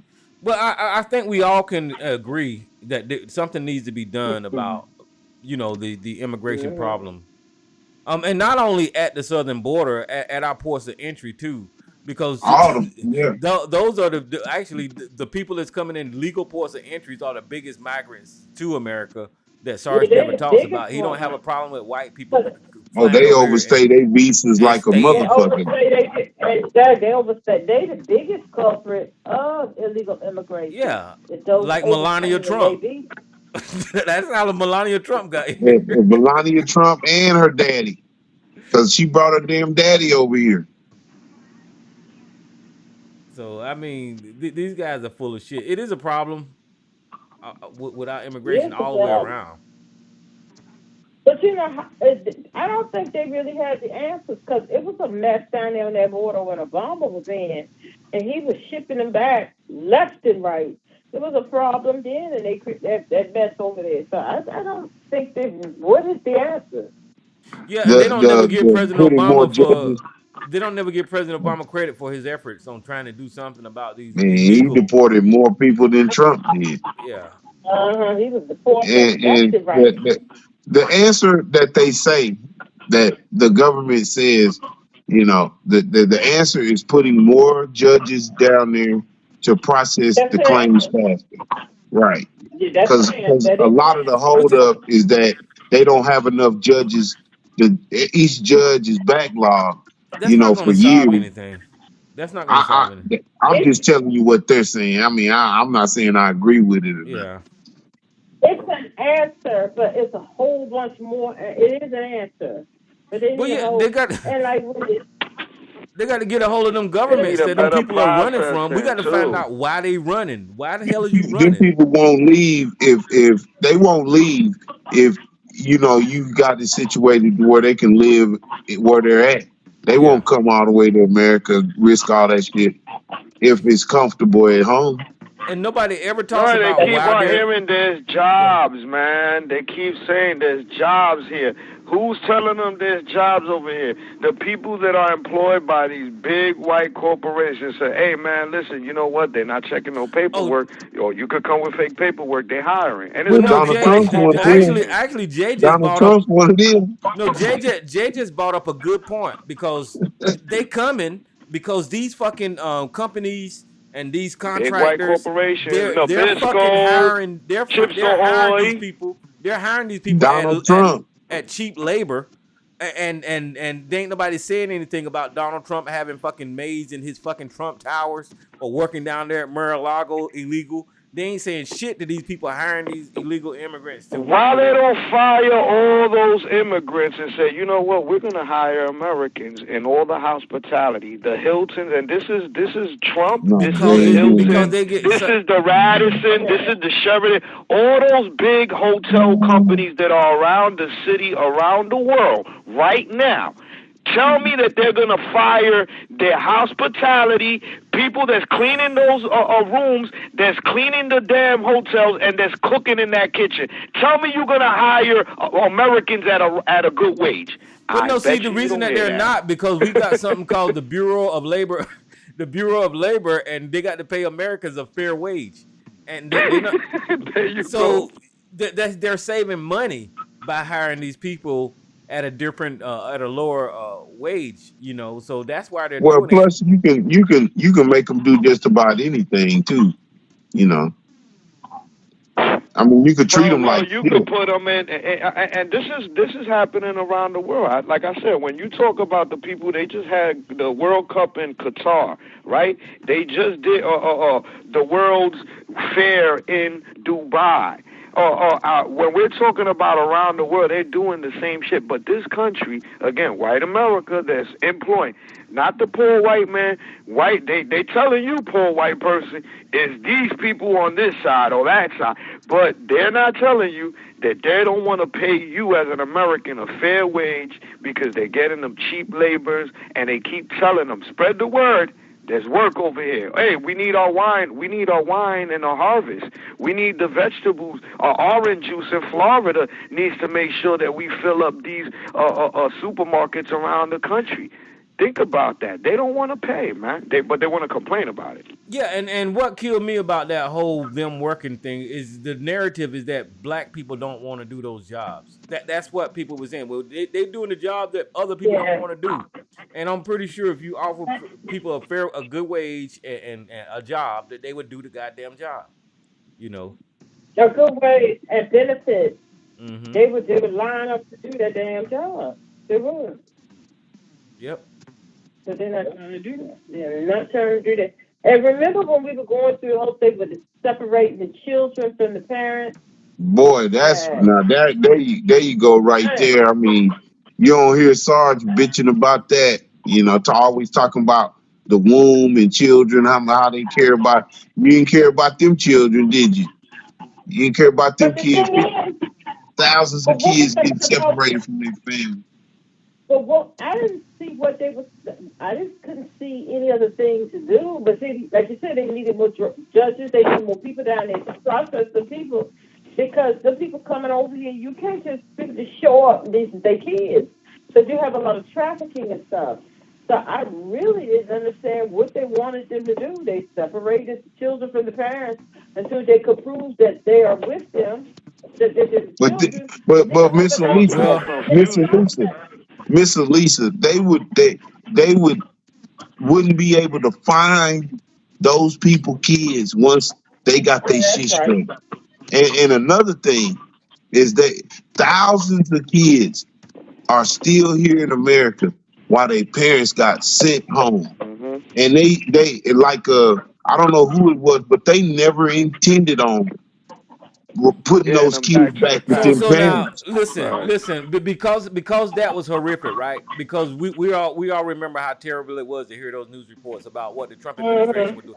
But this is what they're doing: is they're trying to be extra fucking extra when it comes to Biden and the border. So we cannot talk about or forget talking about how terrible Trump was at the border.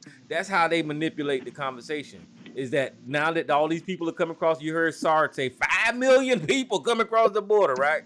But like y'all said, he never mentioned the parents being separated from their damn children. But 5 million immigrants come across the border and, border wall and all that kind of shit. But he never talked about what Donald Trump did. It's trying to institute fear, trying to reinstitute fear. That's the only thing the Republican Party really has right now is fear. That's the only thing. That's all they got because they can't govern. We already see that. It took them motherfuckers days to vote a speaker in. So we already know governance is out of the window. No, that's what I've They been don't have saying. anything else.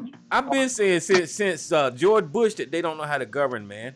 The way they went into the desert with Colin Powell and the weapons of mass destruction.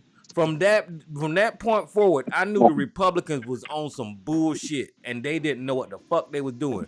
And they got so bad over time that we don't talk about how fucked up George Bush was. George Bush was a fucked up president. And I didn't think that you could outdo that. But you can outdo how fucked up George Bush was with Trump. What the fuck? Well, George Bush said it. And maybe he said finally they got somebody that they will hate more than me. So I mean, George Yeah. Bush knew he was screwed up. I hate to see the next Republican leader because I mean, damn, they just keep getting worse and worse. Hey Tyrone, I don't think they're gonna be able to find one. No, they're I gonna think find one, that's mama's boy. They're gonna find one. I guarantee. man. Not worse than Trump. Not worse And than Trump. They won't. I'm gonna tell you, whoever they find next is gonna be one weak son of a bitch, just like McCarthy. Gonna be one weak motherfucker. Well, if you look at their star child now, it's DeSantis, whatever his name down in Florida. Yeah, he's just as dumb as goddamn Trump. He's just as fucking ignorant as Trump. He's ignorant, but I don't think he's as ignorant as Trump, though. Lisa, you got to pay attention to him now. I want you to watch this man. You got to watch this man and what he all for. Not DeSantis, man. Yeah, man. He ain't gonna make. Listen, he's not gonna make it nationally, man. He might make it in some of these Trump states, but I don't think he's gonna make. Well, that's been the story the whole time. They make it through the primary, but they're not strong enough to carry national ticket. Well, here's the roll of the dice nationally for DeSantis, right? Is that whatever outfit gets him to make him over nationally, whoever he pays to make his national image, that's where he's gonna make his bread at. Because they're gonna have to tell him to shut up at certain times, and they're gonna have to tell him to say he's gonna have to walk and dance like his fucking campaign wants him to if he got a good campaign team. And that'll sell it to the American people. But you and I know better. Oh yeah, way better. Well, it's only gonna be bought. It's only gonna be bought, and I think it's only gonna be bought by a certain amount of Trump supporters. Because some Trump supporters is just Trump, and that's it. You know what I'm saying? So no, Mama boy, you wrong. Because it doesn't matter. It's anything but a Democrat. So whoever's on the other side, that's the way they think. Anything but a Democrat. I'm not gonna argue with you on that, Tyrone. I would be foolish to argue. I think some of them Trump people ain't coming out unless it's Trump. But I think some of them. I think some of them Trump people vote. I'm like Jay. I don't think some of them people ain't gonna show up if Trump ain't on the ticket. They'll vote for a Republican, man. They're anything to keep the Democrats. No, listen, they will vote for Republican, but you gotta get their asses up and enthusiastic. So get them outside of Trump. If Trump ain't there, there's gonna be people that's gonna fold their arms and say, if it ain't Trump, I ain't going to vote. Listen, think about it. Think about that's what the hell Sarge was saying. He's on the line. That's what the hell Sarge was saying one time. But look at him now. He's even pondering DeSantis now, or DeSantis or whatever his fucking name is. Yeah, but he don't want to give up. He's the one that's riding that train all the way to the end till he sees a way out. But no, he's already backing out. He's already backing out. But this is what I'm saying. He in his view. But there's a lot of people that's gonna fold their arms and they're gonna be pissed that it ain't Trump. I ain't going to vote because they're gonna be mad. I think they're gonna be, not everybody, but there's gonna be a portion that say, you know what? All right, yeah, I'm for the Republican, but if it ain't Trump, I'm not voting. And they're not gonna vote. They're gonna be pissed off that he ain't the nominee. I can see that. They're gonna be pissed off. It ain't gonna be political. It's gonna be more of a pissed off that he ain't the one. Yeah, and their loser hero is not gonna be that guy. Yeah, and to be honest with you, that's the way that Trump hurt that party, is because they got this cult-like following behind him, and they don't think about the party no more. They think about individuals. But he might run third party. I'm hoping he does. He might run third party if he don't get the nomination. He might run third party. Donald Trump gonna be in handcuffs and shackles. That would destroy. And I definitely wanted to say this earlier. Now we ran out of space for me to say it, but I can say it now. You know, not 9 times out of 10, the person that tells you no grift is going on is the one that's getting grifted. Yeah, well, without a doubt, man. If they can't see it, then they're denied. You're absolutely right.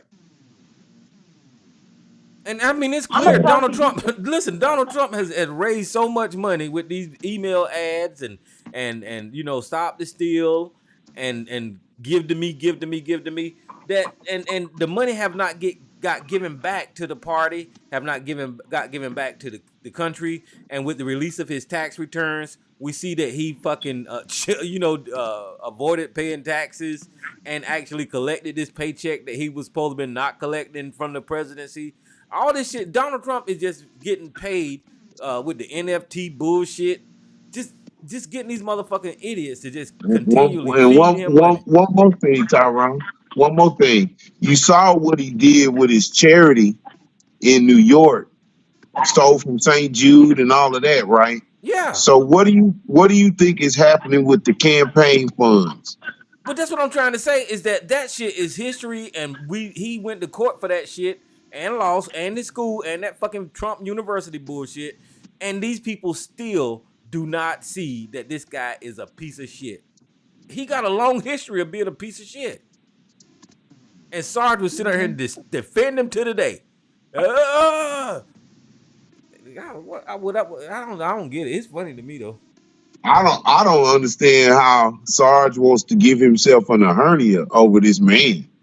Well, see, the thing with Sarge is, I think he just hung up. The thing with Sarge is, I don't think it's more about defending Trump than calling out the black people and showing us how dumb we are. I think that's what. I just think he's just gonna be opposite of whatever the fuck we say, because Sarge has said this shit 1,000 times.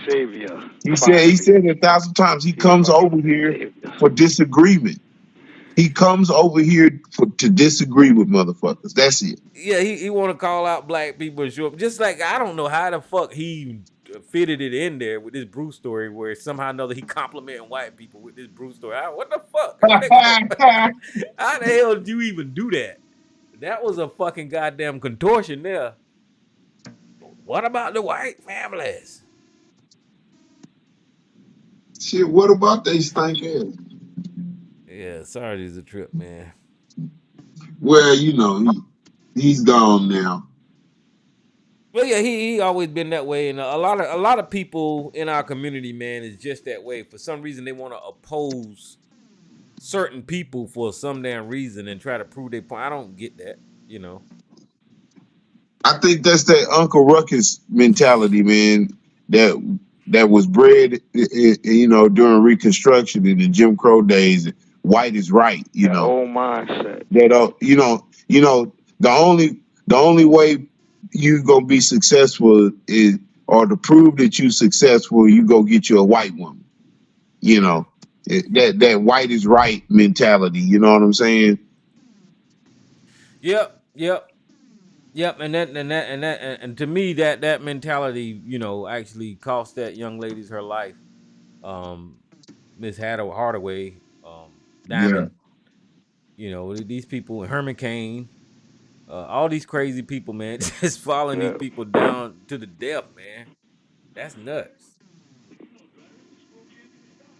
And like I said, I mean, what tribute Trump is doing, let's see if he's going to do a tribute commemorating, Herman Cain when his anniversary comes up. Let's see if they're going to celebrate his birthday. Well, Herman Cain is water under the bridge for those guys, man. They don't even mention that guy. They don't even know who the hell that nigga is. He ain't around. You see, they don't know who Bro, they don't even look. They don't even know who the fuck Herschel is. Herschel? Who you talking about, Herschel? Another thing. What's the deal with the Herschel? You don't hear nothing. That's what I'm saying. When the lights, that's it. Lights is off. Ain't nobody coming to call him, and I mean, maybe one or two people call him, but I'm just saying that overall, it's like where's the media? Why the media is not helping to revive him or keep him? Well, I must say then, I give Herschel a little bit of credit. He's smarter than I thought he would be, because this is when he's supposed to shut up. He not supposed to be making headlines no more. So he's doing the right thing right now. He's doing what he's supposed to. Yeah, he's supposed to be doing this right here. Yeah, because I mean they put that man business out there. And, I think he knew it's over. He said, "Listen, man, this don't cost me too much. I let them convince me to get into this shit. It didn't turn out." And look at all the extra shit that came with it. Let me just go under, Yeah, his whole son is in public. His exes and all that. His whole shit came out. Yeah, they filleted that motherfucker, man. They just laid his ass out there and sliced him open. Shit, now he got to write another book. Write a part 2, I guess. Shit. But, he all right, man. I mean, his finances is good, and, he'll probably bring all this stuff together with his family after this politics stuff. So he could still do appearances maybe to some of that base. Yeah. Man. To speak. That dude, speaking engagements. That dude was a beast, man. I ain't gonna lie. I was watching some of his MMA stuff, man. I was like, God damn, Herschel Walker. He was bad, man. I ain't gonna lie. I never seen him get down in the MMA. Man, go look up a video. It's on he was beating dudes up. Yeah, man. I give him credit for his athletic abilities. Yeah. Well, he got plenty of athletic ability, but that brain is a moon pie. Yeah, he just need to stay away from politics, man. A lot of these guys do. A lot of these celebrities just need to stay the hell away from politics. Not unless they got it in them. If they got it, but some people just don't. Just like Kanye, he need to shut the fuck up and go sit down some damn where. Well, look at the light on him. They shut the lights on him. You don't really hear him. Yeah, that motherfucker. How can you go to run around with a goddamn white nationalist, man? I don't get that, man.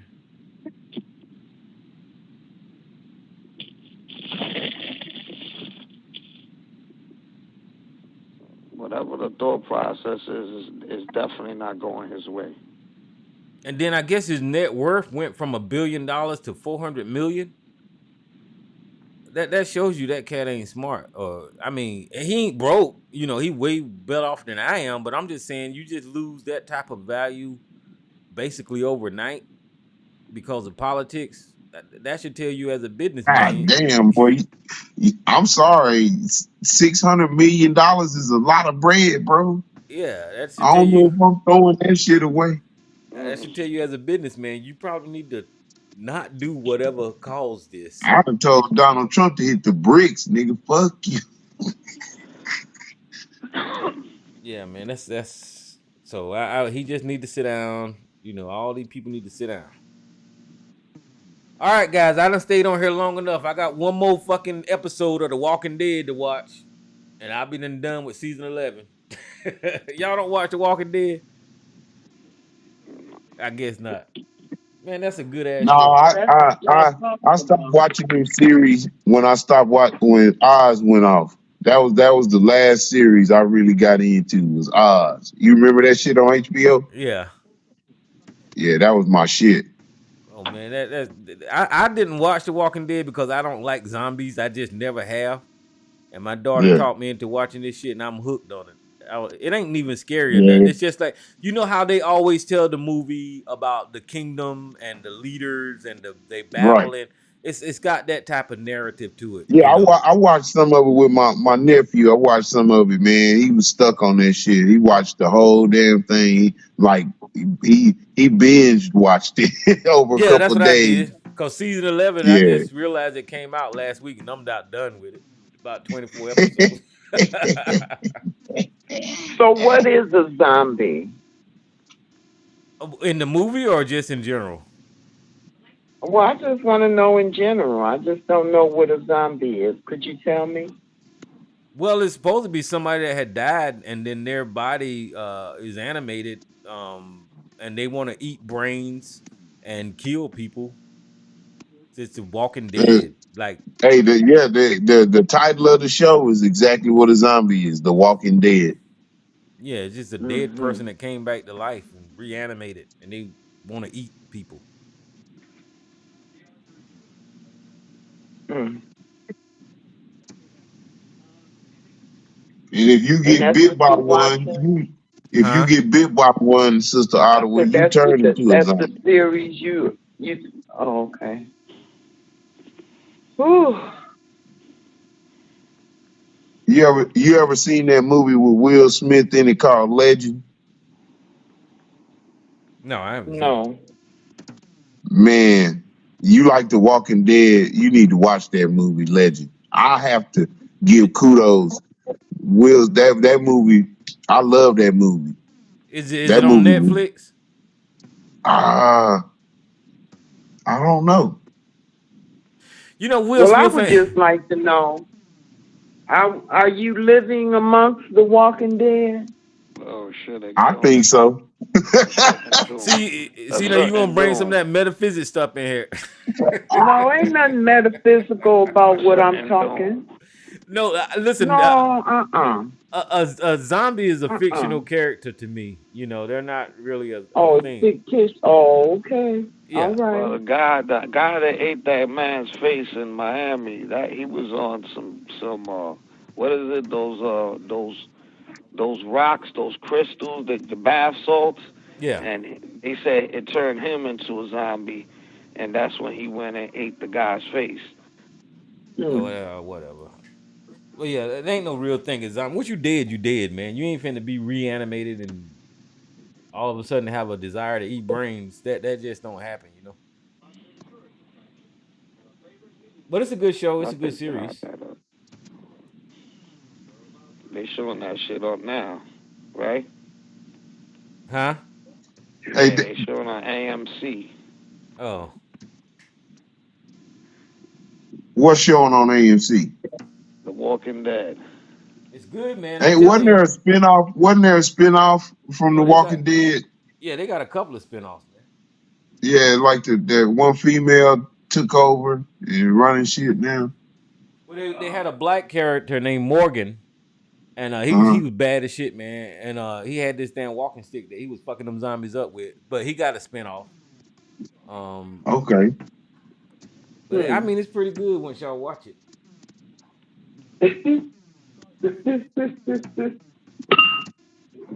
All right. But you don't want to see it, Sister Ottawa? I don't need to see it. Yeah, that movie I Am Legend, that was my shit. That's a good ass movie. I know what drugs have done to people. Mm-hmm. I've known. Oh, what happened?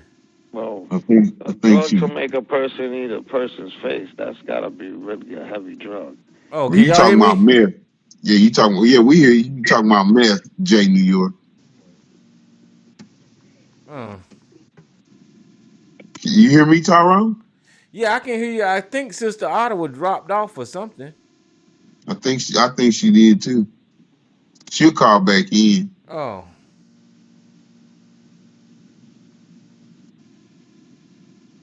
Well, Usually when something like that happens, people always accuse me of hanging up on them. I hate when they do that. That ain't me hanging up on. I never hang up on nobody. Hey, I think them Trump supporters is the Walking Dead. That's exactly why I was trying to give that analogy of how Sarge and ABC and those others are zombies. They're just fucking brain dead fucking bodies just following whatever the fuck for no goddamn reason. Motherfucker.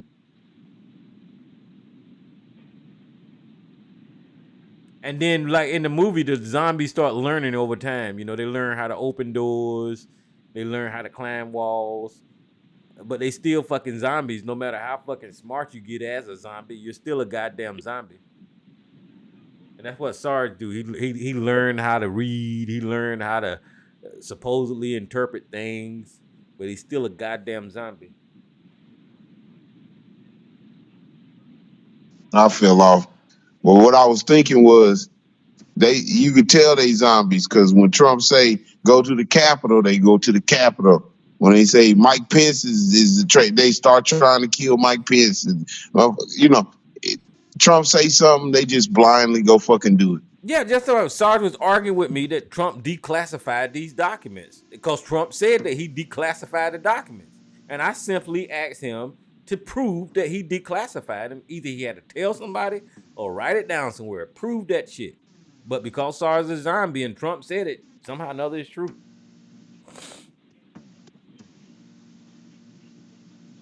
Man.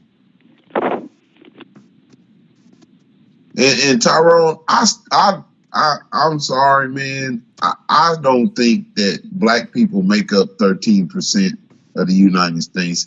I just refuse to believe that shit. Well, what you think it is? Man, I think we closer to 40%.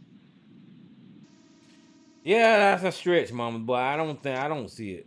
Because the reason that I say it is because whenever okay, in the South, I guess I must have been asking a good question because I was kicked off the line right in the middle of my talking, but I think I'm asking a good question. Sister Ottawa, nobody kicked you off the line. Mama's boy fell off too.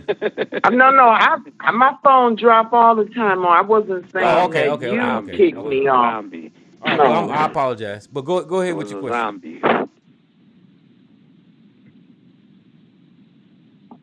I was just asking a question.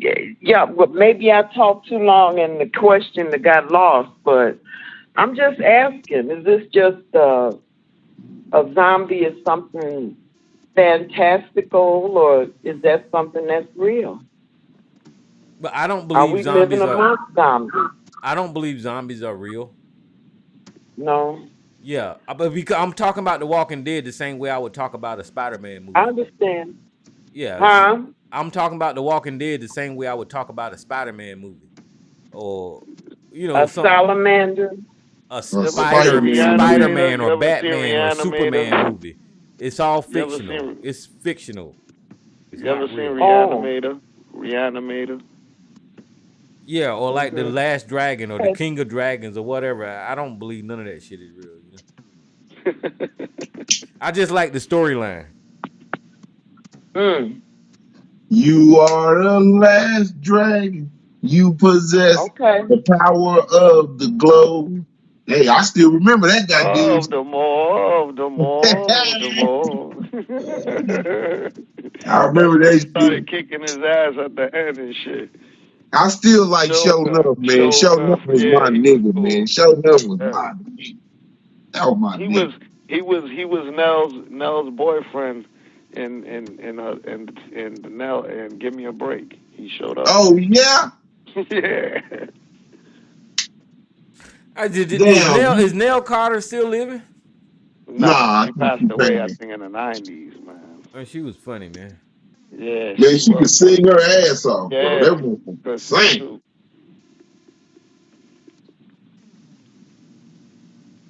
She had almost like that Patti LaBelle kind of like tone, that high pitch, soprano.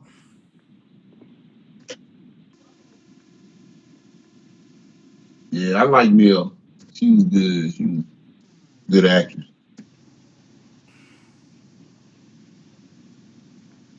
She was damn sure better than Mrs. Garrett. Hey, she acted better than I listen to Kevin Smith every once in a while. I don't know if y'all remember him, but he said Beasley passed away. Did y'all hear that? Nah, not easily. That's what he said. Beasley passed away. Oh no, man.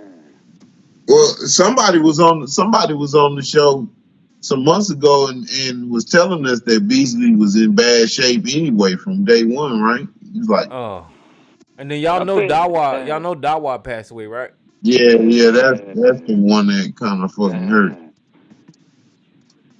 Dawa was part of our show, man. Damn, but Brown Beasley, damn. Man, y'all used to give Dawa hell. Yeah, man, Dawa was funny, man, especially when he got on the road. When he got on the road talking about that, yeah, making a broke ass or whatever. Boy, there's a lot of knockdown drag out from Dawa. Love having him on all the time. Who was two hosts on this platform that used to love having him as a guest. Saturday and Sunday. That dude was funny, man. Especially, some people just got something about them that just makes them animated and they just had this certain thing about them. And Black Jesus Minister is one of them, even though he's an asshole. But that dude is funny. Sarge is one of them. He can do it. And Dawa definitely had it. Whatever it is. Mandelicon, man. Mandelicon, without a doubt. That dude was funny. Oh my goodness. Bro, I'll never forget that one day. I was talking. And Angel Lady Love, whenever Gigi make her start cussing at her, Angel Lady Love would cuss Gigi ass out. Funny as hell. Well, I remember that. I remember the one night I was talking to Mandela, and you know, I said, "Damn, Mandela, you sound like you used to pimp back in the day." He said, "Yeah, hey man, don't be telling nobody."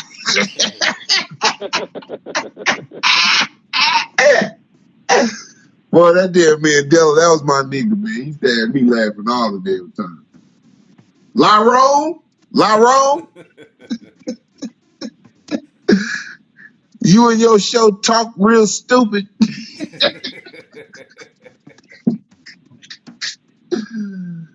Oh, yeah. Hey, guess who was on the radio 2 nights ago? Who that? Motherfucking Tall too. Oh, was he? Oh, he was on here? Yeah, late night. He was on the late night. Yeah, Talk to. He calls in sometimes. I see him on the line. He don't hardly ever say nothing though. I was surprised to hear his voice, man. Yeah.